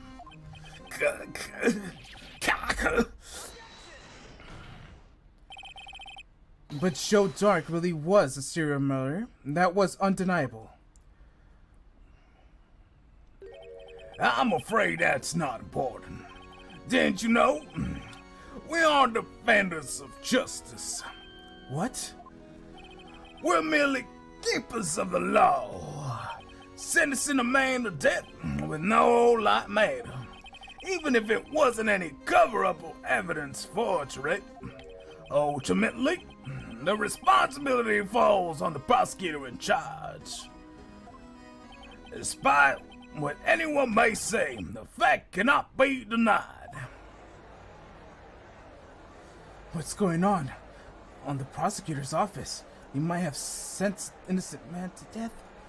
How could this have stand here just like wasn't even his fault? Order! Order! Order! The gravel's pounding fell on deaf ears. Unable to settle the crowd, the judge declared recess. Where's the trial is heading, no one knows. To be continued.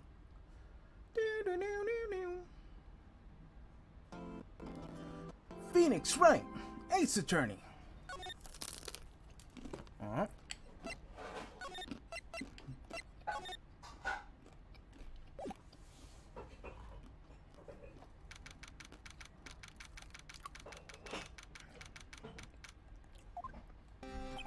I'm sorry, Edgeworth. I didn't mean to get you in trouble. Worry not about it. This is my problem, not yours. Hope I'm not interrupting anything, pal. Oh, I guess I am. I better come back later. Wait, Detective Gumshoe, what is it? You've got a lot of nerve, pal, making a detective run all around while on duty. On top of that, you call me here. It seems happier people at funerals. I take it Lana's having you run errands again? Let me tell you this is the last time, pal. Here, she asked me to give this to you. There was a break in today's trial. Evidence law? Edgeworth was talking about this the other day. You must know 2 rules in evidence law. Rule number 1, no evidence shall be shown without the approval of the police department. Is that right, Mr. Wright? It seems so. You could at least study some evidence law, really. The chief prosecutor was wanting me to give you a message. A message? She's saying if you're planning to take him on, you're gonna need this book. Him? I guess I'll need to give this book a thorough read. Evidence law secured slip to pocket. Doesn't look like that book would do you any good now, though. All that's left now is chief prosecutor's sentence. That's where you're wrong, detective. Huh? Haven't you heard? Haven't you figured it out yet? Well, I'm still sitting at the prosecutor's seat, despite all the allegations being thrown at me. Mr. Edgeworth! The real trial starts today. Hasn't begun yet. What? What else is there left to do? Your credibility has been ruined with this forged evidence. You were unaware of Emma Sky found out that she unwittingly caused a man's death, and now you're telling me you want to do more? You gotta be kidding me, pal! You're missing the point, detective. Lana didn't murder Detective Goodman. She merely stuck the knife into his dead body. That means the real killer is still out there. What? And we're gonna expose him, no matter what it takes. This case has hurt too many people. It's time to bring it to an end.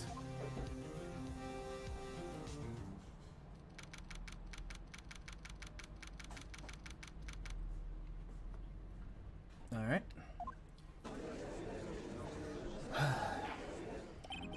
Court will now revene for the trial of Miss Lana Scott. Mr. Edgeworth. Yes, Your Honor. The inquiry committee is planning to impose harsh penalties on your actions. And thank you for the news, Your Honor. Yes, well, normally this is where the prosecution calls forth a witness, but, this is easy to say. You see, there is some concern with you, Mr. Edgeworth, may have, and struck a bargain. You think I may have manipulated the witness? I didn't say that. You see, everyone has been talking Very well, Your Honor. I have the solution. A solution? That being the case, the prosecution will allow the defense to call forth all further witnesses. What? But there's no precedent for what you're proposing. Undeniably, this is an unusual arrangement, but a very effective one. It would prove that I haven't struck any deals with the witnesses. Oh my god, my eyes. Very well, Mr. Wright. What do you say? Unbelievable.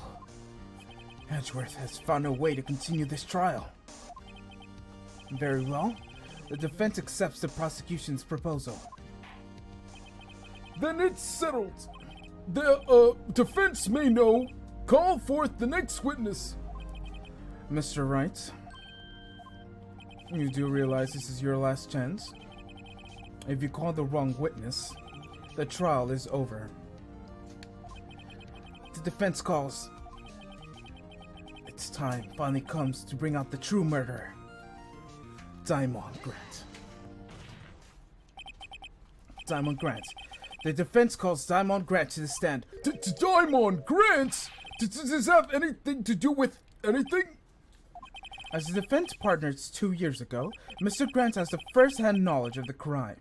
I feel we should hear out what he has to say about it. As luck should have it, he should still be in the courthouse. He would also be the least likely to have been manipulated by me in any way.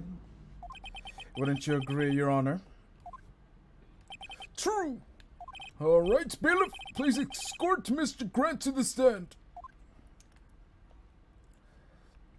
All right. Witness, please state your name and occupation. What is this, some kind of practical joke? I was just on my way to lunch. Your name and occupation, sir. Well, are you sure you want to do this? Your name and occupation. Fucking cat. So, you want to play hardball, eh? Please, Mr. Grant. Fine. My name is Diamond Grant. I'm the acting chief of police. Now then, Chief Grant, the court requests to hear your testimony. Oh, righto. What's with the grim face? First, let's clear up this SL9 incident. Oh, you mean the last time when Lana's sister murdered the prosecutor? Personally, I think it's been pretty clear already. There's still some things unaccounted for. Oh, like what? Like the role you played in all this. Son, either you are very brave or very foolish. You are aware of the course that a police chief of all kinds of weapons at his disposal. Weapons? Sure, take my testimony for example. I don't have to give it if I don't want to. What? Is that true? I'm afraid so. The chief of police has the right to refuse the testimony. Of course, such an action carries with a certain risk. Don't worry, I'm not here to hinder your trial. Just remember, if this turns out to be a big waste of time, don't say I didn't warn you. Very well, the witness may now begin this testimony.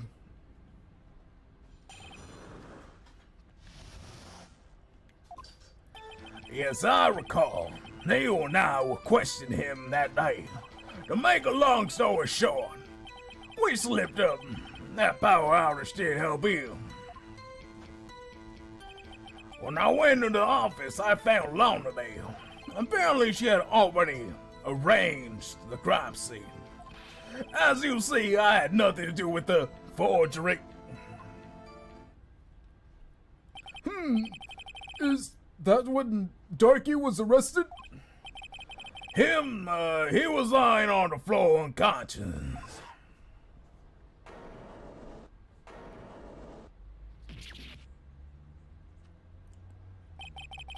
When Emma sent Neil flying, it seemed like Don bumped his head. I see everything seems pretty cut clear. If the police chief has the right to refuse the testimony, then I better hit him hard and fast. Alright?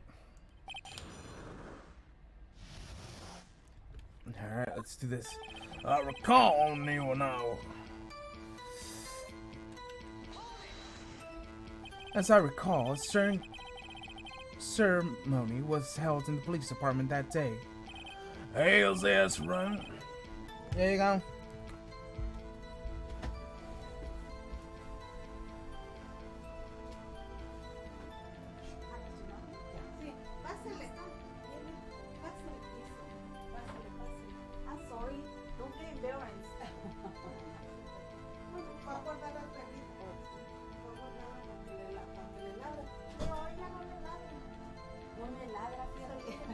Hola, ¿cómo estás?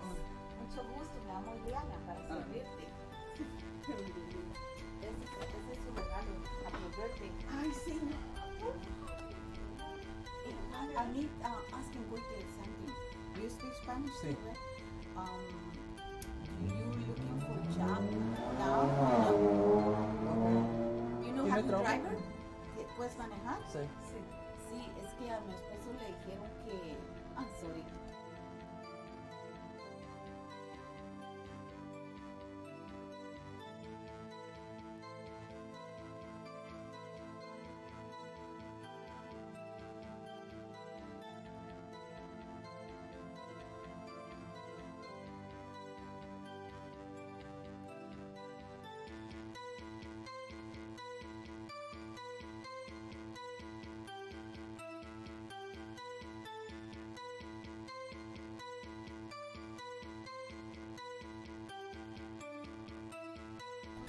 Alright.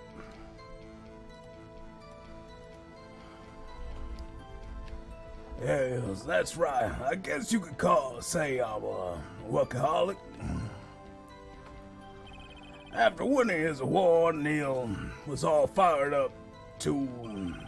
That's possibly what shook Doc and made him run away like that. Was the defendant's Lana Sky also present in the room? I don't quite remember. At the very least, she wasn't there when Doc ran for it. To make a long story short, we split up the power outage. Didn't help either. So, the two of you ran immediately after him, right? That's right, but Doc made it to the elevator first. So Neil and I split up. I went upstairs and he went downstairs. I guess you could say he got lucky. What is this about the power outage? Oh, right. The elevator stopped all for a sudden. I got the shock of my life. Well, probably not the shock as Neil was when that knife went through his heart, though. That's not funny. When I went to the office, I found Lana there. Could you please tell us what you saw?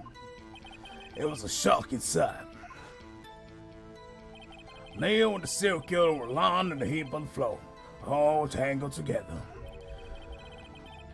Dark was also lying collapsed on the floor.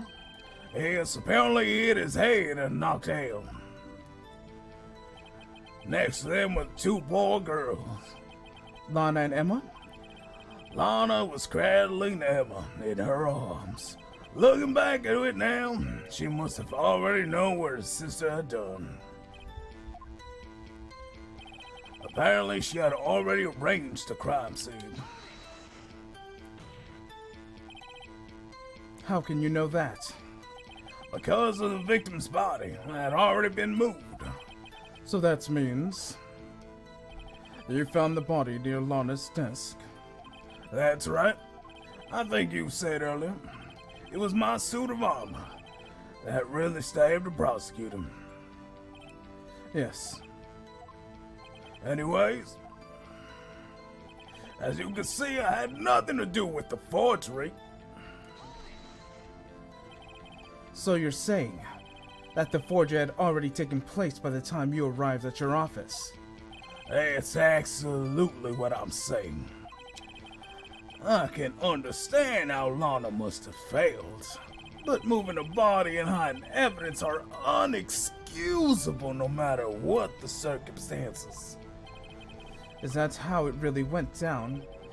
Staring at the witness won't do you any good, Mr. Wright. If you're gonna stare at anything, you'd better stare off something at the court record. Worthy, always the smooth talker. But which piece of evidence ties Grant to the forgery? Lana did admit to forging evidence, but that can't be the whole truth. Something's gotta link Grant to the incident. Alright. Alright, let's present the jar. Presenting. You claim you had nothing to do with the forgery, but I'm afraid it is a claim that cannot be backed up. Explain yourself. Several pieces of evidence were found in your office. Take the jar, for example. That's the blue badger you showed us earlier. A piece of jar was discovered in your safe. Not only that, but the evidence list I presented earlier was actually found inside your desk. It was found where? You see, Chief Grant, these articles of evidence uncovered in your office are both concrete proof that you also played a part in this illegal investigation. Chief Grant, what is the meaning of this? Oh, here is a defense attorney who may even rival Worthy. So, you admit to it then? That you were involved in this forgery? Who, me? Or do you mean you? Me? Why do I have anything to do with that? Well, you were the one snuck into my office when you found this evidence. Prosecutors aren't the only ones capable of forging evidence, you see. Defense servants can do it too. Isn't that right, Righto? However, Detective Gumshoe was present during the investigation. Worthy, my boy? Not even detectives are exempt from the law. Rest assured, Dick will receive his due punishment. What? If Detective Gumshoe's salary drops any further, he'll end up paying to work. Yes, well, in light of the detective's presence, please give us your testimony regarding those pieces of evidence found in the office and their relation to the forgery that took place in the crime scene. My. Kids these days no longer know how to put two and two together.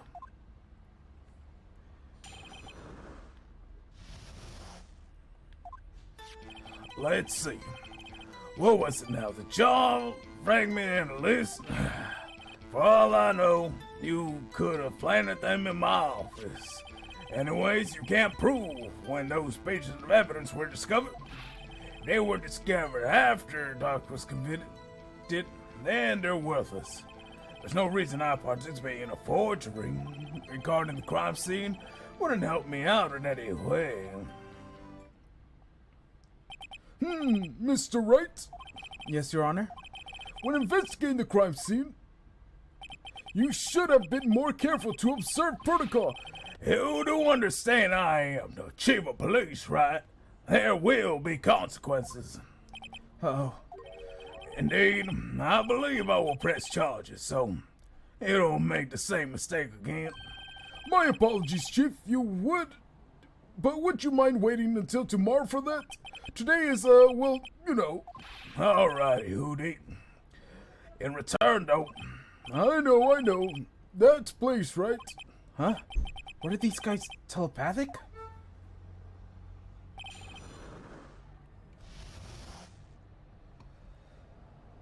Okay.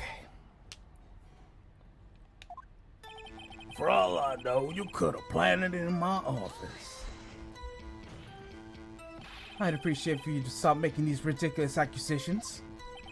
Yes, you do have a point. You wouldn't have had the guts to do something like that. What? I'll have you know, back in my day, I once broke into a cattle ranch and tipped. Mr. Wright, what are you saying? Anyways, you can't prove that you didn't carry the evidence with you. If you can prove to the contrary, you're gonna need it later. Later, what are you talking about? What else? I'm talking about when Rito's prints are found. Yes, I got found inside my safe. It proves his investigation was illegal. Huh? Has never faced anyone as slimy as this guy. Anyway, you can't prove when those pieces of evidence was discovered.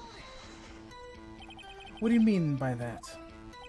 It is all purely hypothetical, of course, but suppose I did place those items in my safe. Such an act wouldn't necessarily constitute forgery. Thank you.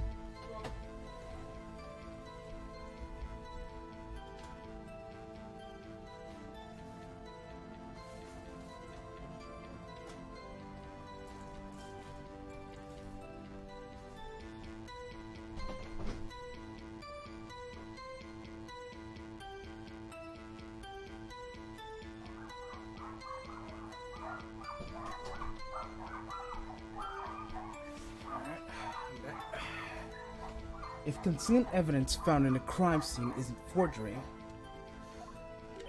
I'm not thoroughly speaking yet, Rito. It depends on when the evidence was discovered. They say they were found after Docket was convicted and they're worthless.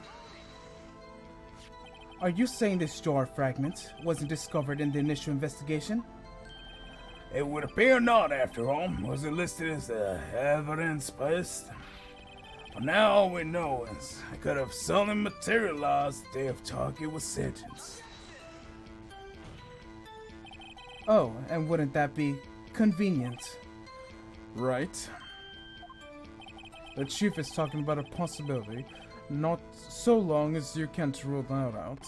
Your remarks, however clever as they may be, will only succeed in wasting time. Tell me something I don't know. Come on, Rito. Think about it. There's no reason I participated in forgery.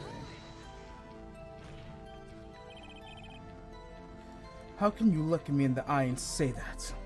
Because I'm innocent. Remember? Who was it that murdered Neil? I'm not sure I care for the word murder here. But in the end, the person responsible for Mr. Marshall's unfortunate demise was Emma Skye. Well, now you see. Regarding the crime scene wouldn't help me in any way. Really, Chief Grant?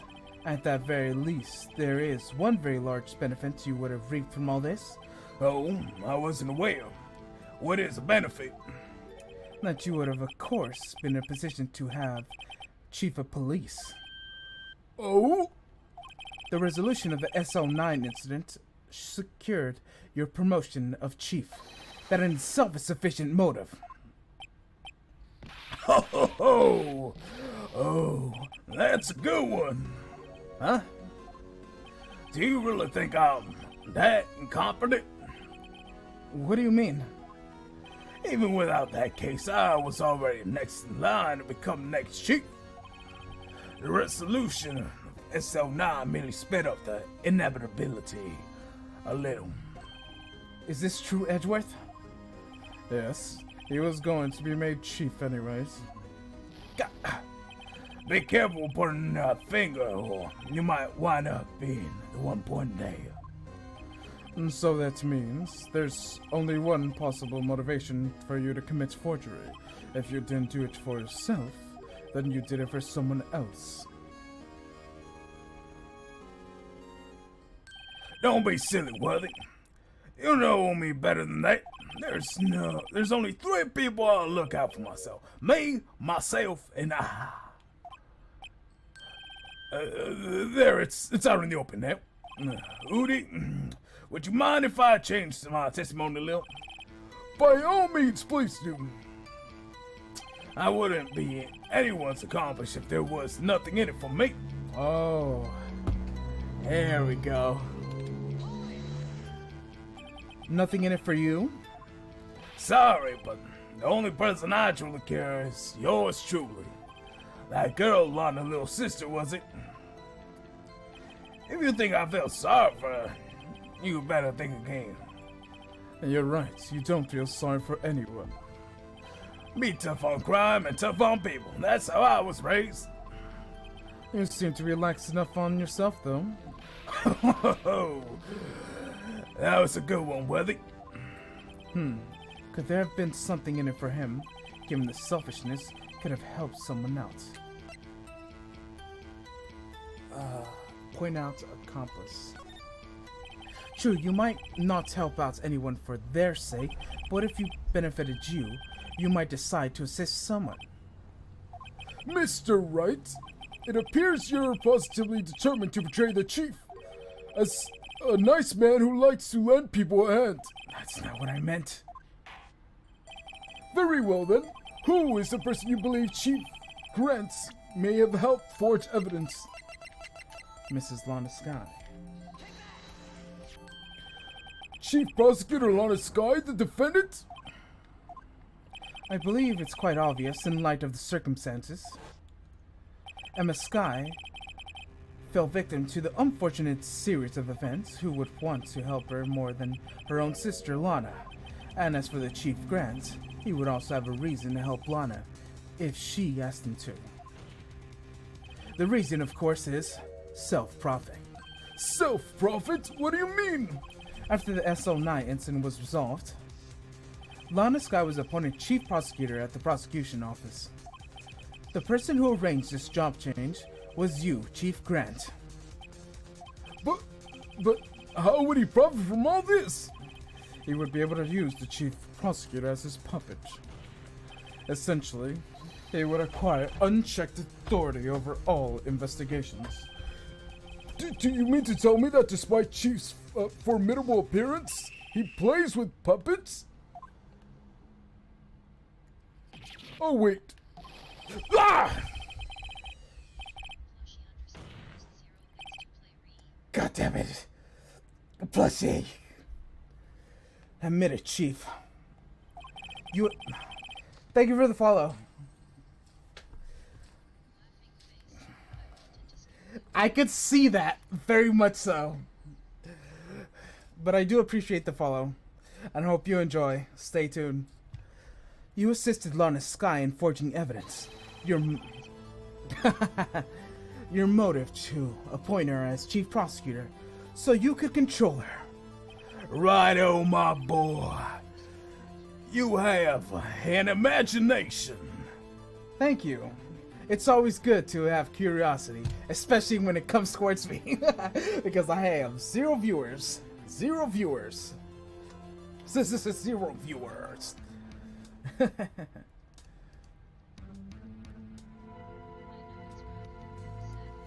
Yeah, I appreciate all you done. So, everything is appreciated. Let me ask you something. What? Do you have any proof of this, that I controlled Lana? For example, is Lana testifying that I've done such a thing? Lana, she's keeping quiet to protect Emma. Yes, I stream late at night, but it is Overwatch and anything FPS related, or League. So basically, if at night I would be playing mostly Overwatch, if not Overwatch, probably Valorant, Apex, or League. Yeah.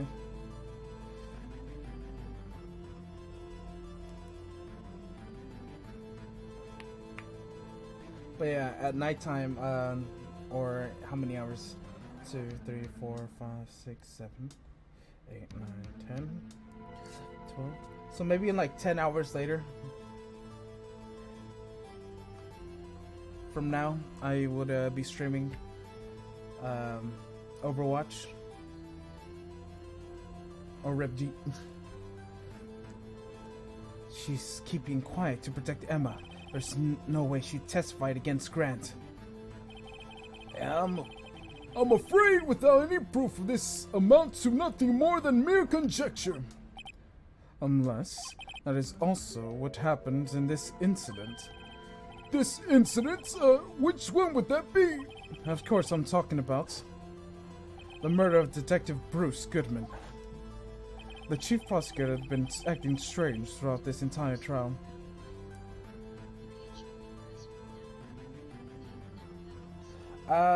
No, mostly because, my dad gets home and he does... Yeah, no,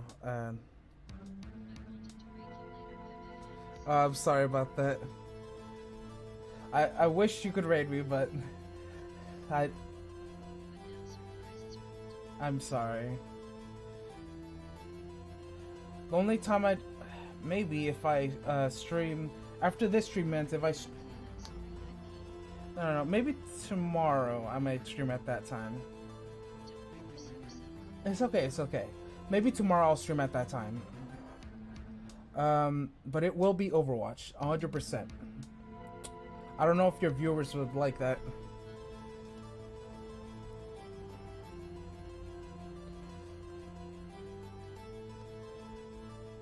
Also, is your banner SAO? Oh, Final Fantasy.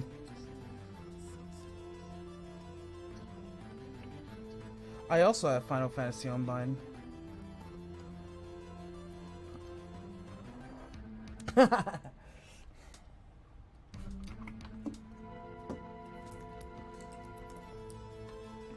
Yeah, I didn't see it. Chief prosecutor had been acting strangely throughout this entire trial. Okay. I'm pretty sure my banner... I'm pretty sure I drew my banner. If I'm remembering correctly, if that's the same banner that I think it is. Because I can't exactly see my banner right now. Okay. Yeah, my banner is basically my avatar, Monokuma, because that's my favorite character, and Danganronpa. Me as a gremlin. I'm gonna show you my gremlin. By removing VC face and showing you gremlin. This is also my banner. I also drew this. I designed my character, and I just had a 3D modeler make this character. Yeah.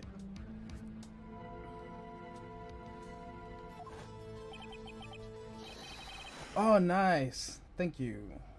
At least Twitter's doing something. Almost as if someone has been controlling him. How... strange. Very strange indeed. Let me see. Let me go directly to the source.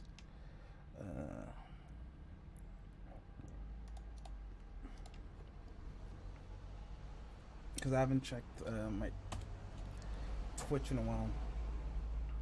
Oh yeah, I also have flats in the background of my what's it called? Other.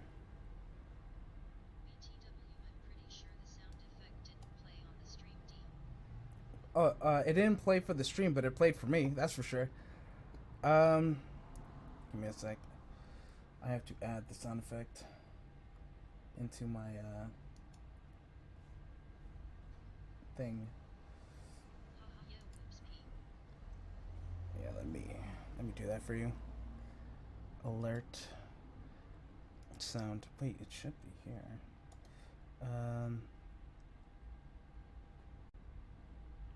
Unhide all. What? Yo, that's weird. Oh wait. Control audio via OBS. Okay, there we go. Where is it? It's not here. Sounds. Okay. So we're that down, and then play a noise.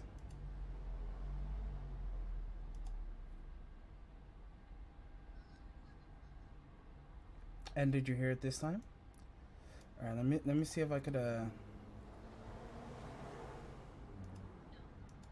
can't hear it? Okay, that's too low.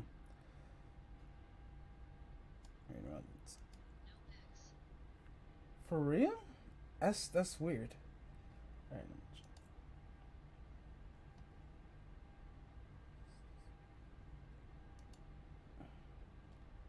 Properties. In general, it feels like your microphone is also kind of low. Oh, that's because it is low. If you want it loud, I'd do that. That's because I'm mostly screaming most of it. Oh, that's much. Oh, that's not cleaner. Bruh. Alright, give me a sec. Sounds, filters, effect. If it's loud, people can lower it to their taste, while if it's low, it's rough to play around it. Yeah. Limiter, yes. Boom. Alright, that should be enough. Let's play an audio. Oh, you got a TDS for the chat. Subscribe to Blade 541.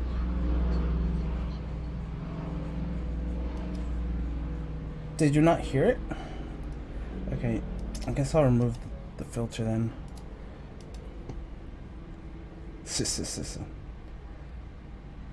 You could only hear the TD. Okay, let me try again. Only the TDS.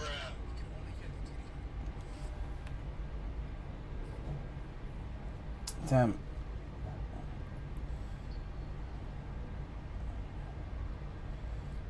I could hear the bruh.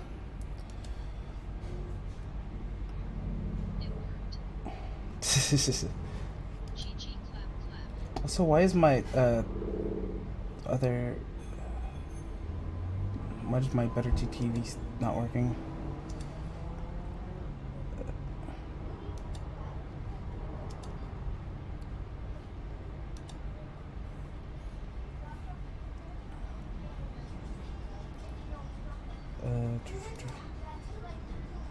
Can't see the emotes. Whatever emote you just used, I can't see it. I don't know why.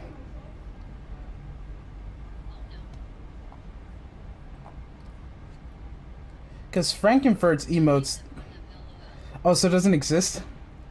Hey! I could see that one. Is Clap Clap an actual emote or no?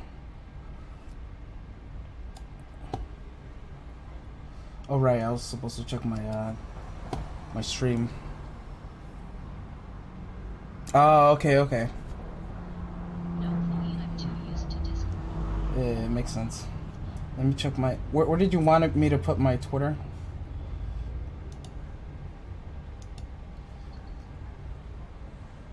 Where do you want me to put my Twitter? In the about or... Alright. Oh no, it's taking forever to load because my terrible internet. There's YouTube, tips, Discord, Linktree, Me2Buy, but no Twitter. Oh yeah, because... I feel like it's important to have them one linked. Yeah, if you go to the Linktree, it takes you to all my links. So basically, it got... The Linktree takes you to... Let me see that. Continue.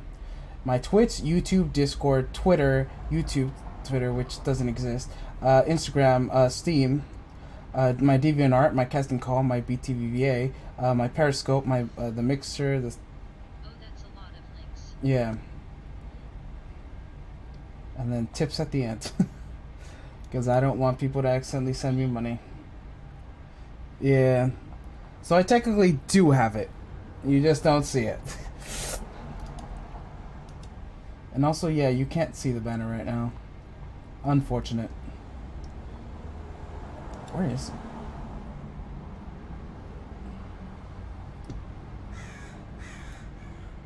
Uh-oh. I just messed this whole thing up. Customize channel. Alright, I shouldn't worry about that. I'm just gonna exit this. Alright, back to the game. Also, why can I not hear the game? Did I mute it? Okay. Almost as if someone had been controlling her. There we go. Worthy, you better watch your tongue. I wouldn't want you getting hurt. What do you mean? What he means, Your Honor, is that Chief Grant is involved in the murder of Detective Goodman. Not only that, but Chief is now making Lana take the rap to cover his involvement. What?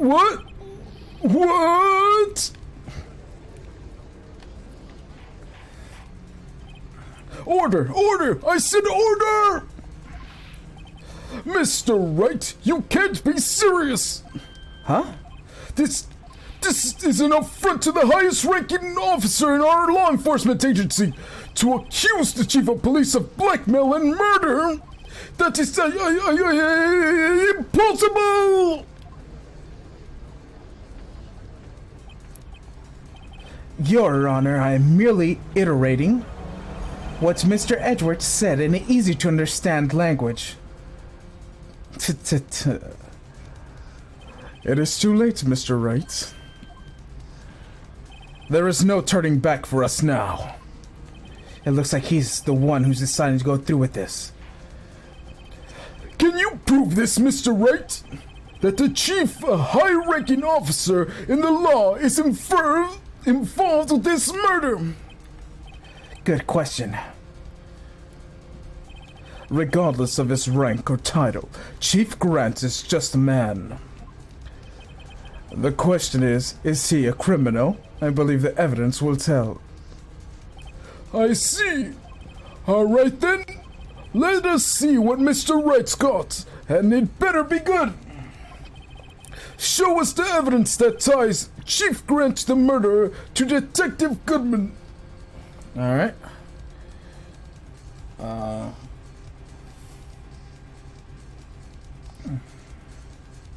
Oh, right.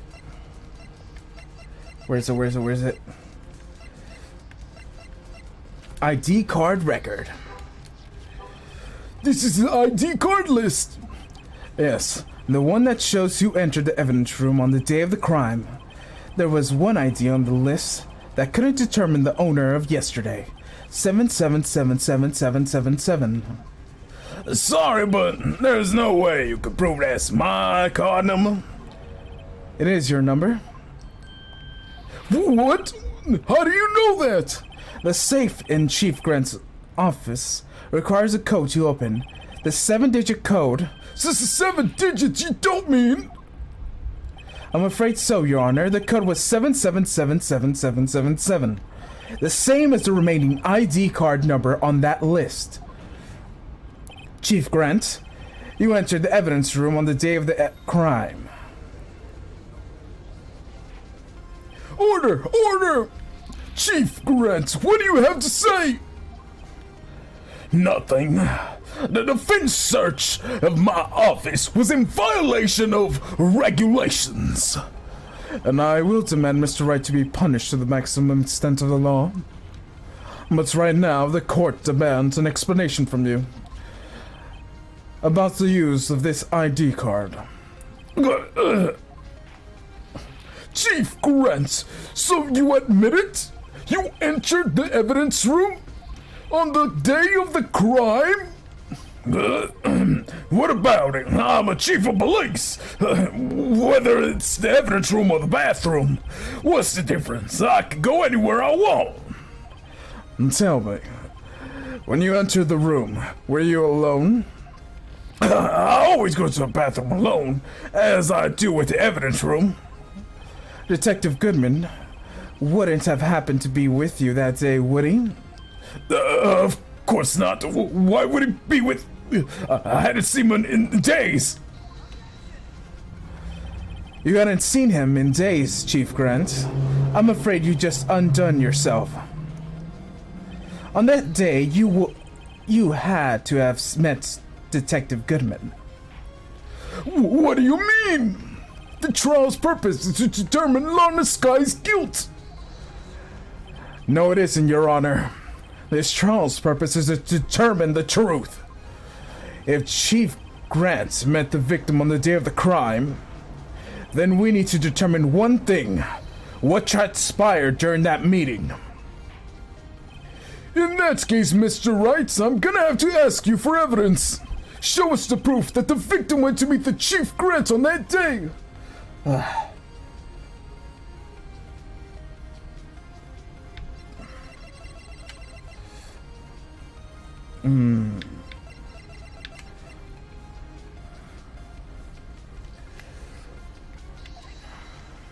Detective Goodman lost his ID on the day of the crime. Or to be more accurate, Jake Marshall stole it. So, Detective Goodman filed out a lost item report.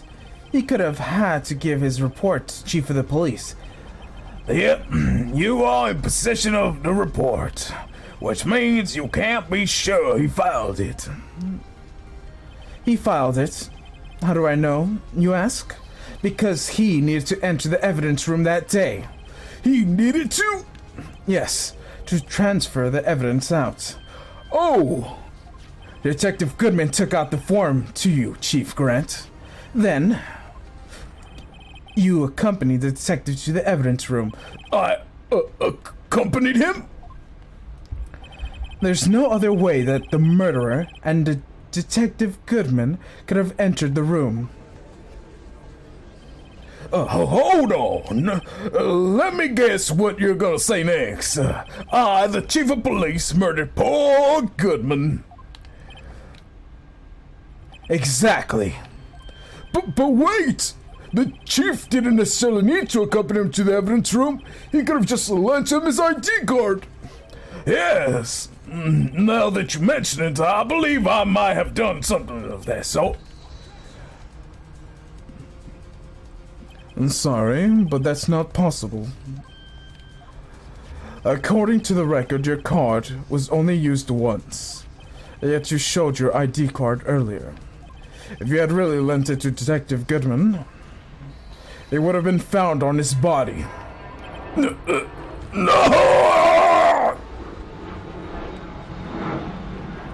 I wonder if you're still here. Chief Grant, you did it!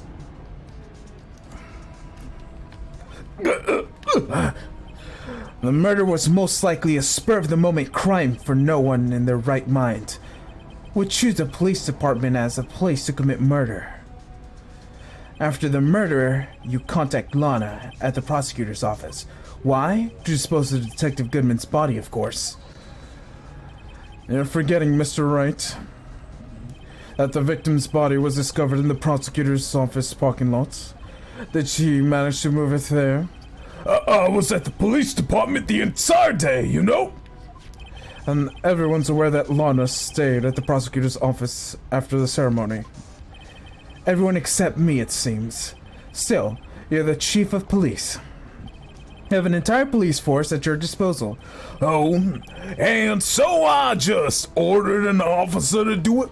Hey, he'll take this dead body over to the prosecutor's office. I don't think so. Chief Grant, you left all the evidence we needed to prove how you moved the body to the prosecutor's office. And all this time I thought it was useless clue just taking up space. How could the chief have moved this body? Mr. Wright, show us this evidence! To move the victim's body, Chief Grant used the screwdriver. The screwdriver that he gave Mr. Edgeworth. This is how he moved Detective Goodman's body. What is that? A screwdriver? Well, what does this have to do with this case? Mr. Edgeworth, think back to the day of the crime. What is this screwdriver doing here? It's here because I was asked to go by Chief Grant, no less. He told me he wanted me to keep it here in the prosecutor's office. In any case, on the day of the stabbing, I brought this back here. After the ceremony ended that day, I didn't plan to return for the prosecution's office. But you did, because Chief Grant asked you to. You mean The body was found in the trunk of Mr. Edwards' car. I think it's obvious what happened. The body was moved by that car. Detective Goodman's body was carried in the trunk of Mr. Edwards' car? Yes, unless, of course, you have another explanation, Chief. Why else would he have asked Mr. Edwards to transport evidence from a closed case? There's only one possible explanation. To transport the body of your accomplice, Mrs. Lana Skye. Order! Order! Order! What's going on here? Is there no room for rebuttal in the defense's outrageous accusations? Think back to the photograph Mrs. Starr took of the prosecutor's office. This was not a photo of the body being stuffed in the trunk to be taken away. This is exactly the opposite. Is this a photo of the body being taken from the trunk? Chief Grant, please say something! I believe... Your time's up. My time? Sorry, Rado. But I'm having lunch at the District Attorney General after this. We have to get going if we're to make it by the time of the early bird special. But the cross-examination isn't finished yet. Remember what I told you earlier. A police chief has all kinds of weapons at his disposal. Weapons? Like the right to refuse to testify. I'm invoking that right now. What? This is not the right to be invoked. There is a certain risk to be considered. So you're just gonna run away after all this? Run away?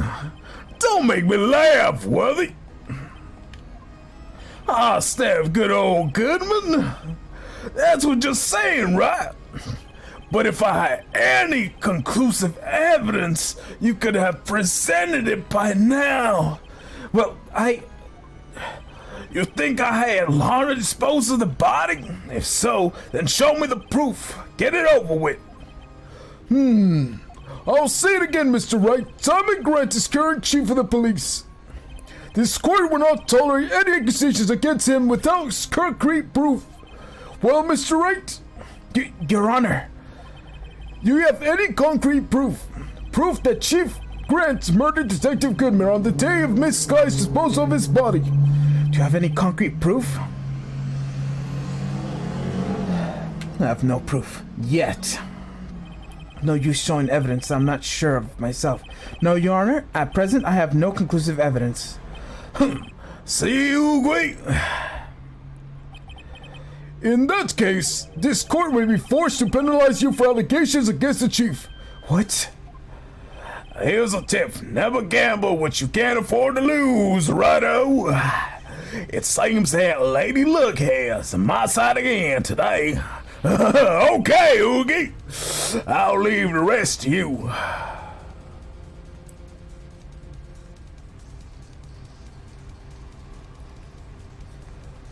I warned you earlier, Mr. Wright. This is an affront to a senior officer in our nation's law enforcement agency. What? Lady Luck, huh? Maybe we should have a word with her. Mr. Edward, what do you mean? There is one lady who knows the real truth behind this trial. We haven't yet had the honor of hearing her testimony. A lady who knows the truth? Another witness? In an absence of conclusive evidence, the only other method of proof is testimony. But Chief Grant has invoked his right to refuse to testify. There's still someone else. One more witness who can answer all the questions raised in the trial, someone right in this very room. Mr. Edward, who is this person? Why are you asking me, Your Honor? Have you forgotten? The defense is the one calling the witness today. Mr. Wright, does such a witness exist? She may not be willing to tell the truth, but we can't just stop now. Yes, Your Honor, the defense calls forth Miss Lana Fay. The defendant, Miss Lana Sky?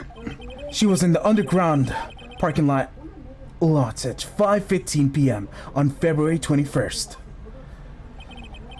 Her task was to dispose of the victim's body in accordance with someone's orders. Mr. Edgeworth? The prosecution has no objections, Your Honor. Very well, the court will now take this final recess for the day. In 15 minutes, we'll reconvene and hear the defendant's testimony. This court is now Who says that? Hold on. Huh? Chief Grants, I thought you were gonna eat. Listen good, Lana. He's talking to Lana. I don't think you need me to tell you this, but if you accept Mr. Wright's claims, there will be terrible consequences. That's right. Your sister will be found guilty of Mr. Marshall's murder. This isn't good. Of course, you'll never support such an outrageous claims anyways. But... so, something to think about. Alright then, I've got a lunch day to meet.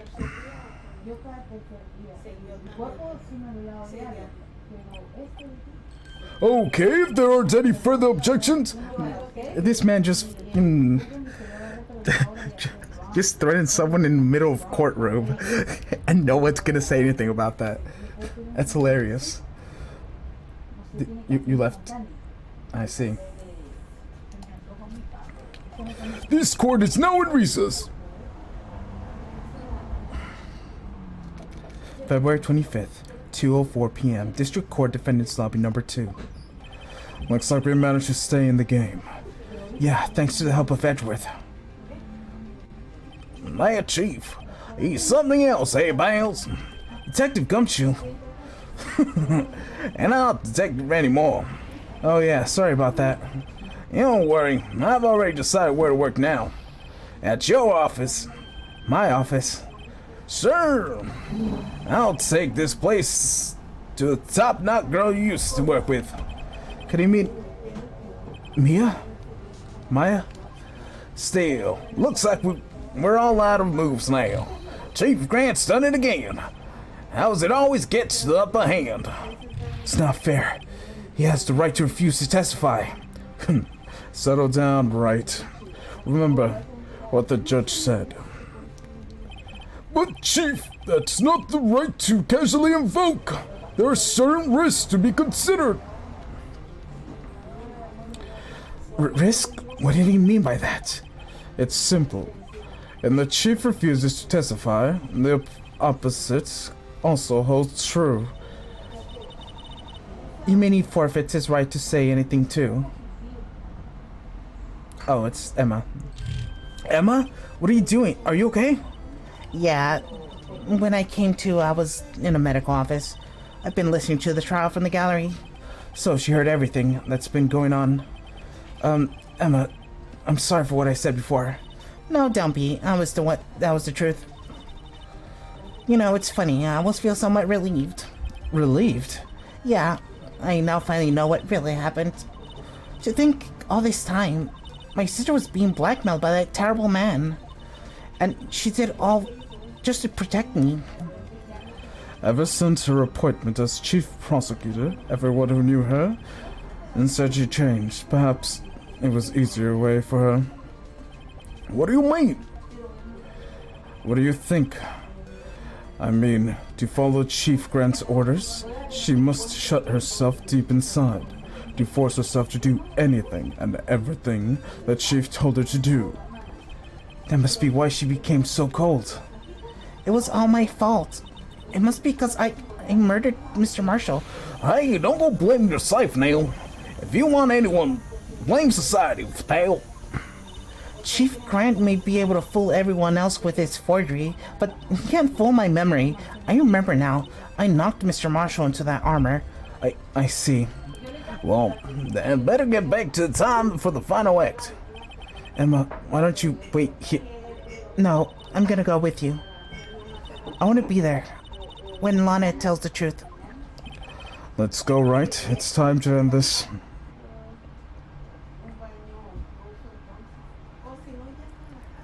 Do-do-do-do-do.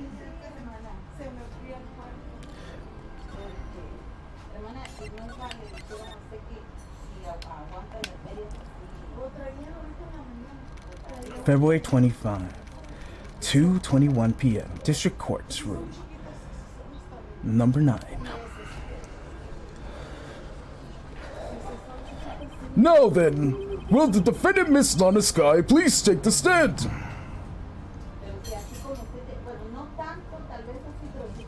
Mrs. Lana Sky, you are the chief prosecutor. I'm sure you're aware of what is required of you.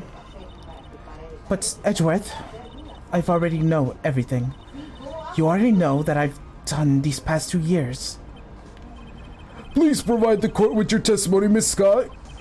And remember, you are under oath. We want to hear the truth. Of course, the truth. Lana, no matter what happens, you must always be my sister. Now then, your testimony, if you will. First, tell us your relationship with the Chief Gant.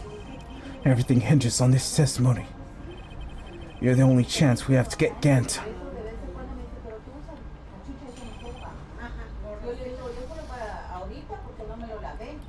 I worked alongside Glent for years.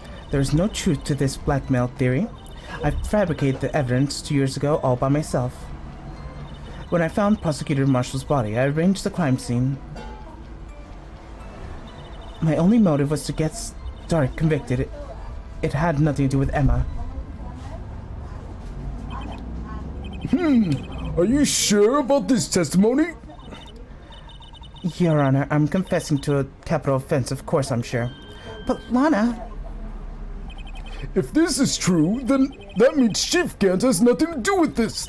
That's what I've been telling you this from the beginning. Please, Mr. Wright, you've got to help her. She sacrificed herself for me. What if she's telling the truth? She's not. I know my sister. Whenever she speaks stiffly like that, she's hiding something. Deep in down, she's really screaming in agony. Yeah, this is no time to start second-guessing myself. The defense may now begin its cross-examination.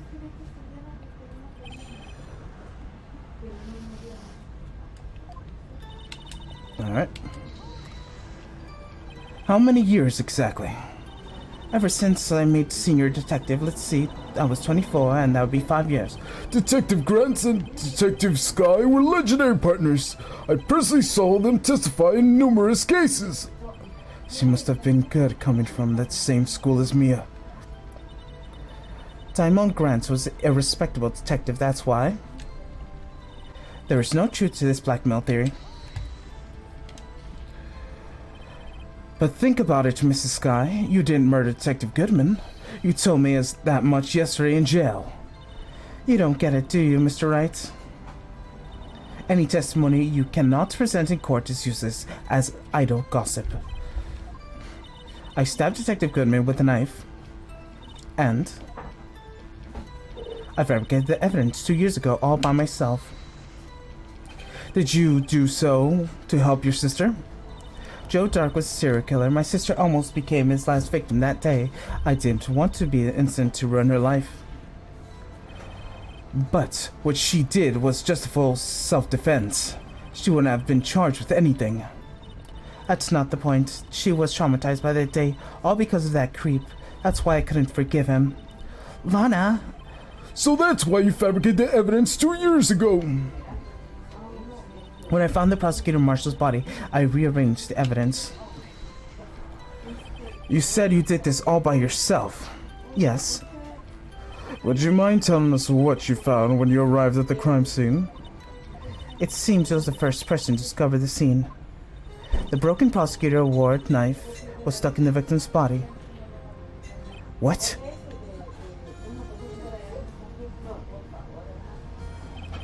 But Prosecutor Marshall died from an unfortunate accident. That only situation you dreamed was possible. The reality is, it wasn't my sister who took the prosecutor's life. Fantasize all you want, Mr. Wright. You can never change that statement. I mean, Prosecutor Marshall wounded up being killed by Drake? Something like that. If that's so, what happened to the murder weapon? Drake was carrying a switchblade knife. Oh, and that was lying on the floor a little distance away. It was probably knocked away in the struggle. That's not how it went. She's trying to cover up her lies with even more lies. Just trying to protect me. So you found a scene like this, what do? After all, this is what everything boils down to. Yes. You planted a tip of Dark's knife in the victim's wound, And then you moved the body? but why? Why would you do that? You all people should know, Edgeworth. You've had a good head on your shoulders. My head isn't that bad, but maybe I ought to ask for the sake of others.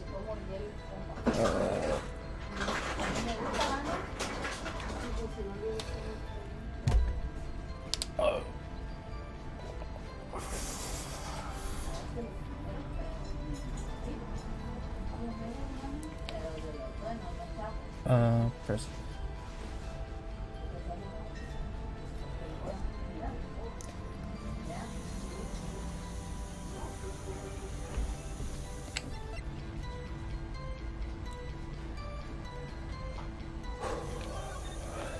When you showed up at the scene, where exactly was the victim's body? It was where you deduced it was by Chief Grant's desk. But the body was found in your desk. Why did you move it there? The reason was that it is simple. Let's have the witness explain in more detail. The reason Miss Guy moved the body? The piece of jar had shattered during the events threatening my plans. Piece of jars, you mean? Yes, the wretched jar you showed earlier. In order to show the jar committed that crime, I felt it would be more expedient to move the body. And so, when you first found the body, the jar was already... Of course, it had been shattered to pieces. If you looked at the crime scene, it would have been clear right away what happened. No, it wouldn't have.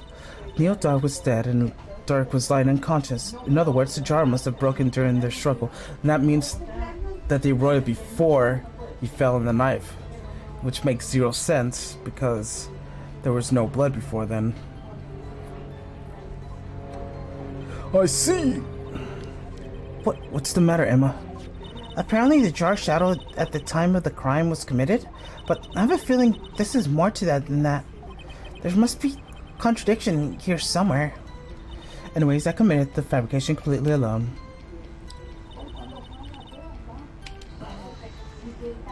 So, you arranged the crime scene.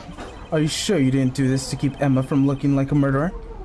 How many times do I have to tell you, Mr. Wright? Emma didn't do it, period. Are you so desperate to hide the fact?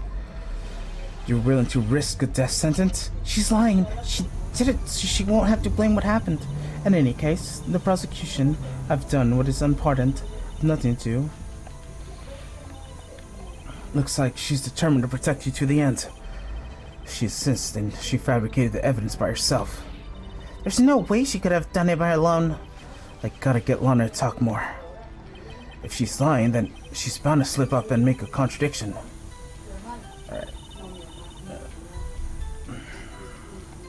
Alright, I know exactly where to contradict. Present.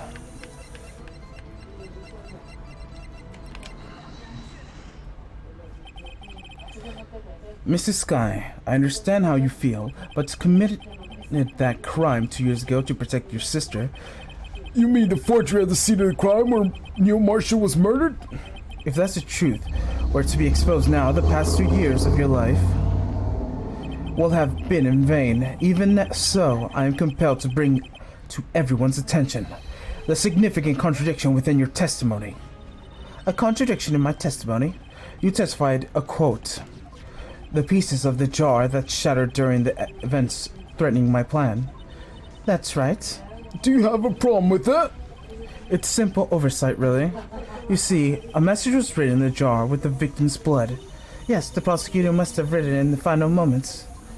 Exactly so. And that's where the contradiction lies. In order for the victim to have been able to write the message on the jar, he must have not been broken before he died. Ah. He couldn't have written Emma's name on the shattered jar. Order! Order! Your Honor, I would appear more information is needed in regards to that jar and its bloody message. We may be missing something critical here. Something critical? Chief Prosecutor, it seems you're in the dark as we are about the truth towards we're heading. What? And just tell us exactly what you saw. We'll piece together the information to arrive at the truth. Very well. The witness may now continue her testimony.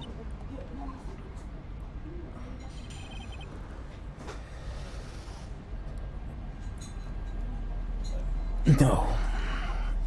I immediately noticed the bloody traces on the jar, but it was in a dark room, so I couldn't have had time to check it out. To be safe, I wiped all of the blood. The fragments were large, so I'm sure I got them all. All I could think was wiping them clean before they were discovered. You mean you were the one who wiped away the message of blood? It wasn't Chief Prosecutor at the time.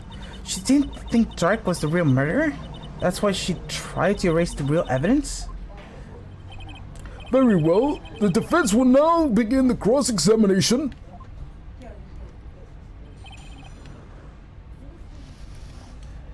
Okay.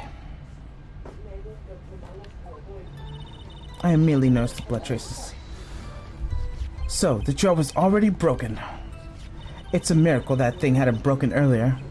It certainly looks feeble as a defense case. It's not feeble as a judge's judgment. You are the ace detective who never misses a detail. Do you really expect us to believe you didn't investigate what was written on the jar pieces? Normally I would have. But it was dark in the room. I couldn't have time to check it out. So you didn't know your sister's name was written in the jar? No, if I had known, I would have gathered all the pieces and ground them up into dust. Well, that helps my case. Lana, you do that for me? It seems you two might make up yet. Anyways, I had barely had enough time to move the body as it was. If something happened upon the scene, you'd lose your chance to erase the evidence. You must have been in a hurry. I was. I knew I had to destroy the evidence before anyone came. This is rather shocking. To be safe, I wiped away the blood. I'm afraid this action of yours reveals what's really happened. What do you mean? If you really thought Stark killed Prosecutor Marshall, you wouldn't have wiped away your blood. What else could I have done in this situation? Lana, I only had a few moments. There wasn't enough time for me to do anything but gather the pieces. The fragments were large, and I'm sure I got them all.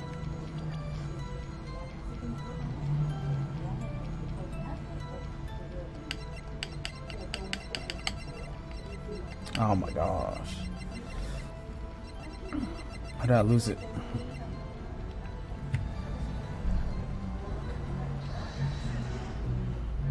Mrs. Sky, I believe the large concealed the truth even you were unaware of. What? You found the large pieces of the jar in Chief Gant's safe. In the Chief's safe? But how? I knew it. She didn't really know. There's something even more disturbing than the final piece. There was still blood on it. But the witness just testified that she gathered every piece and wiped the blood off them. Yes, which leaves us with only one explanation. On the night Prosecutor Marshall was murdered, you were not the first one to show up at the scene. Chief Gantz got there before you. You could, but couldn't the defendant have simply missed a piece? I'm afraid that's unlikely. The pieces are too big for anyone to miss, let alone an ace detective. That may well be, but everyone makes mistakes. Even I were to waste an entire day looking for my dentures. They were in my mouth all along. Huh? Can you believe that? Have you forgotten, Your Honor? When this witness arrived at the scene, the jar was already broken. Oh, that? There's no way a name would have been written on the shattered glass. Another person discovered the scene prior to the witness. I hope you're not implying that the person was Chief Grants at the time he was looking. Hey!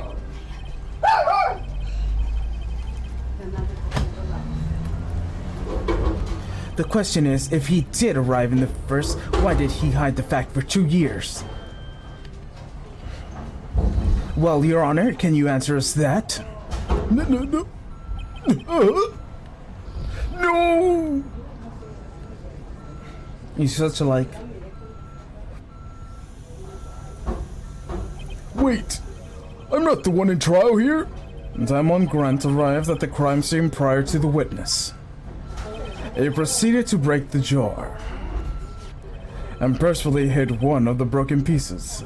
Question, what is the action called? Fabrication of evidence. But why would Chief Grant do that? In light of what happened afterwards, isn't that clear? What happened afterwards? Discovering the scene, Lana Skye believed her sister, Emma, killed the victim. Determining to help her sister, she sought Grant's aid, leading her to aid Grant, helping her create evidence to incriminate Dark, sparing Emma, and there lies the reason why Mrs. Skye became Chief's puppet. No, I did it on my own. Please, sis, stop trying to protect the Chief. I can't watch you suffer anymore for my sake. No, you didn't. It wasn't you, Emma. You didn't kill anyone. Don't believe anything Mr. Wright says. Defense attorneys make up the most foulest lies to defend their client. Foul lies? Imagine that coming from my own client. I guess you do seem the type to twist the truth. Wait a minute. What if we're smack dab in the middle of Grant's trap? If something's wrong, Mr. Wright. Lana, maybe you're right after all. What do you mean, right? So, you do tell foul lies, then, Mr. Wright? Miss Skye, please testify once more. But if evidence was fabricated behind your back, then Emma's accident killing and prosecute Marshall might also be a lie. But I do remember knocking over Mr. Marshall. Miss Skye, if you will. I can't. There's nothing to be afraid of anymore. This cross-examination may not change a thing. However, there is a possibility that it will, if you tell the truth. Very well. I'll testify. But what I really saw... All right, the witness may testify once more for the final time. Actual crime scene.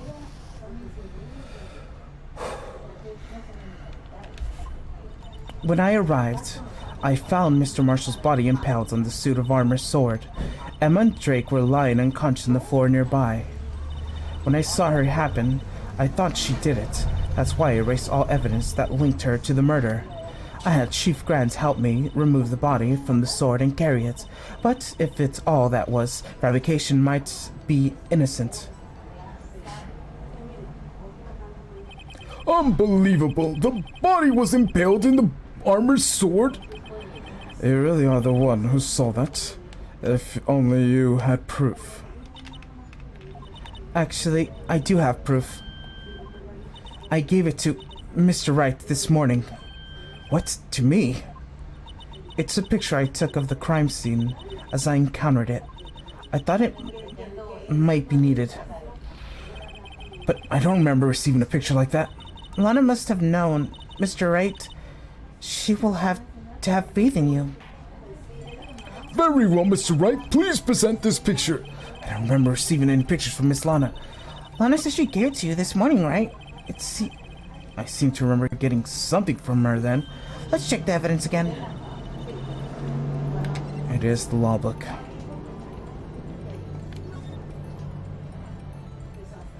Rotate. Can I open this? Oh, there it is.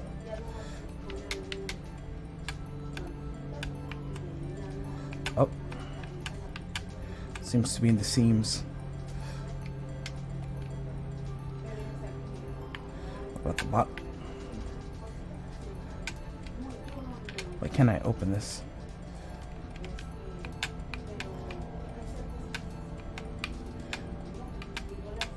That's weird.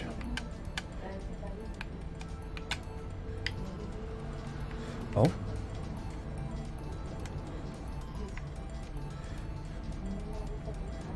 What did it touch? There.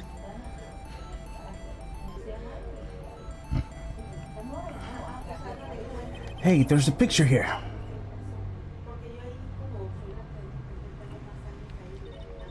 Oh, my. This is the actual crime scene? No other detective saw the crime scene like this. And you could see the rip in the pocket. Because I contacted Criminal Affairs only after I rearranged everything.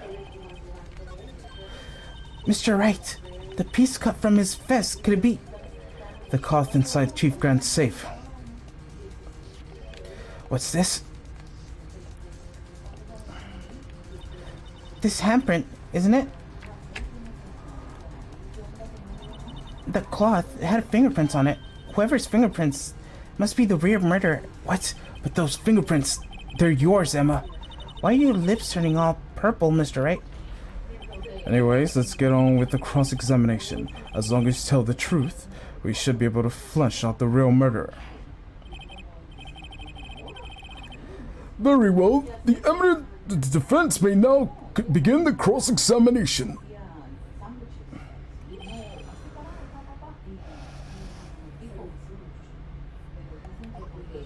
When I arrived, I found Mr. Marshall's body.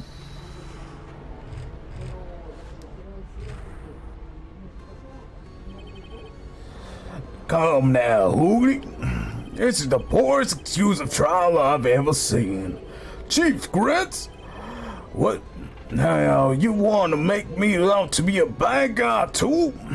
If you so, I'd like to put in a word or two of my defense. I'm afraid it's too late for that. What? You already declined to testify. That means you forfeit your right to make statements of any sort. This must have been that risk we were talking about earlier. Just sit back and relax, and enjoy the sound of your noose tightening around your own neck. You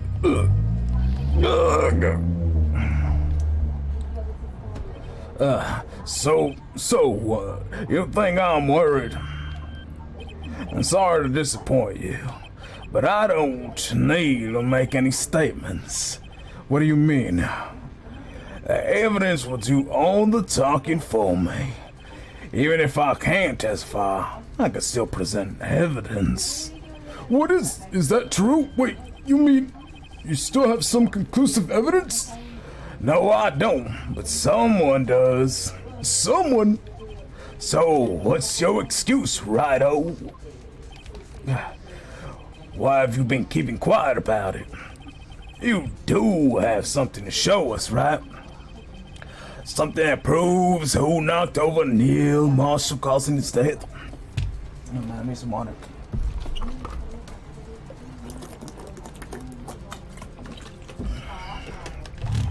Conclusive evidence that leaves no room for doubt. Is that true, Mr. Wright? If I show the piece of evidence now, I'm sure to make out the murderer. Mr. Wright, if you have any more evidence, present it now. If you try to conceal anything, you will be the one appearing before the Board of Inquiries. What do I do now? I better think this through. I can't afford to make the wrong decision.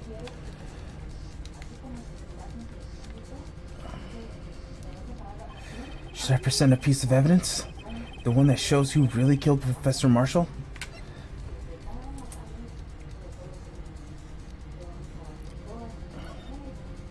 Your Honor, I don't have any evidence I could present at this point in time. What? You lie! Chief Grant, you opened my safe. I know you took what was inside. They have conclusive evidence. I don't know what you're talking about. Mr. Wright, why don't you show them? We found it together. Oh, I see. It's because you know the truth, don't you? You know whose fingerprints are on it. That's why you won't present it. What are you talking about, Chief Grant? Can't you figure it out? Take a look at this picture. See the victim's vest? Notice anything odd about the chest area? It looks like part of it has been cut off for a reason. You mean you had this in your safe? What? That means you, the chief of police, have been concealing evidence. This is gonna be the biggest scandal in the history of the police department. Impressive. To be honest, I didn't think you had to call, righto. Well, I can just tell you pinned me up as the murderer. I'll tell you what really happened. What? You mean you admit to it?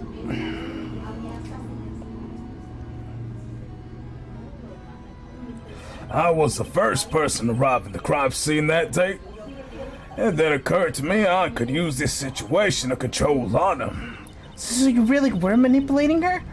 I knew Lana. If I made it look like the blame lay with her sister, well then she saw the scene, she would ask me for aid. And so you assisted Mrs. Sky? I told her to arrange all the evidence. I had her plant the knife tip in the victim's body and move the body across the room. And I ended up using the evidence to get Joe Dart convicted. When I trampled with the crime scene, I had 2 pieces of evidence. That was before Lana arrived the scene, mind you. 2 pieces of evidence? You mean those items in your safe? But why? For insurance, of course. Insurance?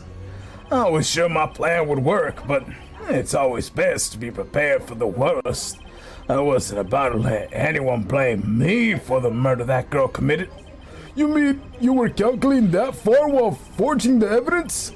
What do you take me for, a fool? I didn't make police chief by dumb luck. See the jaw fragment? I hit the most legible part of Emma's name. I didn't even expect Lana to go wipe the blood into pieces. But if you fabricated all that evidence, what's to say you didn't fabricate the message on the jar too? Oh, some people just don't know when to quit, do they? That's why I kept one more item for insurance. You mean the piece of cloth? Come on, righto. Cough it up already. I know you have it on you. What are you waiting for, Mr. Wright? So you admit it then, Chief Grant, that you were hiding this piece of cloth. You cut off the victim's vest in your safe.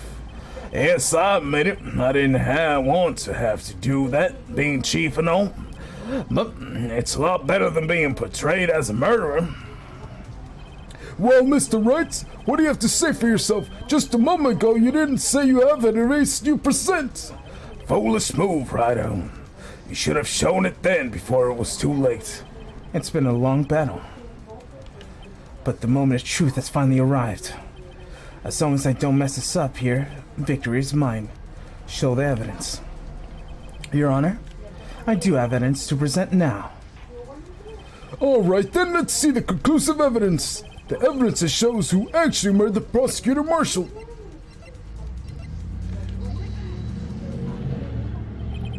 Let me verify this once more. On the day of the crime, you personally cut out the victim's piece of victim's vest. Oh yes, at the time you finally brought it out into the open. There's a handprint on this piece of cloth. Your Honor, this prosecution requests an immediate sentence to lab analysis. The handprint on the letter must have been strong impact for it to be left there clearly. You mean... It couldn't have been forged, it must be authentic. Conclusive evidence. Ho ho ho! You're slow on the uptake as ever, Worthing. What? Think about it. Rido had it all this time to present that evidence. Yet he reluctant to do so. Why would he that be? You mean you already know? You know whose fingerprints are on that? Mr. Wright, Do you really know? Whoever's fingerprints must belong to the real murderer. Whose fingerprints are they? Very well. I'll tell you. It should be okay now. Everything's proceeding as predicted. The person whom these fingerprints belong to is... Emma Sky? What? They're mine? I'm sorry, Emma. But why? Why didn't you tell me? Ho ho ho! It really something, righto. You knew this girl did it all along, and you still try to pin the murder on me. So it's true, tragic but true. This girl really did shove Prosecutor Marshall to his death. How could you monster? Mrs. Sky, You knew those fingerprints were all along, yet you acted like she really didn't? Mrs. Sky, it's not over yet. What? I said this trial isn't over yet. but I'm afraid it's over, boy. Not only for the trial, but your career too. You purposefully concealed this conclusive evidence. That, my friend, is a serious offense. I'm looking forward to your pressing charges after the defendant is convicted. I'll have your badge, boy. What's the matter? Cat out your tongue? Aren't you gonna tell us how it feels? How it feels to be the one who single-handedly turned a poor little girl into a murderer? Before I do that, there's one little thing I have to clear up. Oh, and what is that? Who really killed the prosecutor, Neil Marshall? What? Chief Grant, you are absolutely right. This piece of clock proves who the real murderer is. Who killed Neil Marshall, you ask? What, Emma Sky wasn't it? I'm afraid that's not possible. You see, this piece of cloth contains a critical contradiction. What? A contradiction? What is this full babbling about? I'm talking about a contradiction, one that proves the real killer is... Mr. Wright, this piece of cloth, how could it possibly contradict? Chief Gant, your tyrannical reign ends here. Behold, the piece of evidence that contradicts this cloth.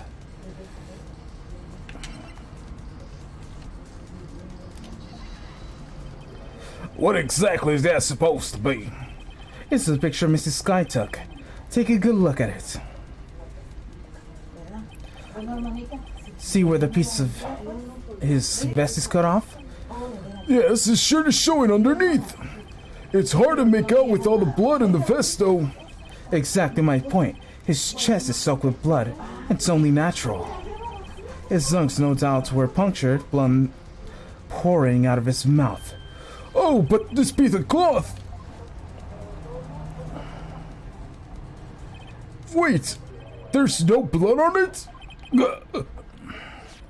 Since Emma Sky's fingerprints are on the cloth, there's no doubt that she shoved Prosecutor's side. However, Mr. Marshall was not impaled on the sword at that time. No, that's nonsense!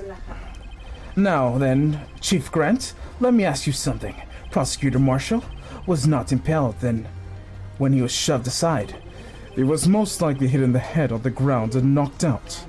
If so, then tell me, who could have been the person who arrived at the scene before Mrs. Lana Sky, picked up the unconscious prosecutor, and impaled him in the armor sword? Then that makes it look like Emma was responsible for the prosecutor's death. Then said person proceeded to write her name in the jar with Emma's blood.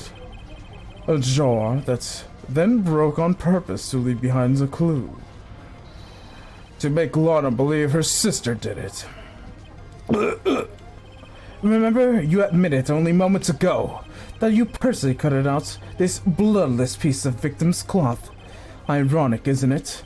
Though the very act is creating insurance. You proved that you were the actual murderer. Oh! It's finally all over. Objection.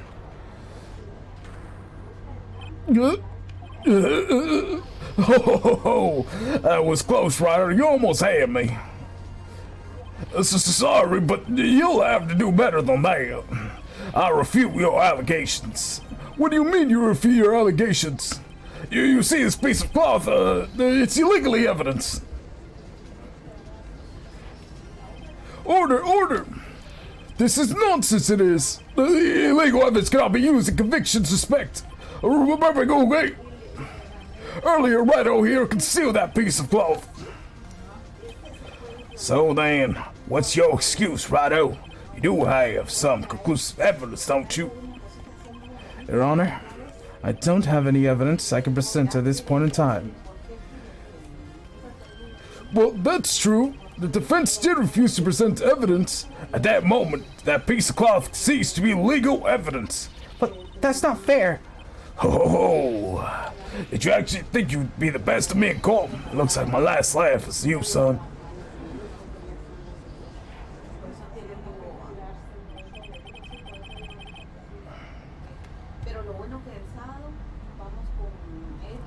I'm afraid Mr. Gant's claims is legally correct. Well, Mr. Edgeworth? True. Illegal evidence cannot be used to convict a person, assuming, of course, that the evidence is indeed illegal. Well, Mr. Wright? It seems at last the time for me to reveal my plan has finally arrived. Mr. Wright, do you admit it? Do you purposefully and illegally conceal this piece of cloth? I did not. I admit I refused to present it at one point. Aha! So the evidence is illegal. No, it is not, Mr. Grant. It's not that I didn't present evidence then, is that I couldn't. What do you mean you couldn't? There are certain procedures involved in presenting evidence. No, Odie, don't listen to his lies. It's nothing but a coward. You can't really believe. And there is only one issue left to be resolved in this trial, and this evidence, legal or not. Very well, let us settle this once and for all. Earlier, you refused to present the evidence, and you proved your conduct was not in violation of law, then do so now.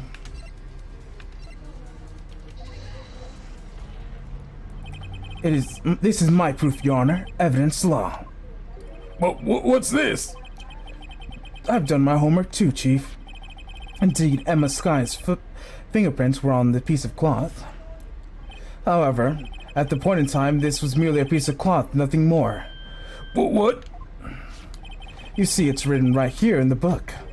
The second rule of evidence law. Rule number 1. No evidence shall be shown without approval of the police department.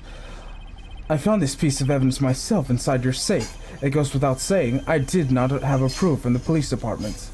Rule number 2. Unregistered evidence presented must be relevant to the case on trial. And here's the crux of that matter. You see, at that time, it was impossible to prove the relevance, but between the cloth and the SL9 incident... What? That's nonsense. Is this... You want relevancy? Just take one look at the picture and... Sorry, but can you recall when was the picture presented? That was shown only a few moments ago. No. Yeah, I have water, definitely. No. He's right. At the beginning of today's trial, that piece of cloth was still meaningless. A person who gave its value as evidence was you, Daimon Gant. You yourself confessed to a certain truth. Let me verify this once more. On the day of the crime, you personally cut out this piece of victim's vest. Oh, yes. No! It was then that you approved this cloth as conclusive evidence. Yes, you, the chief of police, personally approved this cloth. The only person who could have cut this victim's vest is the person who stood before Prosecutor Marshall in his final moments. In other words, the real murderer, and there only one person who could that be. Daimon Gant, the killer is you.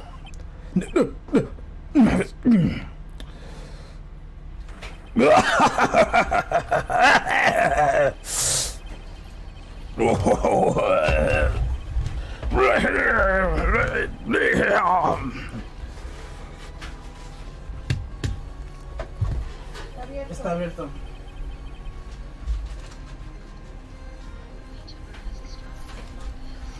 VTuber has a star clan.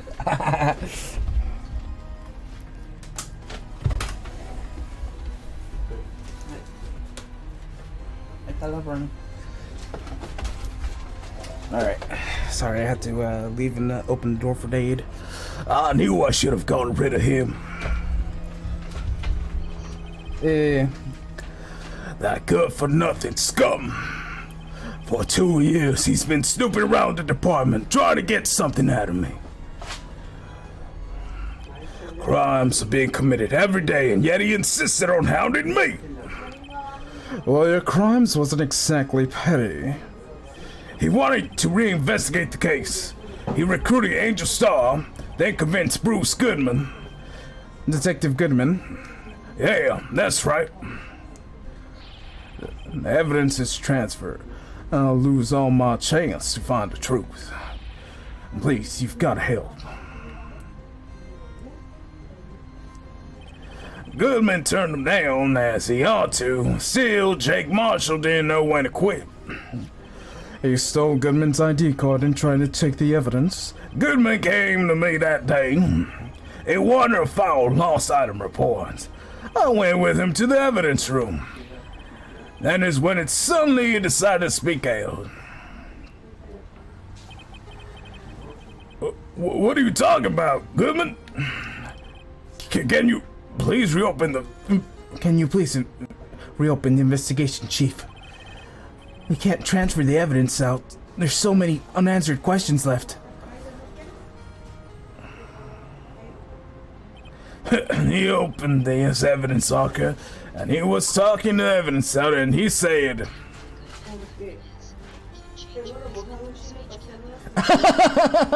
Sorry. I didn't realize it was Goodman until it was too late. Yeah, it's okay. Yeah, especially if I'm reading Grant's and then Goodman's name is also G, so it's like DG. He opened his evidence locker, and as he was taking his evidence out, he said, "It's not too late. I'm gonna hand this over to Marshall." Well, to be honest, I was a bit taken aback by his words. I had a bad feeling when he came to me, but I never thought he'd bring up the SL9. It's fine. I also read up to, what was it? Until the guild?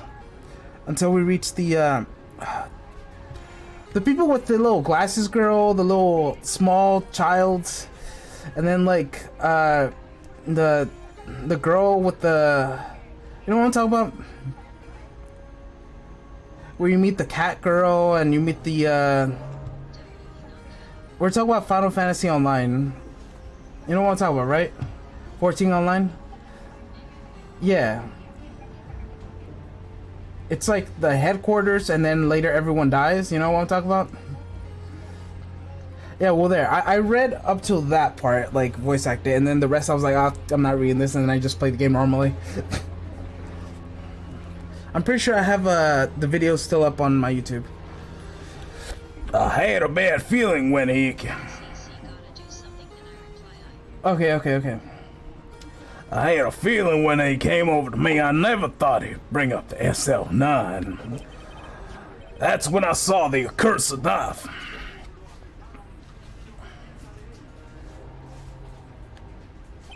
I couldn't just pull it out. Doing so would have only led to more blood, making it clearly impossible to hide your crime. Even so, the blood was just pouring out. I didn't know who might stumble on it, so I hurried to wipe it up.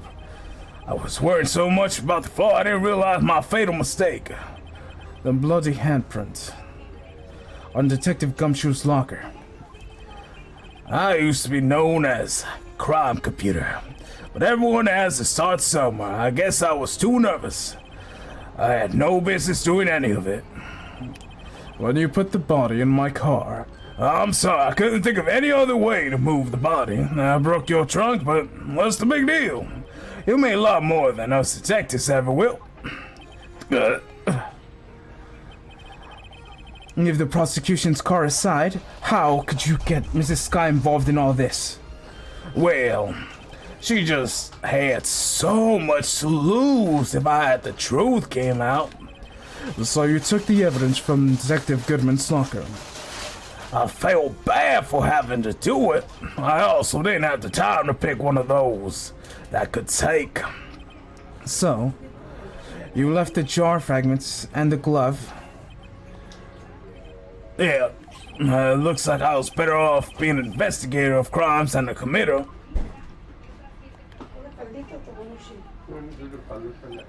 They all did their best to get in my way. I gotta hand it to them. They'll do their jobs well, much in my disarray. The fake evidence doesn't hold up very well upon closer examination. You must have known that. Well, tell me, Worthy, why do you stand in court? Me? You despise criminals. I can feel it. You and me were the same. One day you'll understand. Oh, believe me, you will. You're just one man.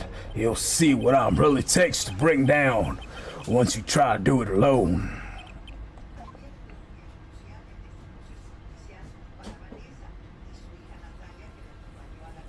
Well, looks like it's time to say goodbye.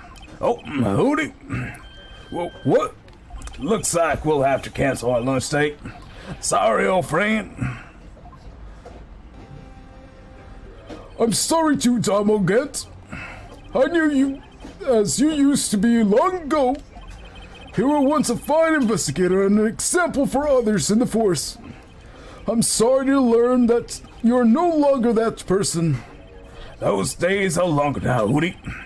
Thanks to all the memories, though. Don't worry, you'll be fine. Now you have Righto here. And Worthy. With these two around, you can't go wrong. In fact, I hear them already. The Middle East... I don't know why you just skipped it fast. So ya casi terminó. There are two things I want you to understand. Yes, first, your sister never hurt anyone. Second, Damon Grant betrayed you from the beginning. You see, Miss Sky, you no longer have any reason to keep silent. You're right. When this trial is over, I'll tell everything. All I've done in the past 2 years, from the time I helped Grant, help me forge evidence up till today. So, it seems all the questions raised in this trial have been answered. I'm sorry, Miss Sky. I couldn't get you out of all your trouble. My high standards for you... What high standards you have for a rookie? I can see why Maya thought so highly... I can see why Maya thought so highly of you. Who knows, a few years from now you might make it to the top. I owe you thanks, Mr. Wright, Mrs. Sky, and to you too, Mr. Edgeworth. You've suffered quite a bit, as much as I have over the past few days. Believe me, I know how much of an ordeal it's been for you. It was nothing. Liar. I was worried that pressure might break you, and yet, you rose above it all, and guided Mr. Wright to victory. You've done well, Mr. Edgeworth. Stop it. I only did my job. In light of this case, it seems good self-examining in order for us all... Mrs. Sky? Yes, Your Honor? You are innocent of murder.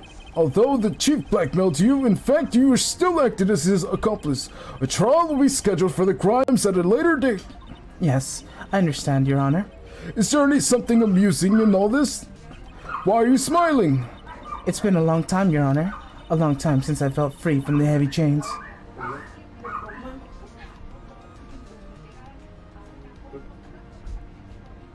Well, this trial has gone far too long already. Regarding the charge of murder, this court finds defendant Blonde Sky...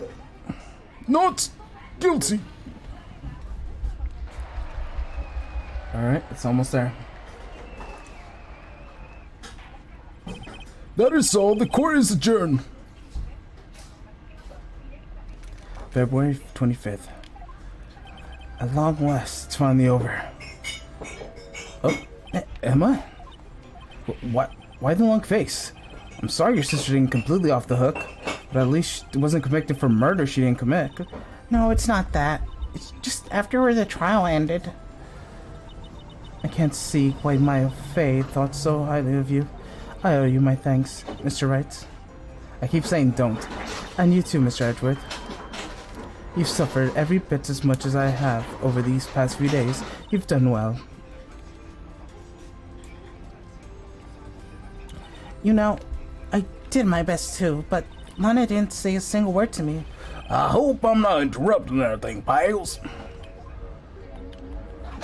Oh, I guess I am.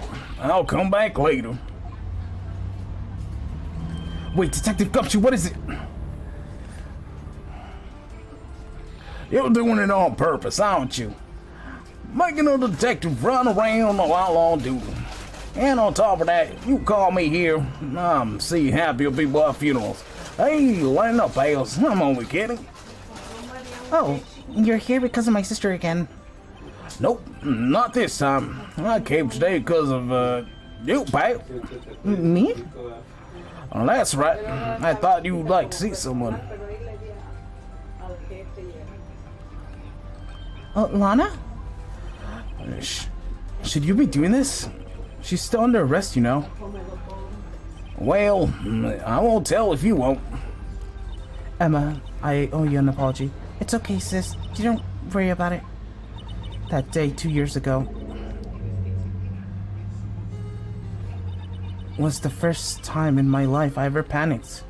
It was all I could do to keep myself from screaming. All I could think about was keeping you from getting wrapped in this mess. Sis, I asked Grant to help me cover up the truth. I thought I was doing it for your sake, but now I realize I was wrong. I changed after that day. I had to. It was the only way I could make it through those 2 years. I knew it, how much I was hurting you by distancing myself, but I couldn't bring myself to tell you what I did. I was scared that you'd look at me with those eyes of yours. I was scared how you'd react if you knew. but sis, you were only doing it for me. No. Huh? I turned my back on you that day. In the hiding that I believed in truth, I was deceiving you. Sis. I'm such a fool. It took me all this time to realize it, Emma. I'm sorry. But sis, you don't have to apologize. I'm happy now. You're happy? Of course. You know, sis, I always knew that one day you'd come back. And now you have. Oh, Emma. Bro, I need this end quick. No one can change the past, and the only one thing to do is strive for making our mistakes. Why must we make up for our mistakes, you ask?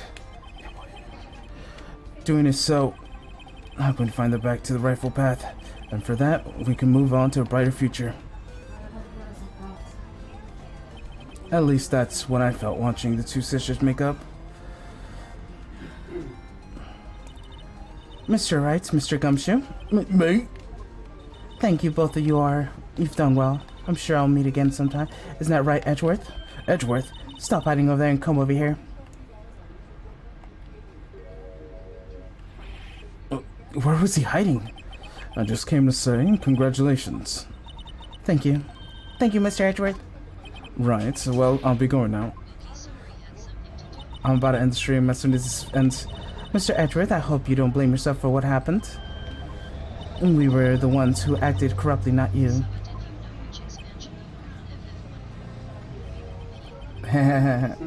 It's too late for me.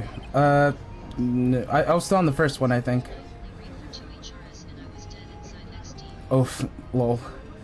Plus all the story, am I right? No matter how many say, I realize today that I cannot correct my mistakes. Mr. Edgeworth. Not only that, but I don't even trust myself anymore. Chief Grant was right. You despise criminals, I can feel it. You and me are the same. One day you'll understand. Believe me, you will. You're just one man. You'll see what reality takes you to bring down just once. You will try to do it alone. I do despise criminals. I plan on dedicating my entire life to fighting them. But in order to fight crime on my own, I need a weapon. It's scary, but I've known it to be true for quite some time now. But Edgeworth, who knows, given enough time, I might have tried to pull something like Chief Grant did. That thought terrifies me. That's why I can't continue on to be a prosecutor. Edgeworth, don't you understand? Damon Grant and your mentor, Manfred von Karma, were both the best in the best when they came to fighting crime, but they both made the same mistake. You said in order to fight crime on your own, I need a weapon. That may be true, but think back to today's trial. You weren't alone. You were working together with Mr. Wright. And because of that partnership... Nomás ponle. No puedo. Te estoy esperando que me ayudes. And because of that partnership, you were able to present evidence that otherwise would have gone undiscovered. Isn't that right, Mr. Wright? Huh? What? Yeah, what is pop quiz? Come on, Mr. Wright, show him what Lana's talking about. Evidence, huh? Something neither Edgeworth and I could have been able to find our own.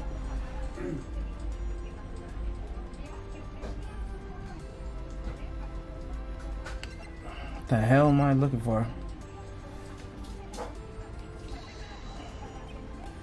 That might mean something to you, but I don't see how that has to do with our partnership. Huh?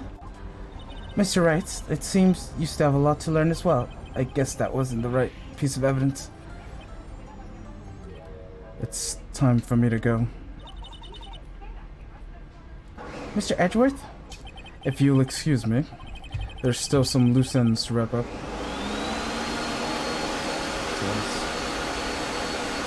Let's put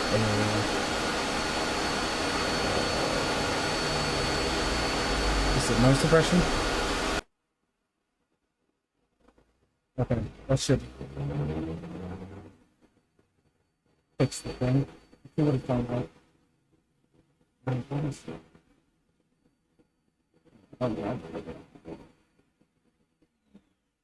Okay, it's gone. Filter, just remove the noise suppression, close it. There are still some loose ends that need to be wrapped up. Take care, Chief Prosecutor. Edgeworth, what will we do now? Well, whatever you do, just remember, you have to let what happened kill the prosecutor in you, or you can let it help you grow. In the end, it's up to you. I know, it seems how you might think too, right? But what I face now is my problem. Edgeworth, I'll be waiting for you in court. Farewell. It's funny, because I stop, and he stays. I'd better get going too. Okay. I'll be visiting soon. It seems we both have a lot to learn and catching up to do. Here, take this little something for you. Scientific investigation?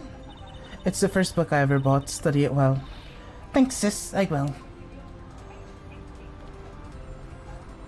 Alright, that should be over, maybe. And so another case came to a close. As for the sisters, I have faith.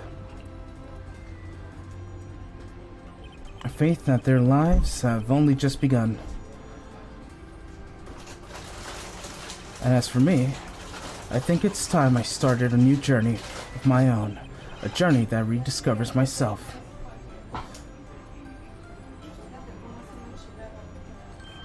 Well, don't go tricking off just yet, pal. Huh? What is it, detective? There's just a little matter to be resolved about the chief prosecutor. You see, she isn't supposed to be out of jail like this, but I thought you said it was okay. Yeah, well, it might be okay with me, but folks at the prison are a different story. Huh? Basically, I had to bribe a guard and ask her to sneak her out for 30 minutes. Believe me, it wasn't cheap either. Huh? Way to go, detective. I didn't know you had a wild side. Yeah, well, you see, Mr. Wright here is the one who will be footing the bill. Huh? What? What, you think I can afford with my salary? What you mean? You gotta be kidding, pal. Thank you, Mr. Wright. You're the best. Why is it? Yeah, no, it's Detective Gumshoe. They say just do a Goofy from Mickey, and then yeah. I suddenly feel like I want to scream. Hey, I got an idea. Why don't you pay for it off together? Yeah, it's a great idea. Come on, guys. Let's go. Wait, what? Oh, okay.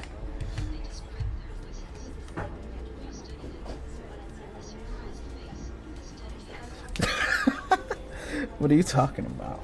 I know someone told me that. Because my original Detective Gumshoe, you heard it, which was the more aggressive one, which was like, hey, pal, with the, hey, pal. Yeah. Because, like, originally I did, like, hey, pal, or, like, it was deeper, you know? It wasn't goofy. But then, like, someone in my chat said, hey, you know, to make it easier on yourself, his voice does say Goofy. Why don't you just make a Goofy voice? And then I did the Mickey Mouse Goofy voice for Detective Gumshoe. Also, there was like someone else in chat that was talking about how it's called Mr. Edgeworth. It's called Edgeworth because his last name is something about katana or something, or like the it has something to do with like a blade or something in the moonlight or something. I forgot what they said, but like they told me like the meanings of the names. It was like 2 streams ago.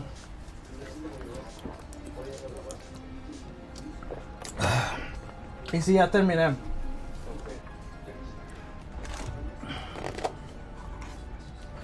Alright. Well, I mean, it's only been 6 hours and 35 minutes.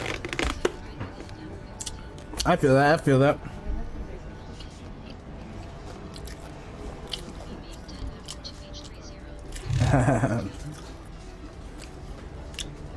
Well, it's a good thing.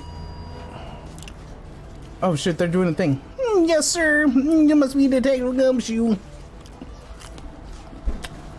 Damn, these credits are going by and I'm not reading a single thing.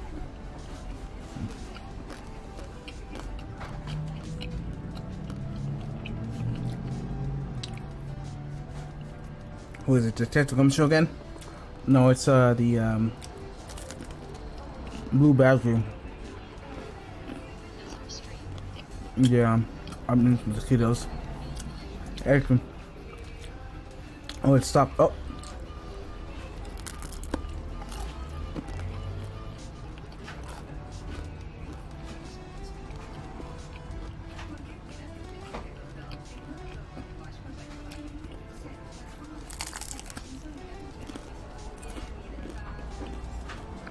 Oh, you're in jail too? What is it? Can't you see I'm not? Oh, alright, just let me finish reading. I mean, Star Man sneak me in. Oh, come on. Little cowboy. Oh, come on. Good man, be in the back, smile. Man, this man talks so fast, I can't read anything.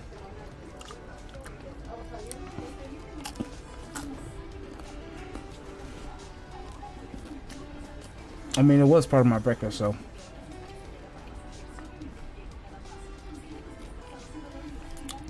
One should be going into jail for a wrongful testimony. I'm surprised she isn't in jail.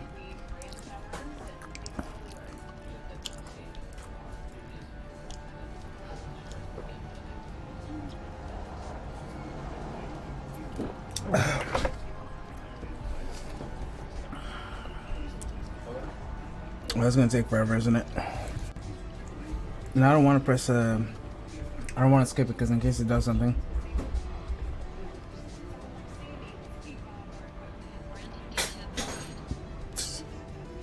Of course. What does that mean? What does that even mean?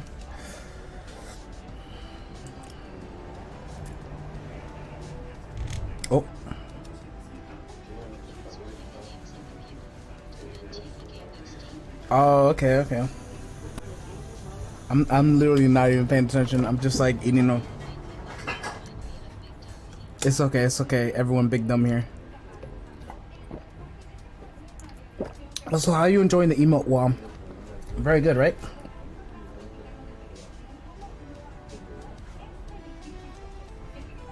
Oh my god, they're back together.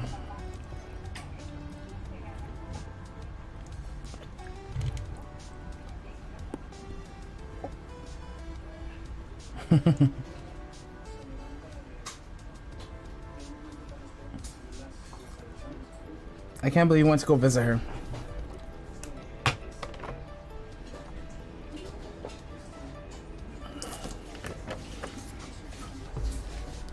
I just had to finish this game. And then we can start the next game. Or not start the next game. Because I have school starting soon. And I have to finish this before then. So yeah. Miss Edgeworth. Oh.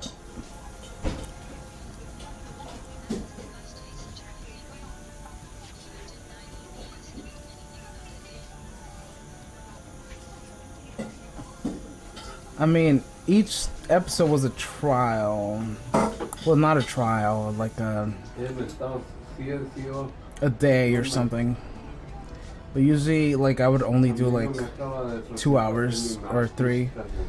And then I just went like, this was the longest trial, so I had to take a little more time.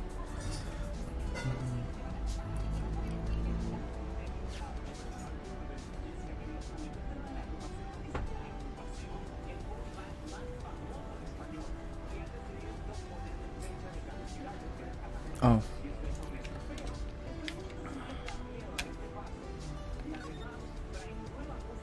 Oh.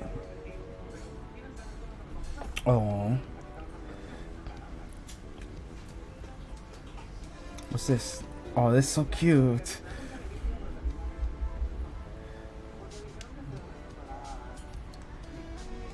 Well, I guess we're ending the stream on the good note right here. I think that's it. Yep, achievement. Rise from the ashes. GG.